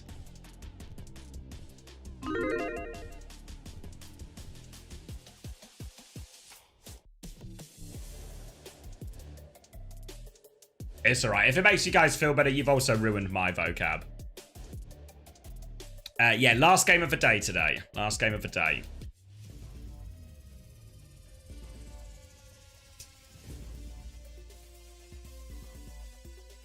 Alright, Circuit Royale, Ramban. I mean, surely I'm surprised the Ducks. I mean, I guess they really want to force the type of tank they want. I'm surprised they wouldn't ban Hazard or something, but maybe the Ram would just make it too hard. Alright, let's see. Oh, they banned Ram so they could play Reinhardt. Well, let's see. GK are rolling out on the defense, so their comp is real. It's the same comp they played against Team Liquid yesterday.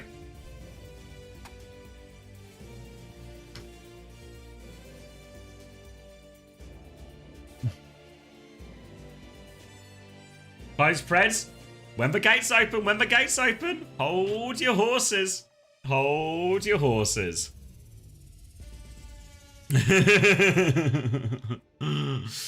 Oh, right. We'll see what Dilduck stick here, as they know the problem that they face. GK showed this off yesterday. Just about successfully. Has to be said, the GK comp was much more effective on the defense. And Dilduck's, it's a BAP, Lifeweaver Mirror, but they've got the Rhine Farabastian. Oh, they're pedaling the Rhine over. They're going over the roofs. All the way over right now. Looking for a pin in. Doesn't find anything. Lands on top of a hazard foe. Lethal's found 2 trays. He's killed both of the backline. What has happened? UV has jumped above Baz. He goes for a pin. He's swinging at nothing. And the surprise was there. The surprise was there. But unfazed with GK. Sticking for Rhine. This time, Cass Bastion. Honestly, feel like a sim could mix this up quite a bit. What is Redix? Oh, it's a slingshot! A slingshot on the Reinhardt. Did you see it? Pestle in the air, the slingshot onto the pin. Baz goes flying at him. Don't look twice. You might have mistaken that for TU in stage 1, but Baz was awfully low as he landed, and Ramon will get the kill. And GK will clean up all the kills. All right, we've seen two creative attempts here from the Dilducks. Feels like they're out of Lifeweaver ideas and we'll be going Lucio. But look, GK are not out of ideas. It's a high noon on the high ground from Lethal. Do they know? A drop down. Wall off to try and block it. They pull Lethal out of this position. Wamona's killed Renex during all of it. And Lethal's immediately going to go into hiding and flanking in this left room again as well. Might just walk in. A flash Famba Hammer on the Bastion. Razor's going to rotate the opposite side. Instead, they're going to try and fight the room. Clear this hazard if they can. But UV's up there with a window. Just poking them back. They're going to get walled off, actually. Wants to peek it. Window comes out. Lamp as well. Double lamp is out. Downpour was thrown in. They're all locked up in there, but they're safe in the room. They live. They kill the Baptiste. EMP for Ramon nearly. But the tree comes through from Lethal. Lethal's playing around the tree. They kill him anyway. Now a petal to get away. Admiral Voe in big trouble. Looking for the pin. Kuffer avoids that one. Ramon has the EMP. Drops the EMP. 2 kills for Ramon. Make it 3. He's cleaned that one up. The wall doesn't quite land where Kuffer wants it, but Frothy Philly trapped behind. And GK stabilised once more. Now, Dilducks have the ults though. Always a bit more of an ult comp, right? It's a Shatter, it's a Blizzard, it's some Bastion bombs to drop in on them. Even a late beat if they need it too. Kuffer is still behind them. Lethal on the Petal. Oh, PTK's just dead before Blizzard. They're coming to try and clear the high ground, but no speed for Baz, so he's coming slow. He goes for the Shatter. Who was there, Baz? Who was there? They have the Blizzard and the Bastion bombs. But they only have a minute left. Baz is going to go Diva. High noon from Lethal. Oh, wait, Kuffer steals the Petal. That's not for you, Kuffer. The lamp has been forced. Lethal's going to stand still. Bastion bombs coming in. Petal to avoid that damage. Blizzard coming out from PDK. Oh, Kuffer's locked in here. The downpour goes out. Does it? No, I don't think it lands. I think it's a downpour Jax. They killed UV as well. They force him back. Dilducks have space. The closer we get to overtime, the better Dilducks do, unless they have to fight a Turkish guy, in which case they'll lose 2 players in a 3v1. And unfortunately, they had to fight a Turkish guy. Lamp out for Baz to fly into, trying to avoid the D-Mech against his Sombra. Tracer, May, Lucio, they're trying to come back fast. They've got the window, but Ramon's got another EMP. Where is Ramon right now? Here he comes. The window is up. He's looking for the hit. He's going to get all of them. It's huge again from Ramon. Dealt with all of them. Lamp in to save him from that to ensure he doesn't get immediately traded. And this is going to be a full reset. Well, not even a full reset. It's going to be a full hold. Tree on point.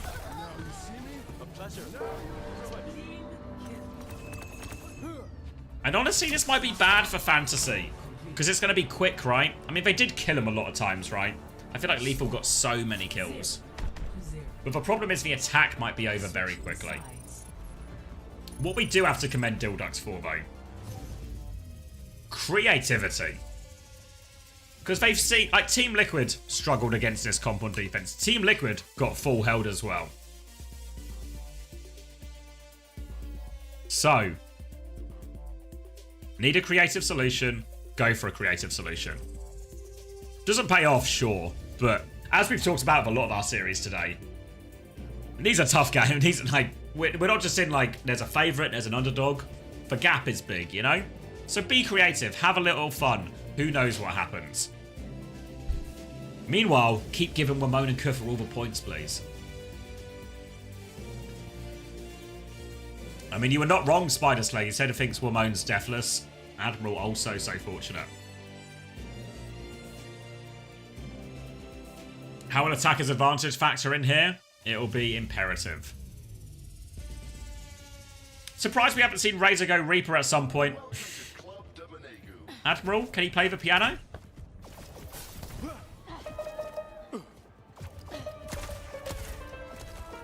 Oh, wait. 4, 3, 2, 1. Had to be a little in the first half. But he did alright. Widow out of spawn, but there's nobody to shoot at. Razor is on the Junkrat, a surprise Junkrat. Lethal. Still waiting for someone to peek. Here comes the Sigma. And where are they going? There's a one-way. Baz is in! Lethal's committed the entire time. 2 for Lethal. Baz was sent in on that speed ring. It was like a travelator. He just couldn't help but go forward. Razor's good for a trade, though. Junkrat counters Widow. Write that one down for later. Razor is going to keep occupying this room. And honestly, Junkrat's so good in this room. The only problem for Razor is all of his team is dead. And he's now stuck in this. Oh no. Oh no. A lot of damage from that wall. Razor tries to wait it out, but he will go down. PDK with a Widow swap will take the duel. Baz is back on the ball to get the touch in time. Baz is not getting the touch. Baz is on the back line. For point! Admiral is KSA now. Admiral gets traded at the end, but GK push it in. This is a terrible day for the points heads. Terrible day for the points heads. Do I even want to look at the numbers?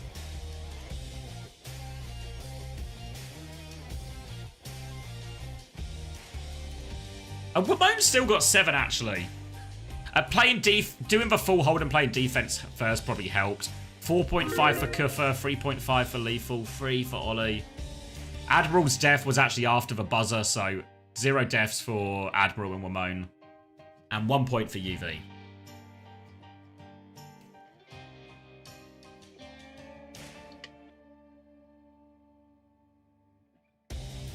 Who's better right now according to scrims? TM the best in the West.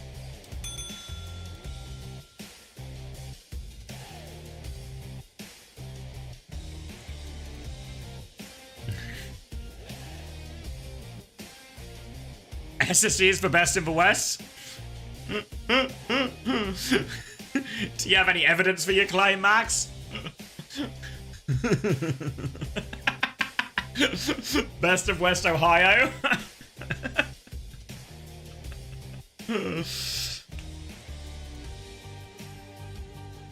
How long do I need to watch for rewards? 8 hours, I'm up. What am up? 20 points from CJ are proof. Can you please install Matchmasters with my referral code and buy the in-game microtransaction? Wait, did I? Oh, I didn't tell you, Max. Max, I had a fucking... I just played more today as well. Just played more. I did like some wedding admin stuff and then it was like a couple of hours. So I was like, what if? And then just, you know, not a lot of energy to really focus on anything. Just trying to rest. And then I matched some masters. Do you want to buy the MTX right now? Take it out of my uncoachable money. You treat the uncoachable money like a bottomless well. By which I mean you've used it twice.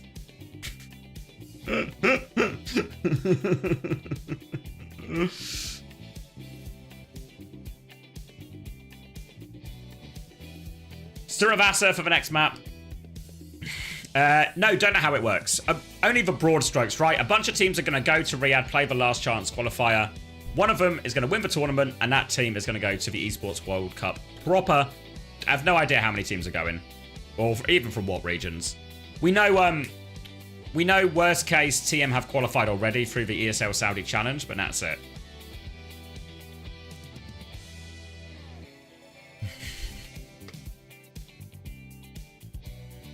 Yeah, I think it'll be a really fun tournament, the Last Chance qualifier. I think it'll be really fun.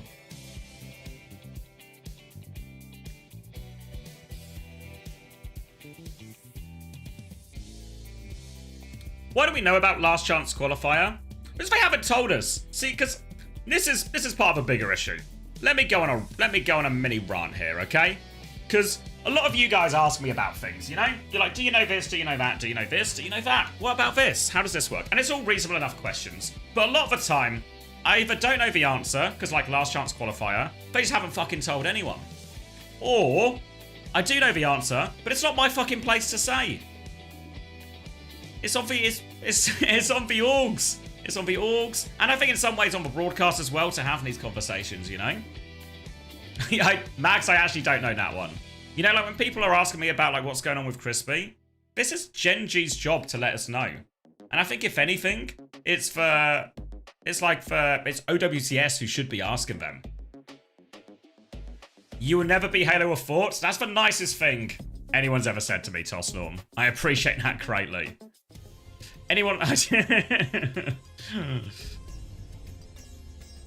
No, the problem isn't that I don't know DeBees. The problem is it's not my place to say these things. These questions should be asked to the coaches of the teams. Right? Like, think of any other sport or esport, right? Simple signs for phase. What happens next? What? Should we go talk to these phase guys? See how this move came together? What happens? Or... there's a new tournament being announced. Should someone tell us what happens? You know?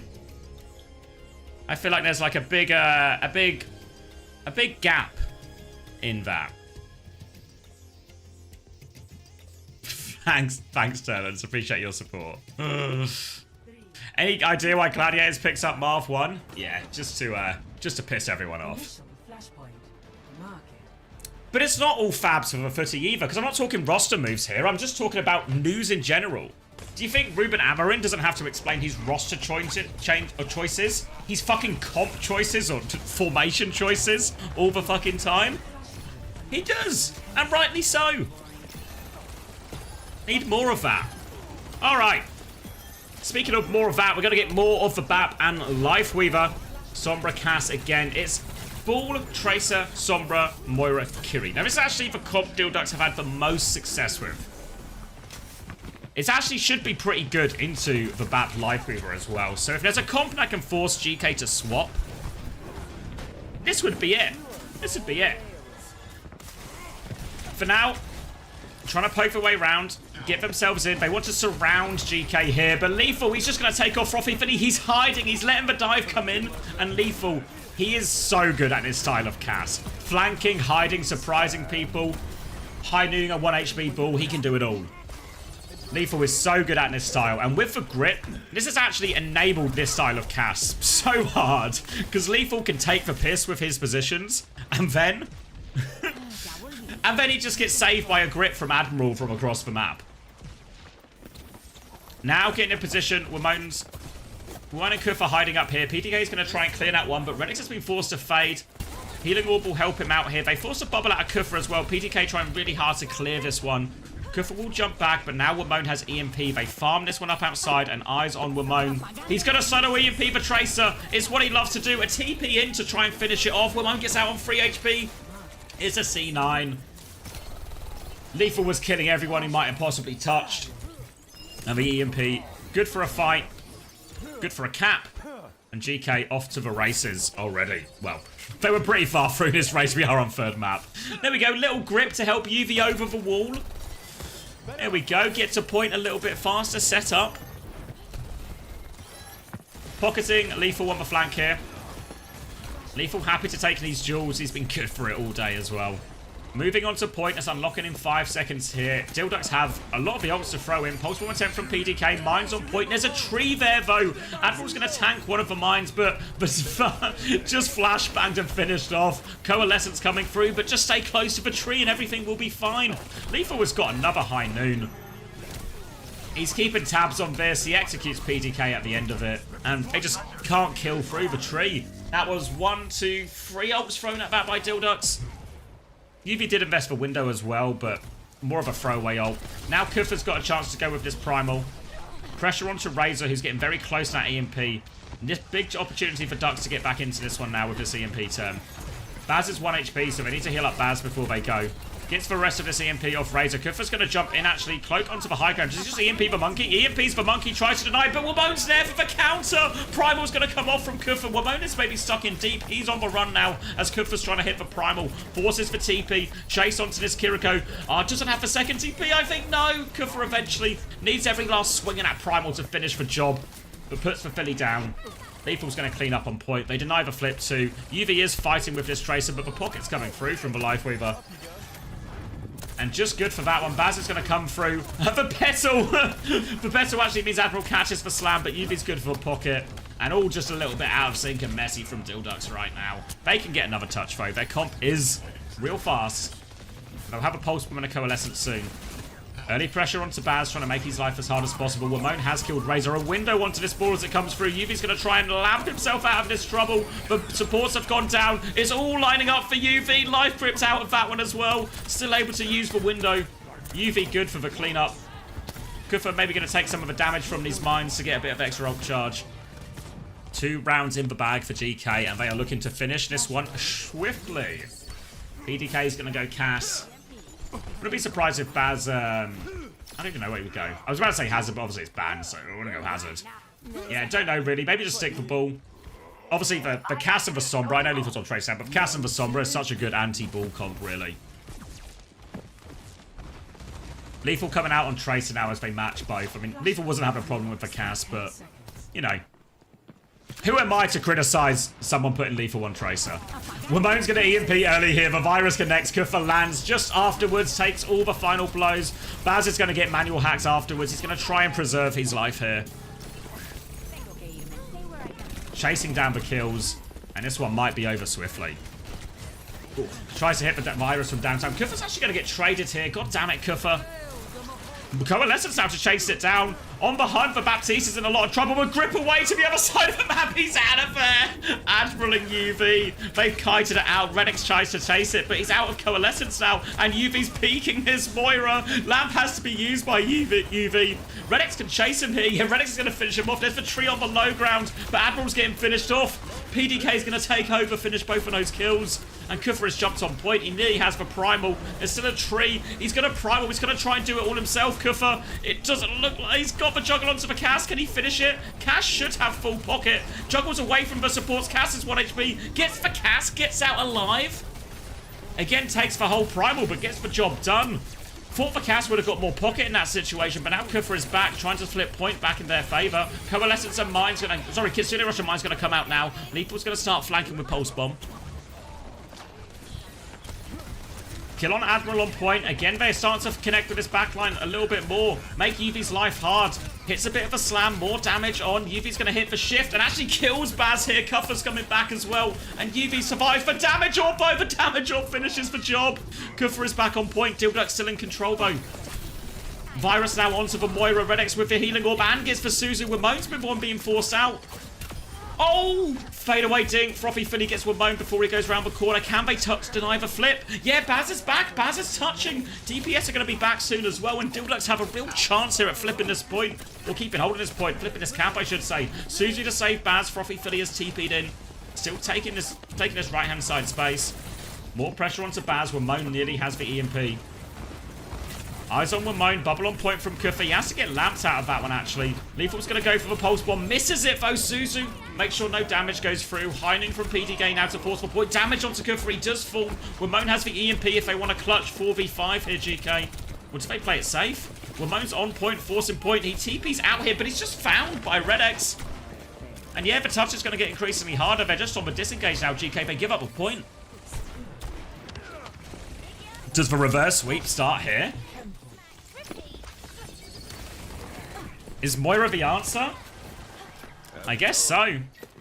If only someone had the vision to play Moira before this week. Unfortunately, no one's smart enough or handsome enough to do it. 4 ultimates coming up for GK, including this EMP. Dilducks have the ults to match. Actually, they're all coming back now to try and clear this one out. But point's about to unlock ahead of them. Wamone's trying to get involved in this duel. misjudge on where the recall was going to be, but Frothy Philly's died on point before Kitsune Rush, so Ramon's going to walk back, join this one. Kufa's going to drop the Primal, looking for the Cass. Gets the Cass in the corner, should be good for that one. Now going to go back, contest the point, can chase down the Moira here or no, just going to group up. Get the easy kill on the ball behind. And GK should be good for the first flip. Just dying on point now if they can. Coalescence actually come out from Red X. The EMP to counter that one out. I mean, I guess the Coalescence works. If it's going to force an EMP, then yeah, do it. Sure, why not? Ends up being a positive trade for Dilduck's fair. GK still have the tree in the window to fight on point with. But the mines sitting here, Kitsune Rush, can be good ones to go through. Slam onto UV as well. Lots of pressure. Pocket from the Lifeweaver is good though. Baz is going to be forced back. Now trying to overload for Tracer's side. Forces Lethal back towards the team. Baz is going to try and find a bit of position now for these mines. Goes for the mines, goes for the slam. UV getting pulled back into that, but gripped away. The lamp's fair as well. Kufa gets into the lamp. UV gets all the way out of there. High noon in main, but the tree is up from Admiral. PDK is going to clear point, but they're all hiding behind the tree, but it's not enough tree. Onto the petal. No escape for the back line of GK. And the ball Tracer starting to get it done a little bit here. Dilduck's back in control, holding on to this series. Kufa's going to die late as well. More time on the clock for the Ducks. No ults to speak of for GK. And the Cass Tracer version seems to be the one they're finding success with. Makes Kufa's life a little bit harder and actually just doing good work on this backline too. PDK is going to shut down Lethal. All right, there we go. Hack's going to be cancelled as well. Ramon's going to get forced back here as well.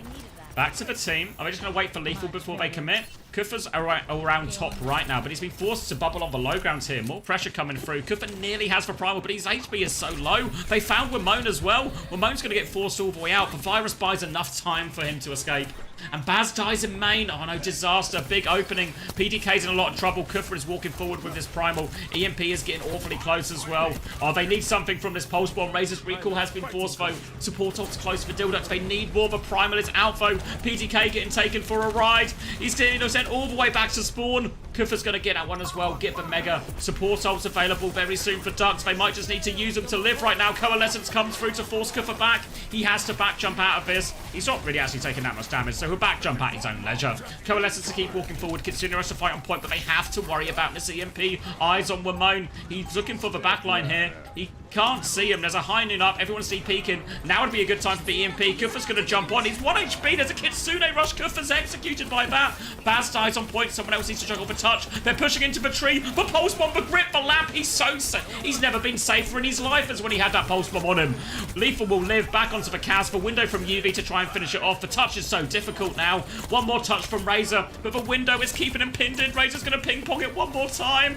It needs a miracle from the Ducks. Ramona will eventually finish the kill. Baz is back. Mine's on the point. They're trying to finish this one off. Baz is so low. That'll surely be the final kill. It goes over the line. GK close out Suravasa. 3-over series.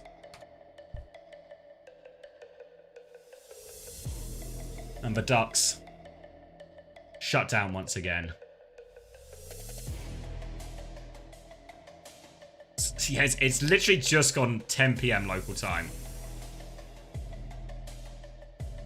Thanks, Ramon. You're pretty good at Sombra. Congrats on the win. Slam dunk week for GK, actually. 3-2 over GK. And then dominant over the Ducks. Sorry, 3-2 over Team Liquid, I meant to say. Kufa 6.5, Lethal 6, Ramon 6 fair, 0.5 for Ollie, and a 7 for UV. Should we see the total numbers? Kufa with a 15, Ramon the top scorer, 18.5, 10.5 for Lethal, 9 for Admiral, 14.5 for UV. PDK ends up on the worst of it all with a minus 15.5. Frothy Philly gets under 20. I told you they'd be alright for it. Fuck you, Chris. Ah, thank you, AU, for the gift to Ramon. Hard to argue he didn't earn it. I'm actually really desperate for the toilet, so I'm presuming we might well get a GK interview right now. So I'll leave you with the interview while I go to the toilet, and then we can do like a bit of a wrap-up, actually, because I guess we got plenty of time. I'll maybe do a bit of review of Fantasy. Kufa interview? Alright. Hopefully I'm back in time. If not, I'm sure Kufa will keep you guys entertained.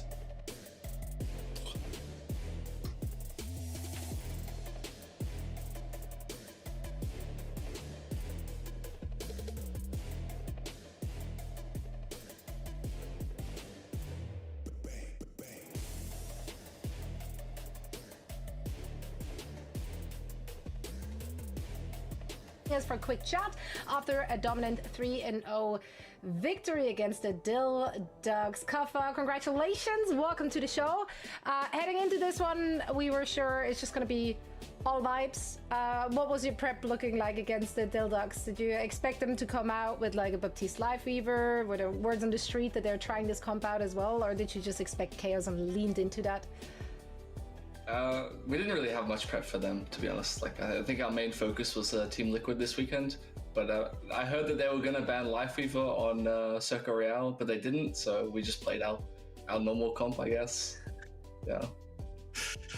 That comp feels so annoying to play into on circuit. Like, we were all kind of shocked that Dill Ducks were going to take you there, like we said on the broadcast, but like, we expected them to try something. They tried the Rhine. Like, obviously you're not going to say what breaks that comp in half, but how do you even play into that? Like, it just seems so impossible. Yeah, I don't know. People have yet to figure out how to beat it, so we'll just keep playing until someone cracks it. But I mean, we can play like every comp, so if people learn how to beat that, we'll just play one of the other support duos that we play. So I don't think it's really an issue right now. We just have it as like a little back pocket thing, get some map wins, and then if it stops working, we just go back to what we played before. We're confident in everything. We can play like pretty much every comp, so I don't think it matters too much if that eventually fails, but I don't think it will. I think it's actually really strong. I really like that setup.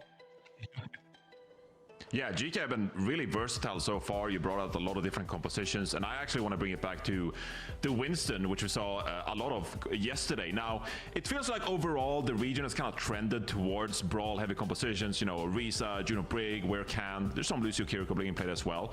But the fact you brought out like the Winston or something like Runa Sapi yesterday, I thought it was quite noteworthy, and I thought it was really impressive how you rotated, played the edges, stuff like that. I'm just curious about your thoughts on Winston in this kind of meta, and like what the game plan was yesterday actually. When he brought out the Winston. How do you think Winston fits into this meta? I think Winston's death was like greatly exaggerated. Like, people were saying it was like the death of Winston when Freya came out, but I think he's like one of the better heroes against Freya, and now with the Freya nerfs, it's like more manageable. But I think that it's definitely a strong point for us, and we've played it a lot. Orisa's kind of boring, and I think a lot of the Korean teams are kind of moving away from Orisa. Because it was mainly just like for Freya, like every tank sort of felt hard into Freya. And Orisa's like the one that just has like the most sustainability, can survive the most, and just is pretty broken. So like it was like a good band-aid fix, but I think we are showing that we can play more than that. I mean, that map on Runa Sapi, it was a little bit unfortunate. We had quite a few misplays. I think we should have on that map. Yesterday we played like pretty poorly, but I mean, it's regular season, doesn't really matter. Like, playoffs is all that matters, so yeah, we'll just keep working. That's right. Also, a win is a win, man. A win is a win. It doesn't matter how you get there in the end. That's true. Well, Kaffa, you were quite frankly farming the opposition on the server, and that's why you are our player of the match for this one as well. So congratulations on that, and of course the overall dub. One last thought from you. Looking at week 6, you're going to face off against Nightmare. You guys are currently fighting for the crown in the region. How do you feel like you're stacking up against them in their current form and in your current form as well? I think they're a pretty good team, but we're just better. Like, they definitely benefit a lot from Freya being really broken, and that's like their strong point, but I think she's like slowly falling out of things, and we're just like a stronger team on every comp. So yeah, I don't think it should be too much of an issue. That's good. Well, we still hope for a 5-map banger series, even though obviously you hope to not make it close. But yeah, thank you so much, Kaffa, for joining us. Wish you a wonderful week. We can't wait to see what you guys have in store for us next week. Thank you so much. Thank you so much. Bye-bye. I just missed it. Anything good? Was he giving the CX stare?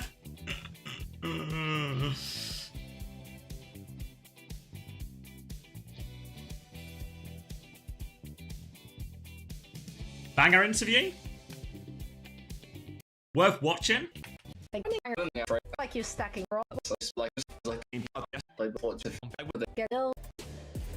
Kaffa, congratulations. Welcome to the show. Heading into this one, we were sure it's just going to be all vibes. What was your prep looking like against the Dill Ducks? Did you expect them to come out with like a Baptiste Life Weaver? Were there words on the street that they're trying this comp out as well? Or did you just expect chaos and leaned into that? We didn't really have much prep for them, to be honest. Like, I think our main focus was Team Liquid this weekend. But I heard that they were going to ban Life Weaver on Circle Royale, but they didn't, so we just played our normal comp, I guess. Yeah. That comp feels so annoying to play into on circuit. Like, we were all kind of shocked that Dildex were going to take you there, like we said on the broadcast, but like, we expected them to try something. They tried the Rhine. Like, obviously you're not going to say what breaks that comp in half, but yes to playoffs, but probably not for esports. How do you even World play Cup. into that? Like, it just seems so impossible. Yeah, I don't know. People have yet to figure out how to beat it, so we'll just keep playing until someone cracks it. But I mean, we can play like every comp, so if people learn how to beat that, we'll just play one of the other support duos that we play. So yeah, I don't think it's really an issue right now. We just have it as like a little back pocket thing, get some map wins, and then no access if to it the stops working, data. we just go back to what we. We'll played try, before. We're but confident hard to in everything. guarantee. We can play like pretty much every comp, so I don't think it matters too much if that eventually fails. But I don't think it will. I think it's actually really strong. I really like that setup. Yeah, GK have been really versatile so far. You brought out a lot of different compositions, and I actually want to bring it back to the Winston, which we saw a lot of yesterday. Now, it feels like overall the region has kind of trended towards brawl-heavy compositions. You know, Orisa, Juno Brig, Where Can. You did miss a bit of Ryan DD. But the fact it was brought out, ambitious. like, Winston or something like Runa Sapi yesterday, I thought it was quite noteworthy. But points I thought for it was trying. really impressive how you rotated. Is it to his the edges, mic stuff on like his that. head? I'm just curious about your thoughts on Winston in this kind of meta, and like what the game plan was yesterday actually when he brought out the Winston. How do you think Winston fits into this meta? I think Winston's death was like greatly exaggerated. Like, people were saying it was like the death of Winston when Freya came out, but I think he's like one of the better heroes against Freya, and now with the Freya nerfs, it's like more manageable. But I think that it's definitely a strong point for us, and we've played it a lot. Moving Orisa's kind of apartments in 4 boring, days. and I think a lot of the Korean teams are kind of moving away from Orisa. Because it was Is it your mainly mic just, on your like, head? for Freya, like every tank sort of felt hard into Freya. It's a crochet This is like the sprout? one that just has like the most what it sustainability, can is. survive the most, and just is pretty broken. So like, it was like a good band-aid fix, but I think we are showing that we can play more than that. I mean, that map on Runa Sapi, it was a little bit unfortunate. We had quite a few missed plays. I think we should have on that map. Yesterday we played like pretty poorly, but I mean, it's regular season, doesn't really matter. Like, playoffs is all that matters, so yeah, we'll just keep working. That's right. Also, a win is a win, man. A win is a win. It doesn't matter how you get there in the end. That's true. Well, Kappa, you were quite frankly farming the opposition on the server, and that's why you are our player of the match for this one as well. So congratulations on that, and of course the overall dub. One last thought from you. Looking at week 6, you're gonna face off against Nightmare. You guys are currently fighting for the crown in the region. How do you feel like you're stacking up against them in their current form and in your current form? I was just thinking classic Luke as well. I think they're a pretty good team, but we're just better. Like, they definitely benefit a lot from Freya being really broken, and that's like their strong point, but I think she's like slowly falling out of things, and we're just like a stronger team on every comp. So yeah, I don't think it should be too much of an issue. That's good. Well, we still hope for a 5-map banger series, even though obviously you hope to not make it close. But yeah, thank you so much, Kafan, for joining us. Wish you a wonderful week. We can't wait to see what you guys have in store for us next week. Thank you so much. Thank you so much. Bye-bye. Better than Liquid on every comp. He's probably right. Alright, should we do a fantasy check-in? Congrats as well, Kuffa. Expected win. Alright. Here he is, the big man. 20... Oh, wait. Is this updated yet? Maybe this isn't updated yet. Is this total score for the week? No, this is total score, total. Not yet. So we don't know. Where am I pre these last games? 400, how have I got down to 432? Kuffer and Wamon will fix that.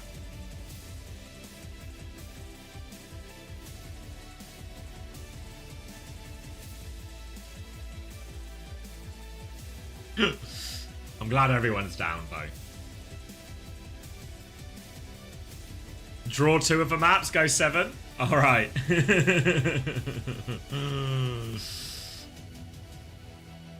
Yeah, I've not got all my points. Not got all my points yet. Not got all my points yet. I'm going up, guys. Don't you worry. I'm going up.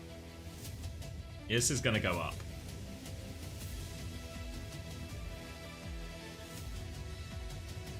It's just for GK Dildux game not there yet. That's all right. Soon. You have a grapes factor. Bucks. Yeah, Grapes' score is on there, isn't it? Grapes' score is on there. We're really gonna have to kill Grapes next week, aren't we? Yeah, we are. We are.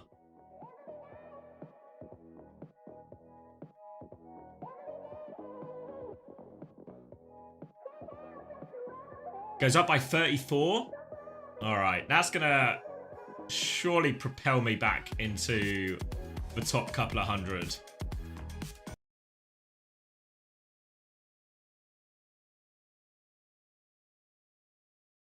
Who's at the top? Hunter up to 5th? Shit. He's got the Wamone points to come as well, and the UV points. Has everyone got the... Everyone's got the... Actually, no, yeah. Kiteki surely isn't going to hold top then, right? Ah, thank you, Eagles. Appreciate the 4 months. So, yeah. So, when I'm owning UV, so Wylor probably going to take... Yeah, 7.5 points behind should take top. No more points to come for Kiteki. Also, only Wamone points here. Wamone points here. Wamone and UV points here. So Hunter might make top 3, right? Or 380. Or go up by 30. So actually, no, actually might not overtake. Hunter might stay in 5th. I missed a week of double points. I think that's killed you for number 1. Yeah, have to rely on a slip up.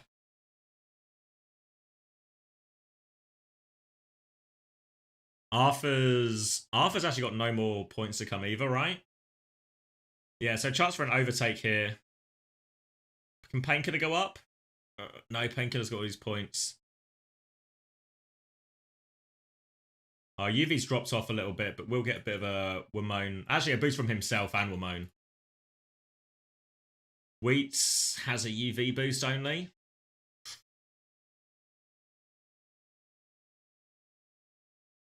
You got fucked because Zero didn't play that one weekend? Shit. I mean, the problem is once you're at the top, one misstep can send you spiraling.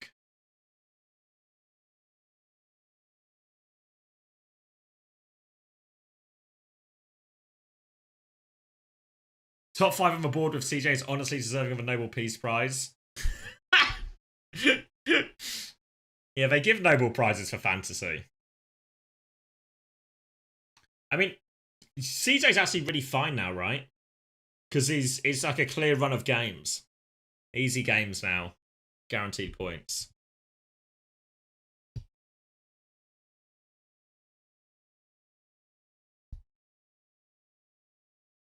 What's the...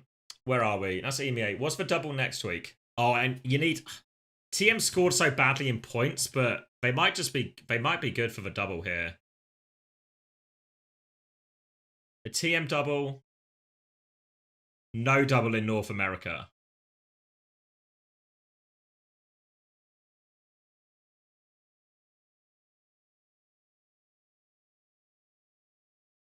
GK have Extinction. So the GK players are probably fine for points as well. Nightmare are going to farm against Dildux as well. SSG, I mean, all of the top NA teams will just have easy games next week, right? So it should just be clean sweeps on this side. So I guess at EMEA, the bigger differentials. Alcacia have Peps. Should be good points for all the Ziad havers. Yeah, maybe TM's for swing factor. You think Sakura not an easy game? Get the cope out early, mate.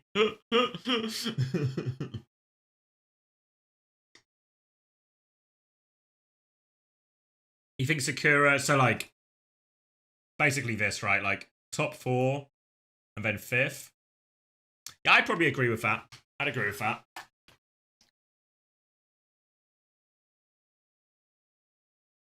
GK can win the Extinction match. Look at they don't play Life of Mercy. Yeah, it does feel like Extinction have really nailed that Lifeweaver Mercy counter.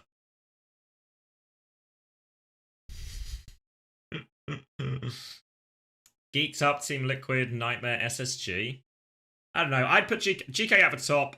I'm 100% in. The other three, it all feels really up there.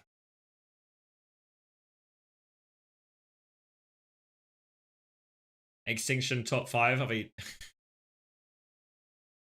Yeah, where is it? Is this this is fully updated, isn't it, this table? Yeah, that Extinction Supernova game is the relegation scrap, isn't it? When is that game? Saturday? Saturday after next? That's the relegation game. Team Liquid have like a decent double at the end as well. Honestly, Team Liquid assets might be quite reasonable.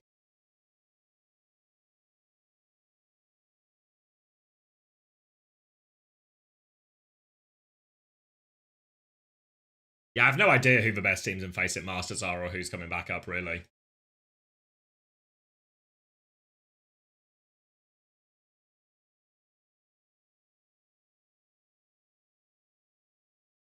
Who are the top scorers? I think this is ignoring the double coming in. Kevster up there, Rocket, Jwoo, Painkiller, Kellen, Clear, Ziad, Ice. Ice only got 2 maps as well, right? TM would be good for doubles. Yeah, I don't know. I don't know what to do with TM, right? Because TM are the obvious team to pick, right? Everyone's talking about how strong they are right now. Expected. People are saying they're going to 3-0 VP. Definitely going to 3-0, well, perform a quick team. But who's going to be the point scorer? Who's the point scorer on TM? None of them?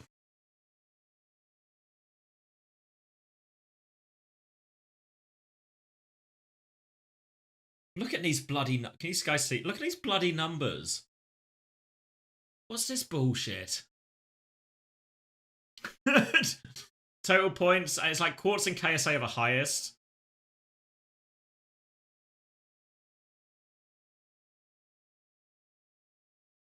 Maybe Psycho?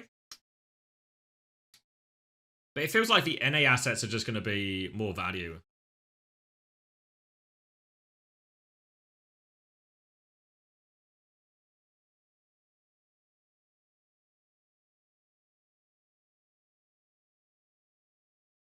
Because Quartz is probably good, but he's also a premium asset. Yeah, no double in North America.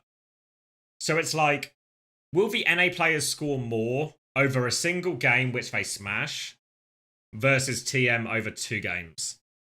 You know, so it still feels like a Twisted Minds is like worth it. But how worth it? GK have Extinction.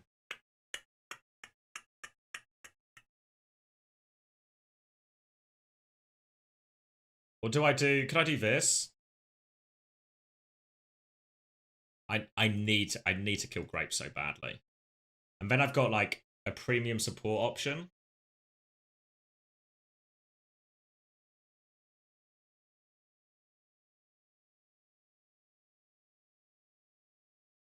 Put my knee down? What's wrong with the knee?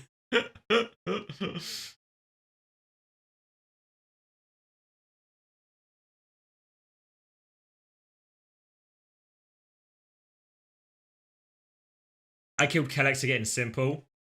Yeah, the problem is I'm so desperate. I mean, I could just leave Kuffer right and trade both backliners. Let me reset. The problem is I won't free up too much money, right? So what have I got? 38 for supports. Maybe I get Luke.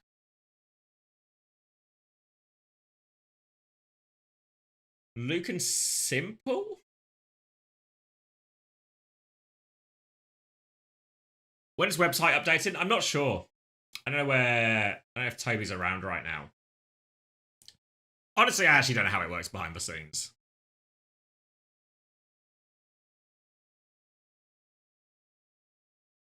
Like, are you not...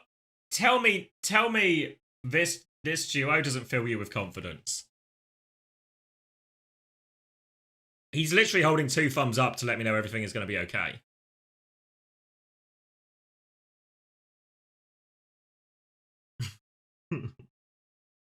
The anti-points duo. Get Lep, did he see his King's Row? I'm not pressing submit yet, come on. Simple is not it. But who are... I mean, is it just Land... If Landon's just going to play BAP, is it Landon? He's playing Peps. Wait, what if I... Wait, not Rocket. Rocket's staying. What if I do a Landon switcheroo? And then how much do I have left? 17. What are my 17 options? Z, Lep, Renko, Yoham. I think Lep. I mean, Lep's price is surely going to go up, so I could just buy him quickly.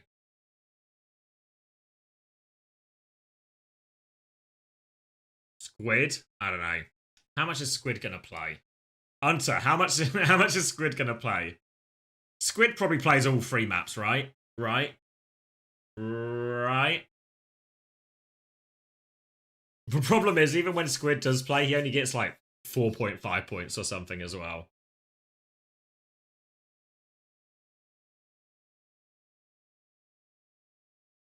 You know if the price is going to go up? I don't yet.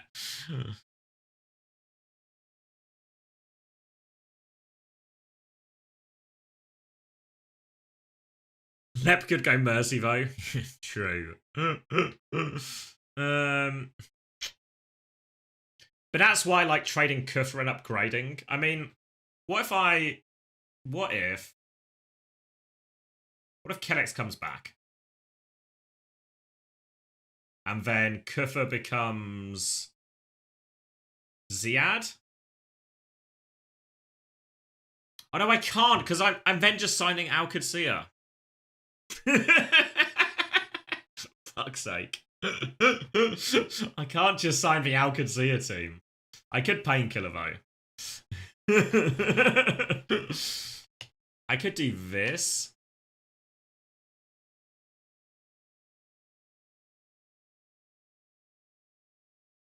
Only 80. Wait, the points are updated. Wait, let me just drop a refresh then.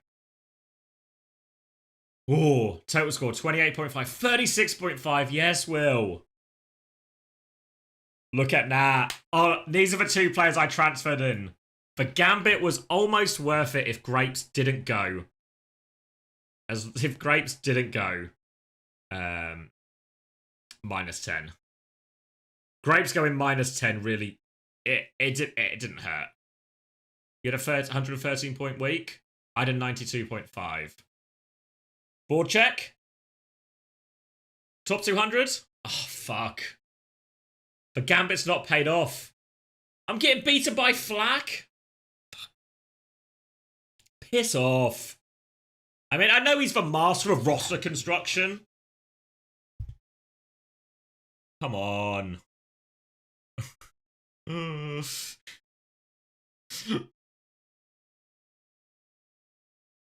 All right. Who's at the top? Wylaw on top. Hunter into 4th. But there's a tier break here, you know. There's the 440s. That's a good line. There's the 440s. And then there's like the just over 400.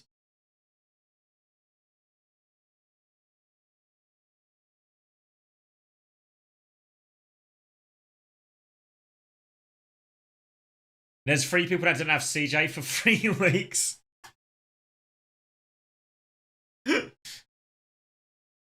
You know what I think, Max? I think your loyalty to CJ is undercut a little bit by how much you blame him for your point total. It's like loyalty, but it's also all his fault.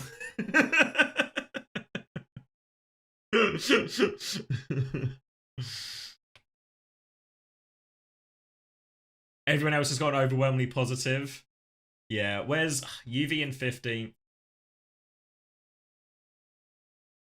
Painkiller down in 25th. I swear Wheats was around here. What's happened to Wheats? Down in 35th.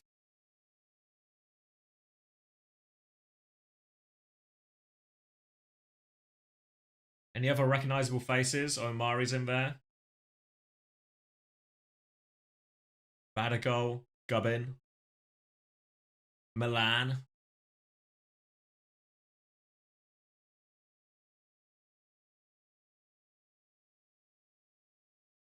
Terra's 53rd. Oh, Terra Platinum's can't stop winning. 121.5 week. Shit.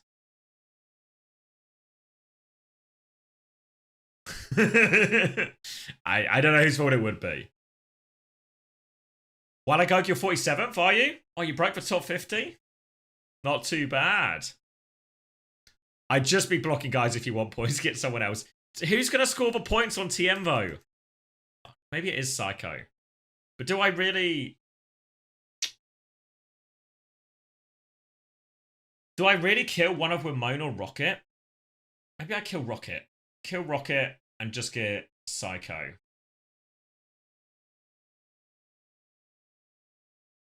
And then kill... The problem is I'm still stuck with a cheap backline. I really need to kill Kuffer as well, I feel like. Because Kuffer is pricey.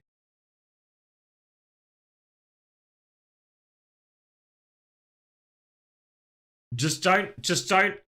What I need KSA is no matter what situation you find yourself in next week, don't put Psycho on Symmetra, because it ruins his stats. It ruins his stats.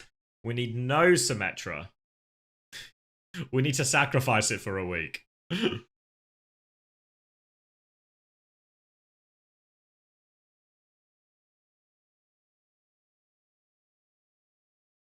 I'm kind of tempted just to do a backline trade, but it feels almost wasteful to... Because I think the Landon one is good. The Landon one I'm really happy with, so I could just could Alcad backline it up. What's the week 6 looking like? Al could see her play Genji. Should be money in the bank. Yeah, so then I could just even keep that backline potentially. And then maybe even lean into Team Liquid. What if I... Right, is this affordable? Whoa! Thank you, Walletgug, for the 20. Thank you very much, buddy. Surely this 20 will also guarantee KSA won't be blocking and Psycho won't be on Sim as well. Appreciate it very much. Thank you very much. Top 50. See, you get top 50, riches come your way. Your disposable income goes through the roof. Thank you very much, Wallagug. Greatly appreciated.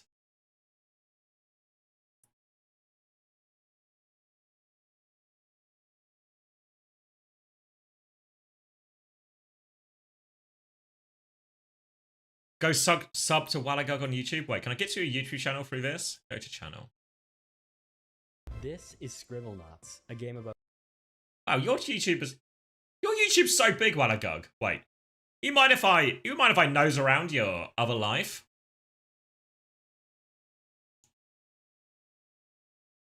I'm getting ready to nose. But I feel like for 20 gifted, I gotta ask permission.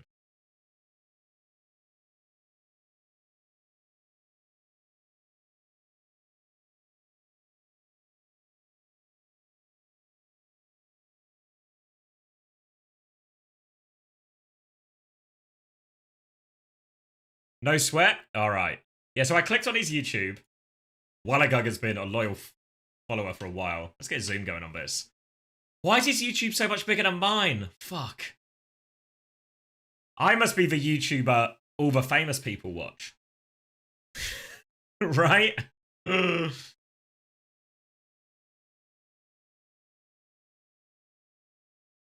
Alright, I'm a little bit out of my depth in terms of what I'm looking at here.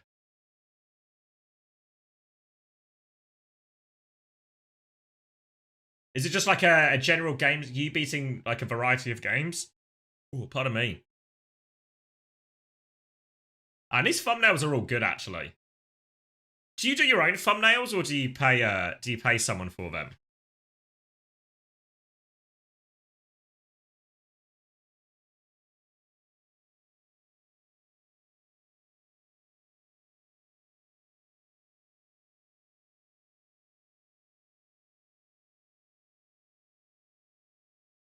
You pay us like 5-ish months ago. All right, I might DM you afterwards, actually. Because these are all good, actually.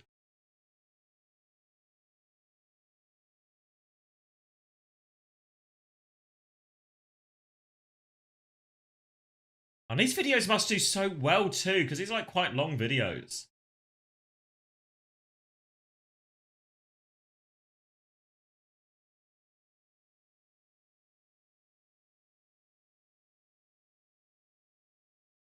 Maybe Wallagug, I mean, honestly. No,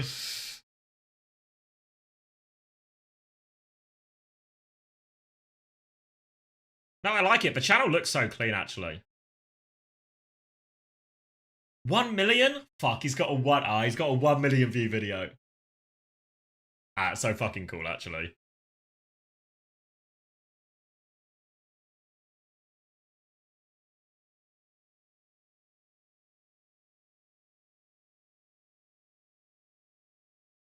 Mate, he's got more than that. Wait, let's go popular. Oh, shit. He's not just got a 1 million view video. The million view video isn't even near the top. 3.9. Played 100% of Job Simulator. Sorry for the J word. Fuck. I'm playing the wrong game.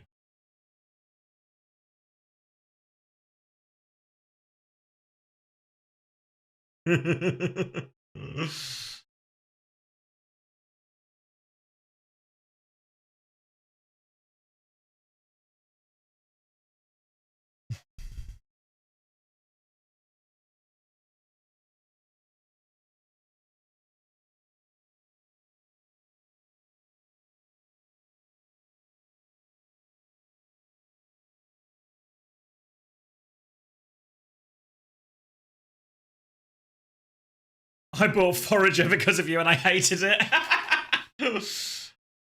I mean, I feel like, do you get, not just to turn this into like an episode of Dragon's Den, but do you get like sponsorship opportunities where like new games want you to do a video and stuff?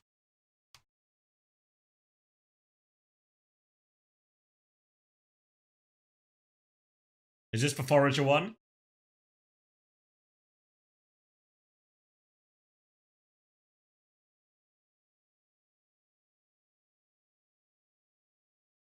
Sometimes, but I'd rather just play the games I want to play. I mean, well, that's the beauty of the success, right? Is you can take them if you want them, but you can also just do your own thing. Yeah, maybe Wallagog should sponsor the stream. I mean, he did just give 20 gifted, so in many ways, he just sponsored the stream. Yeah. That's really cool. You do any of it live? Oh, yeah. Fuck.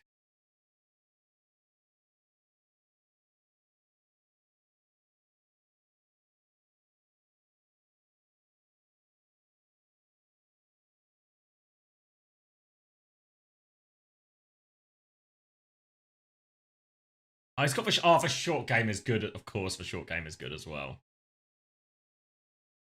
Fuck. One day, when I grow up, I'm going to be like Wallagug.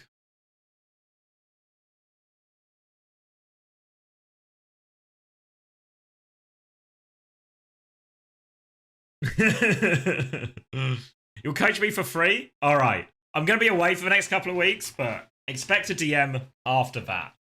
I do appreciate it.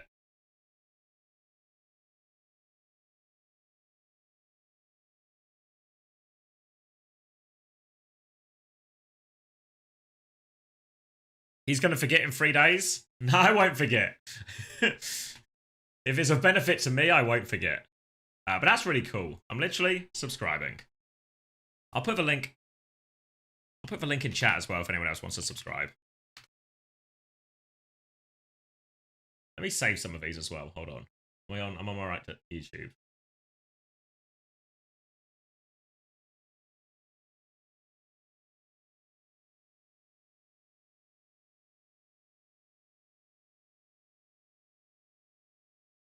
Support a small YouTuber. I know, right? Need all the help I can get. Look at Alpho in here trying to steal Valor. That's cool though, Walagug. That's cool. And yeah, thanks again for the 20. But yeah, I'll definitely reach out because honestly, my YouTube game, I think we're in mid as fuck territory. And mid might even be on the generous side. Alright. Did I make any progress with my fantasy? Or did I just get complete? I got starstruck, didn't I? Fuck. I got starstruck and came to no good answers. Am I going to be in next weekend? No. So this is kind of it for a while. It's not over. It's not over, chat. But we're just going on break, okay? For a few weeks. A few weeks, and then we're back for playoffs. I promise you, it's not over. It's not over. It's just a break.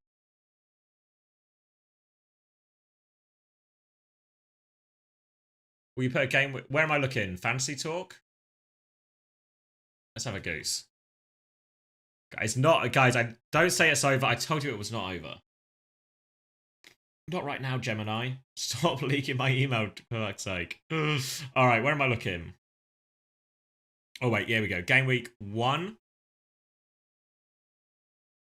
Is this just... Alright, I see. Yes, this is just game week 2, right? Just game week 2. So, Sokoshima won game week 2. Yeah, game week 3. Cajor won it. Fuck, don't tell Chris. We'll set him off. We'll set him off again. See Cruzzy up here, actually. Look at that. 16th.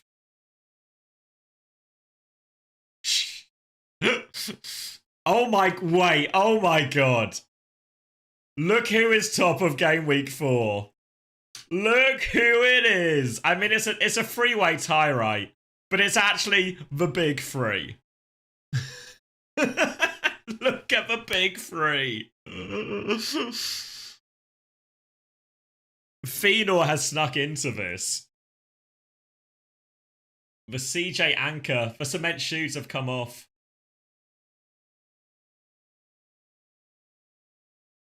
Oh, everyone transferred out Landon, actually. There's a lot of Landon to UV moves here.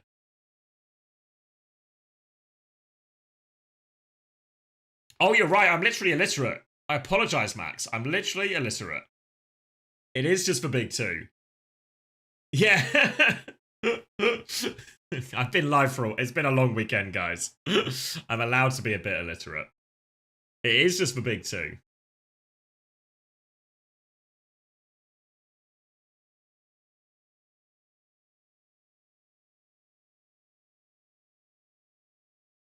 Where was I? It's got everyone right. Let's give me a Control F.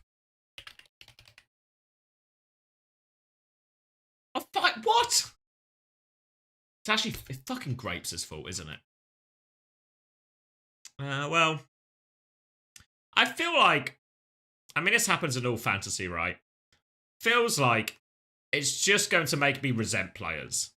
Like, next time I cast Grapes, I'm fucking just gonna bully him. It's not even his fault. It is his fault, you know. But, you know.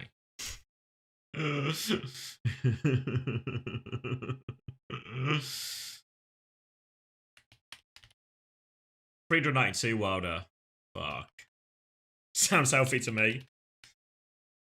Wheat 691. Not so hot. Who else was around the top? Painkiller. Oh, Painkiller's going to be a bugger to find, isn't he? Was it underscore OW in his name? Oh, fuck. Yes, it's really hard to find Painkiller actually in this list. And there he is. 274.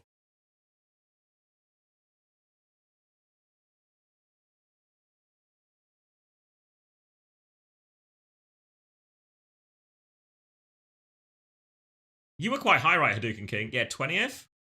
That's pretty good. Oh, a good ditch. A good ditch on Knife.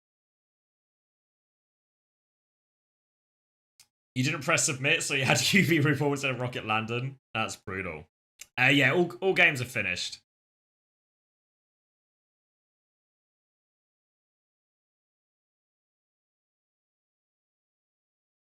I'm so bad at fantasy. This time, like last time, I wasn't that bad. I'm like Stephen Hawking trying to run a marathon. Wouldn't Stephen Hawking be really good at a marathon?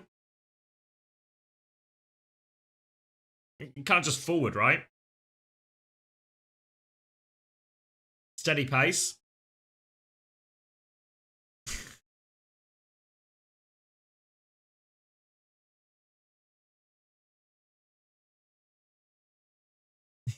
Well, you'd let him use the chair, no?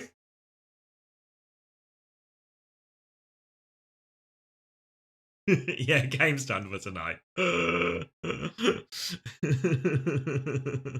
You wouldn't? That's why you guys are cruel and I'm kind.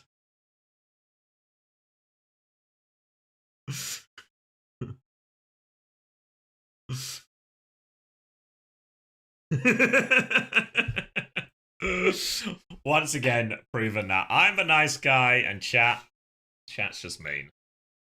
Unbelievable. This is cool though, I like this. We should have some version of this on the website, right? Maybe one day if it gets big enough, we'll do like weekly prizes as well or something.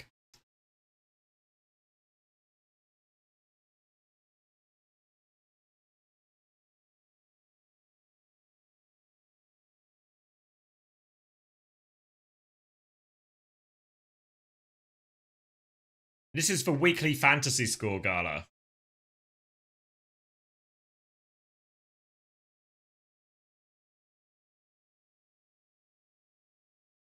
As you can see, the smartest people this week were Hunter and Feanor. I know, right?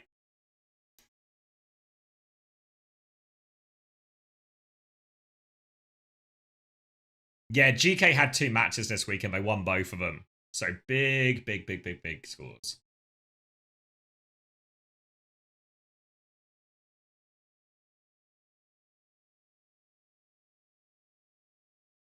Is it feasible to have an optimal competitor, like the best possible weekly score? Like what was essentially to figure out, working within budget and transfer rules, what was the maximum score you could have got with the power of hindsight, essentially? Yeah, I don't know how easy would that would be to work out, where you'd have to do like, if there's an algorithm, what you want is an algorithm to solve it, so you'd have to do the work. Yeah. I guess what I would like, I don't know if people who've played FPL will have seen this, but you get something that's like you go home. You get something on like FPL where it's like team of the week, you know? So you just get the best score in tank, the best score in DPS, and the best score in support or something. And it's not like budget relevant. I guess the sort of best players kind of does this, you know? But like just like top 2 supports, top 2 DPS, top tank.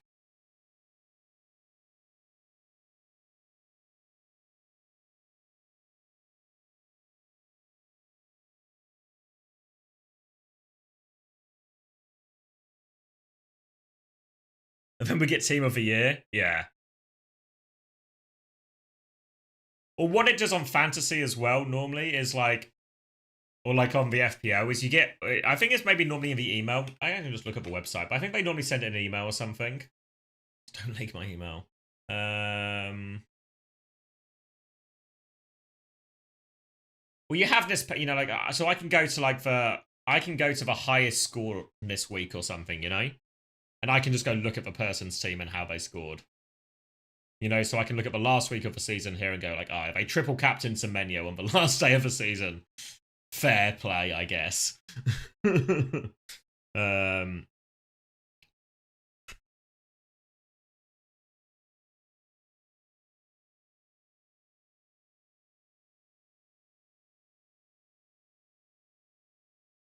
we get a bench? Yeah, I don't know about a bench. I was thinking, the problem with a bench as well is, a bench is really rubbish. Let's say it's one person on the bench, right? One person bench doesn't work because of the different roles. So if you wanted to do a bench, you'd have to have a tank sub, a DPS sub, and a support sub. But that's like 8 players, right? And that seems crazy.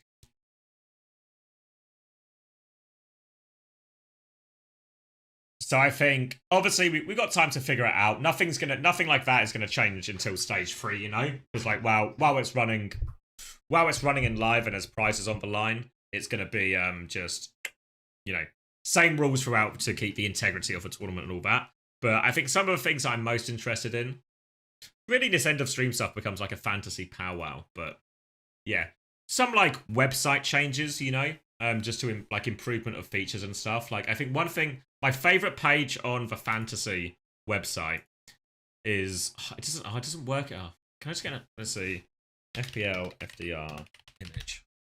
Didn't need to type image. Okay, something like this.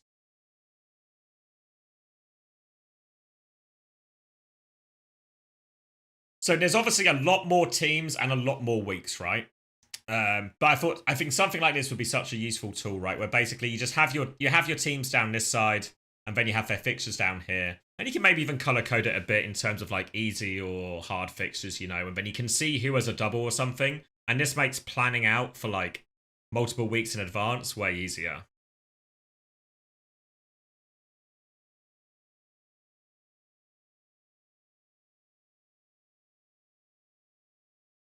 So I think that's what I'm. This is like a more quality of life feature than functional, but that's what I'm like probably most interested in terms of this stuff. Like a team of the week and like all of that would be quite nice as well. In terms of functionality, I think top of the list would be a captain, but figuring out exactly how strong the captain should be. Change the scoring system to be a little bit kinder. Maybe looking to see how consistent other stats are, if it's worth factoring in assists or anything like that, or if we should basically do appearance points. Yeah, it had a captain last year, but it felt broken, the captain.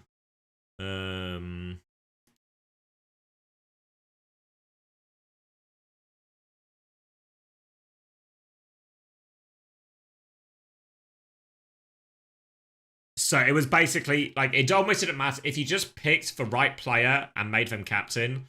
All of your other choices were irrelevant almost.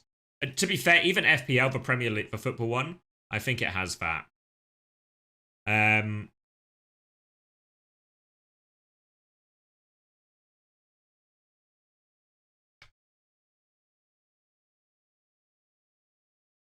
But because the other problem with chips is, so like for perspective, it's a 38-week season, and the number of chips you get, I think, is it 4 chips you get? Oh, it won't show me now, actually, I don't think, because the season's like over. But you get like 4 chips for 38 weeks. So if we're going to do chips, they have to be quite, we can only do like 1, maybe 2.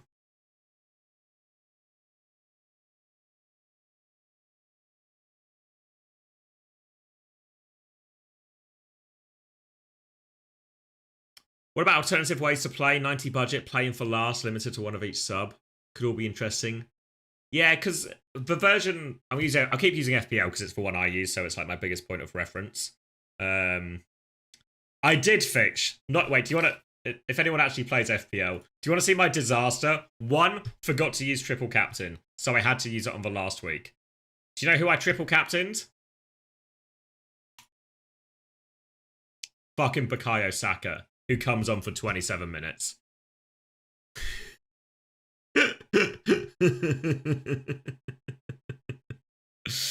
So, you know, it can happen. It literally did. You know. Also, look at this. Cucurella on the bench, 8 points, right? Fuck's sake. Do you want to see the week before? Cucurella on the bench, 15 points. Fuck's sake. Why don't I just buy into Cucurella? I signed him. Oh. Fuck. No, never used to do it in footballs. Or when it was in newspapers, rather. What rank did I end on? Something deeply unimpressive.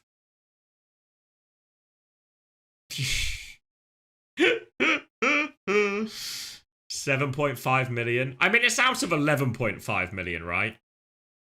It's out of 11.5 million, but this has been a pretty atrocious run. I think even I was like 20th or something in the uncoachable league. 19th. Yeah. I mean, I still beat people, but it's not good. It's really not good.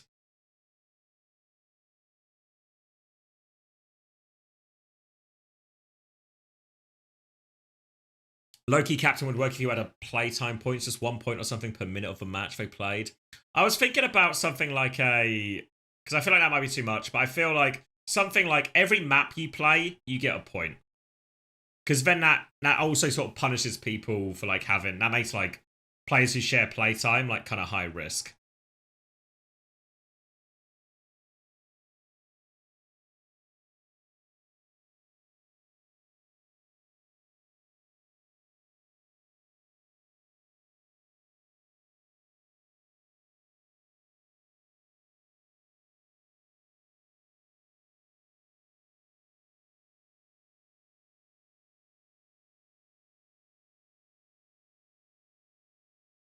Maybe for support, you could do something like defense in American Fantasy.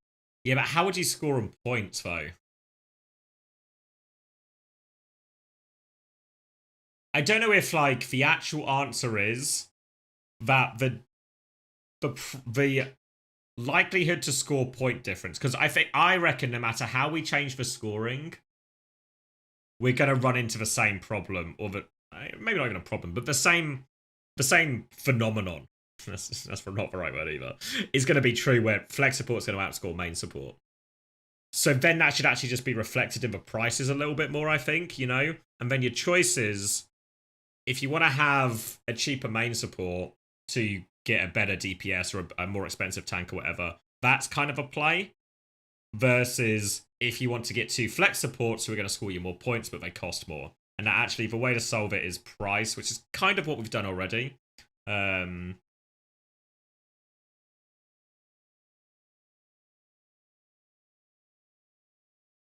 Yeah, I think the because I don't know what it feels different. I don't know if Toby, like, if I look at Toby sent me an example. Where is it? Did he DM me?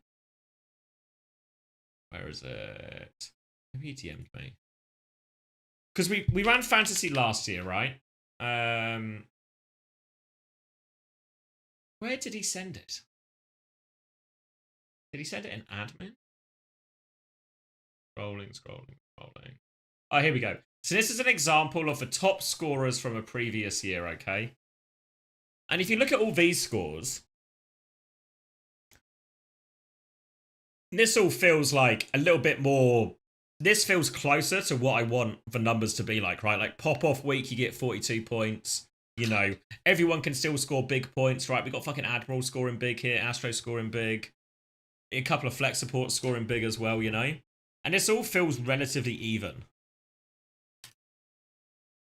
Right? You have a few players who can have crazy weeks, and that's fine, right? If you have a crazy week, you have a crazy week. But there's opportunities for all roles to kind of pop off, you know? Like, maybe there's, like, not as high on some. Same scoring. Which is the bit that, like... This is the bit that surprised me so much. This is the bit that surprised me, right? Because it's the same... We didn't change the scoring system. We were expecting it to be pretty plug and play. It would have been like... Is this like stage 2 or something, maybe? So I don't know what meta... Was it like... I can't remember. I remember having this conversation with Toby. I feel like... I think we had this conversation last week about what the meta was, but I think it was maybe just like RAM or something. So it just feels like there's more trading now in all these fights. Everything's a bit dogfightier with these type of... With like Orisa Hazard, these type of things.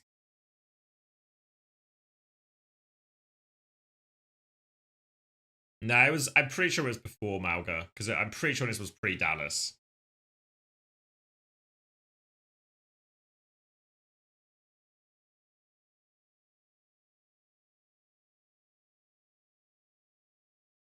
Yeah, I think that sounds about right, Floro. Like, what the nice thing is going to be is we'll get all the data from Stage 2, and we can use that. We can maybe do like a more robust test of scoring systems than we did this time around.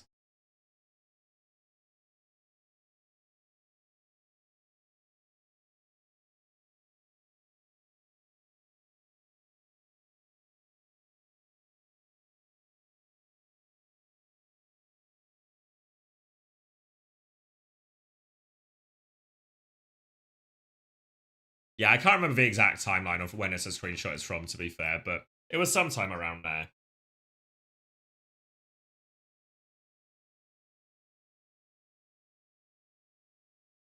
But I feel like in terms of, you know, like, these numbers feel better for where I want the scale to be. Yeah, 100% negatives were way less frequent as well. So I was pretty surprised. I was pretty surprised that people were going so fucking negative when we started doing it. So we'll tweak it. We'll tweak it, but all problems for the future. For now, though, I appreciate everyone staying around and having the chat. But for now, though, I think it might be time to go get married.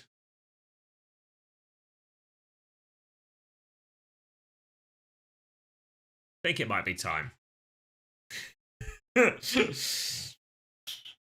So, schedule-wise, thank you, everyone. Schedule-wise, what's going to happen is I'm basically just going to be MIA for like 3 weeks. And then I'll be back. It will be, I think, when's the first playoff game? Oh, it's not even giving me the bracket yet. All right. I've got the bracket here, though.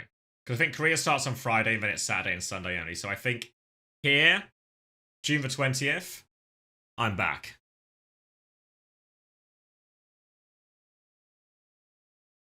So I think I like land back on the Thursday, then I'm back this Friday. So maybe I'll be a bit tired for that. And I'll probably be a bit out of the loop Overwatch-wise. Because I don't know how much Overwatch they watch in Greece. I don't know if it'll be on at the bar. Greece for the honeymoon, yeah. So all-inclusive, should be looking forward to it. Never done an all-inclusive thing before as well, but I like food. I like drinking. So I reckon it's I reckon it's okay. Where was it? I've forgotten it. We changed it a couple of times. Ilios, yeah, no. I forget. My fiance did most of the sorting out because a girl we used to work with is a travel agent, so she just like tapped her up for the hookup. And then I was just like, yeah, anywhere's good. Free food. Well, not free food, but included food, included drink. Just put me on a plane. So, you're going to Slovenia, Croatia? Yeah, I went to a friend's wedding in Croatia. Croatia's really beautiful. We were mostly around Old Town, but it was all super cool city.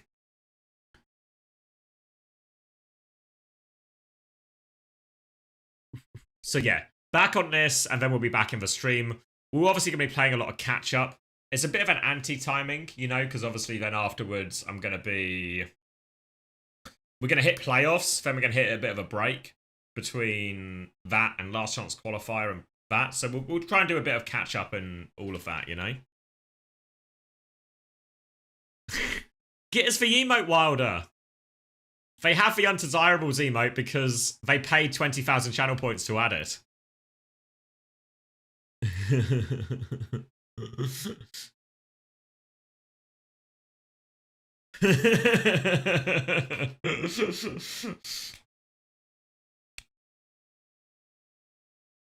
Can recommend Plakias, western coast of Crete. Okay, yeah, I think we're near Crete. Will I post any honeymoon pics? Probably not. In general, I think there's not going to be a lot of photos from the wedding that I'm going to share on stream. But Chrissy and like some of Chrissy, Max will be there, Jamie and Poker will be there. So I'll share those photos. And maybe just, I can show photos of like the venue and stuff, you know? Like my fiance doesn't want to be like really on camera at all, like as in this camera. But pictures of like me, Chris, Hunter, Poco, and Jamie, I think are all really fair game. And then obviously we'll get photos of like the venue and stuff. So I'm happy to share all of that, you know, in terms of like here's what it was, here's what happened. But obviously gonna respect my family and friends' privacy as well. But yeah, so I better go sort that out, I guess. Less than a week away now. And then yeah, I'll be back. So can I sing this? No. It's going to be DMCA'd as well, isn't it? Outro music free, no copyright. What is it? What's it from?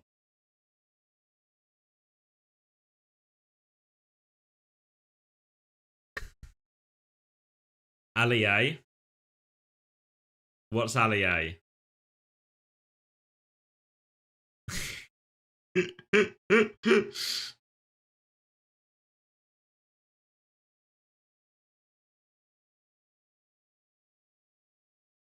What is it? This guy?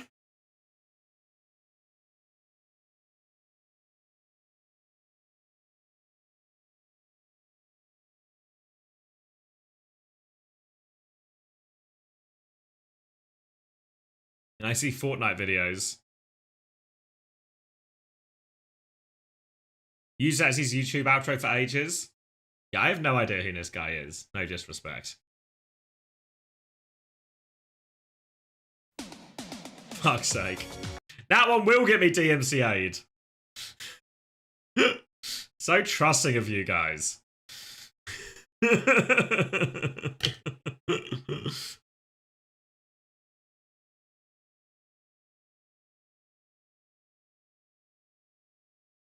Game's gone. Game is gone.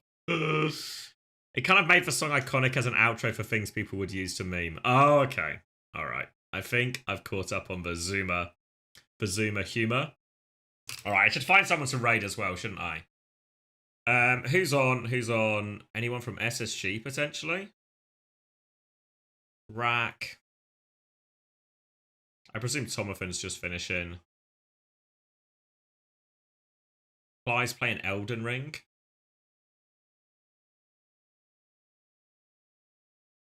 Is PGE on?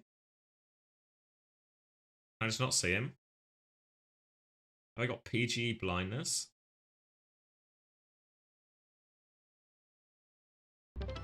Kuffer's going live? Fuck's sake.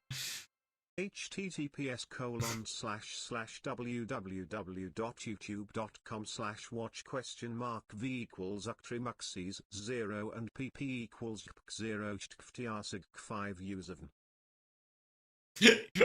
Even Brian gave up. Kuffer's gone live. We can do Kuffer. Alright, I feel like for 100 bits I have to click on it. What is it? It's the national anthem of China. Okay. We'll do the other one. Alright. Alright. Appreciate it, though. I appreciate all the support this weekend. I appreciate I am going to be the one leaving you in the lurch to get married. But I'll be back. And in my head, I'll come back refreshed and ready to go and kick it up a notch. So thank you very much, everyone. Enjoy the few weeks away. I know Hunter's going to still be streaming Korea. And I'm sure like Apply and Rack and people will be around as well. So you can find a temporary home away. In the meantime, I'll send you over to Kuffer. Good night, everyone. Enjoy what's left of your weekend. Have a good few weeks. Enjoy the Overwatch while it's gone. And I'll see everyone for playoffs.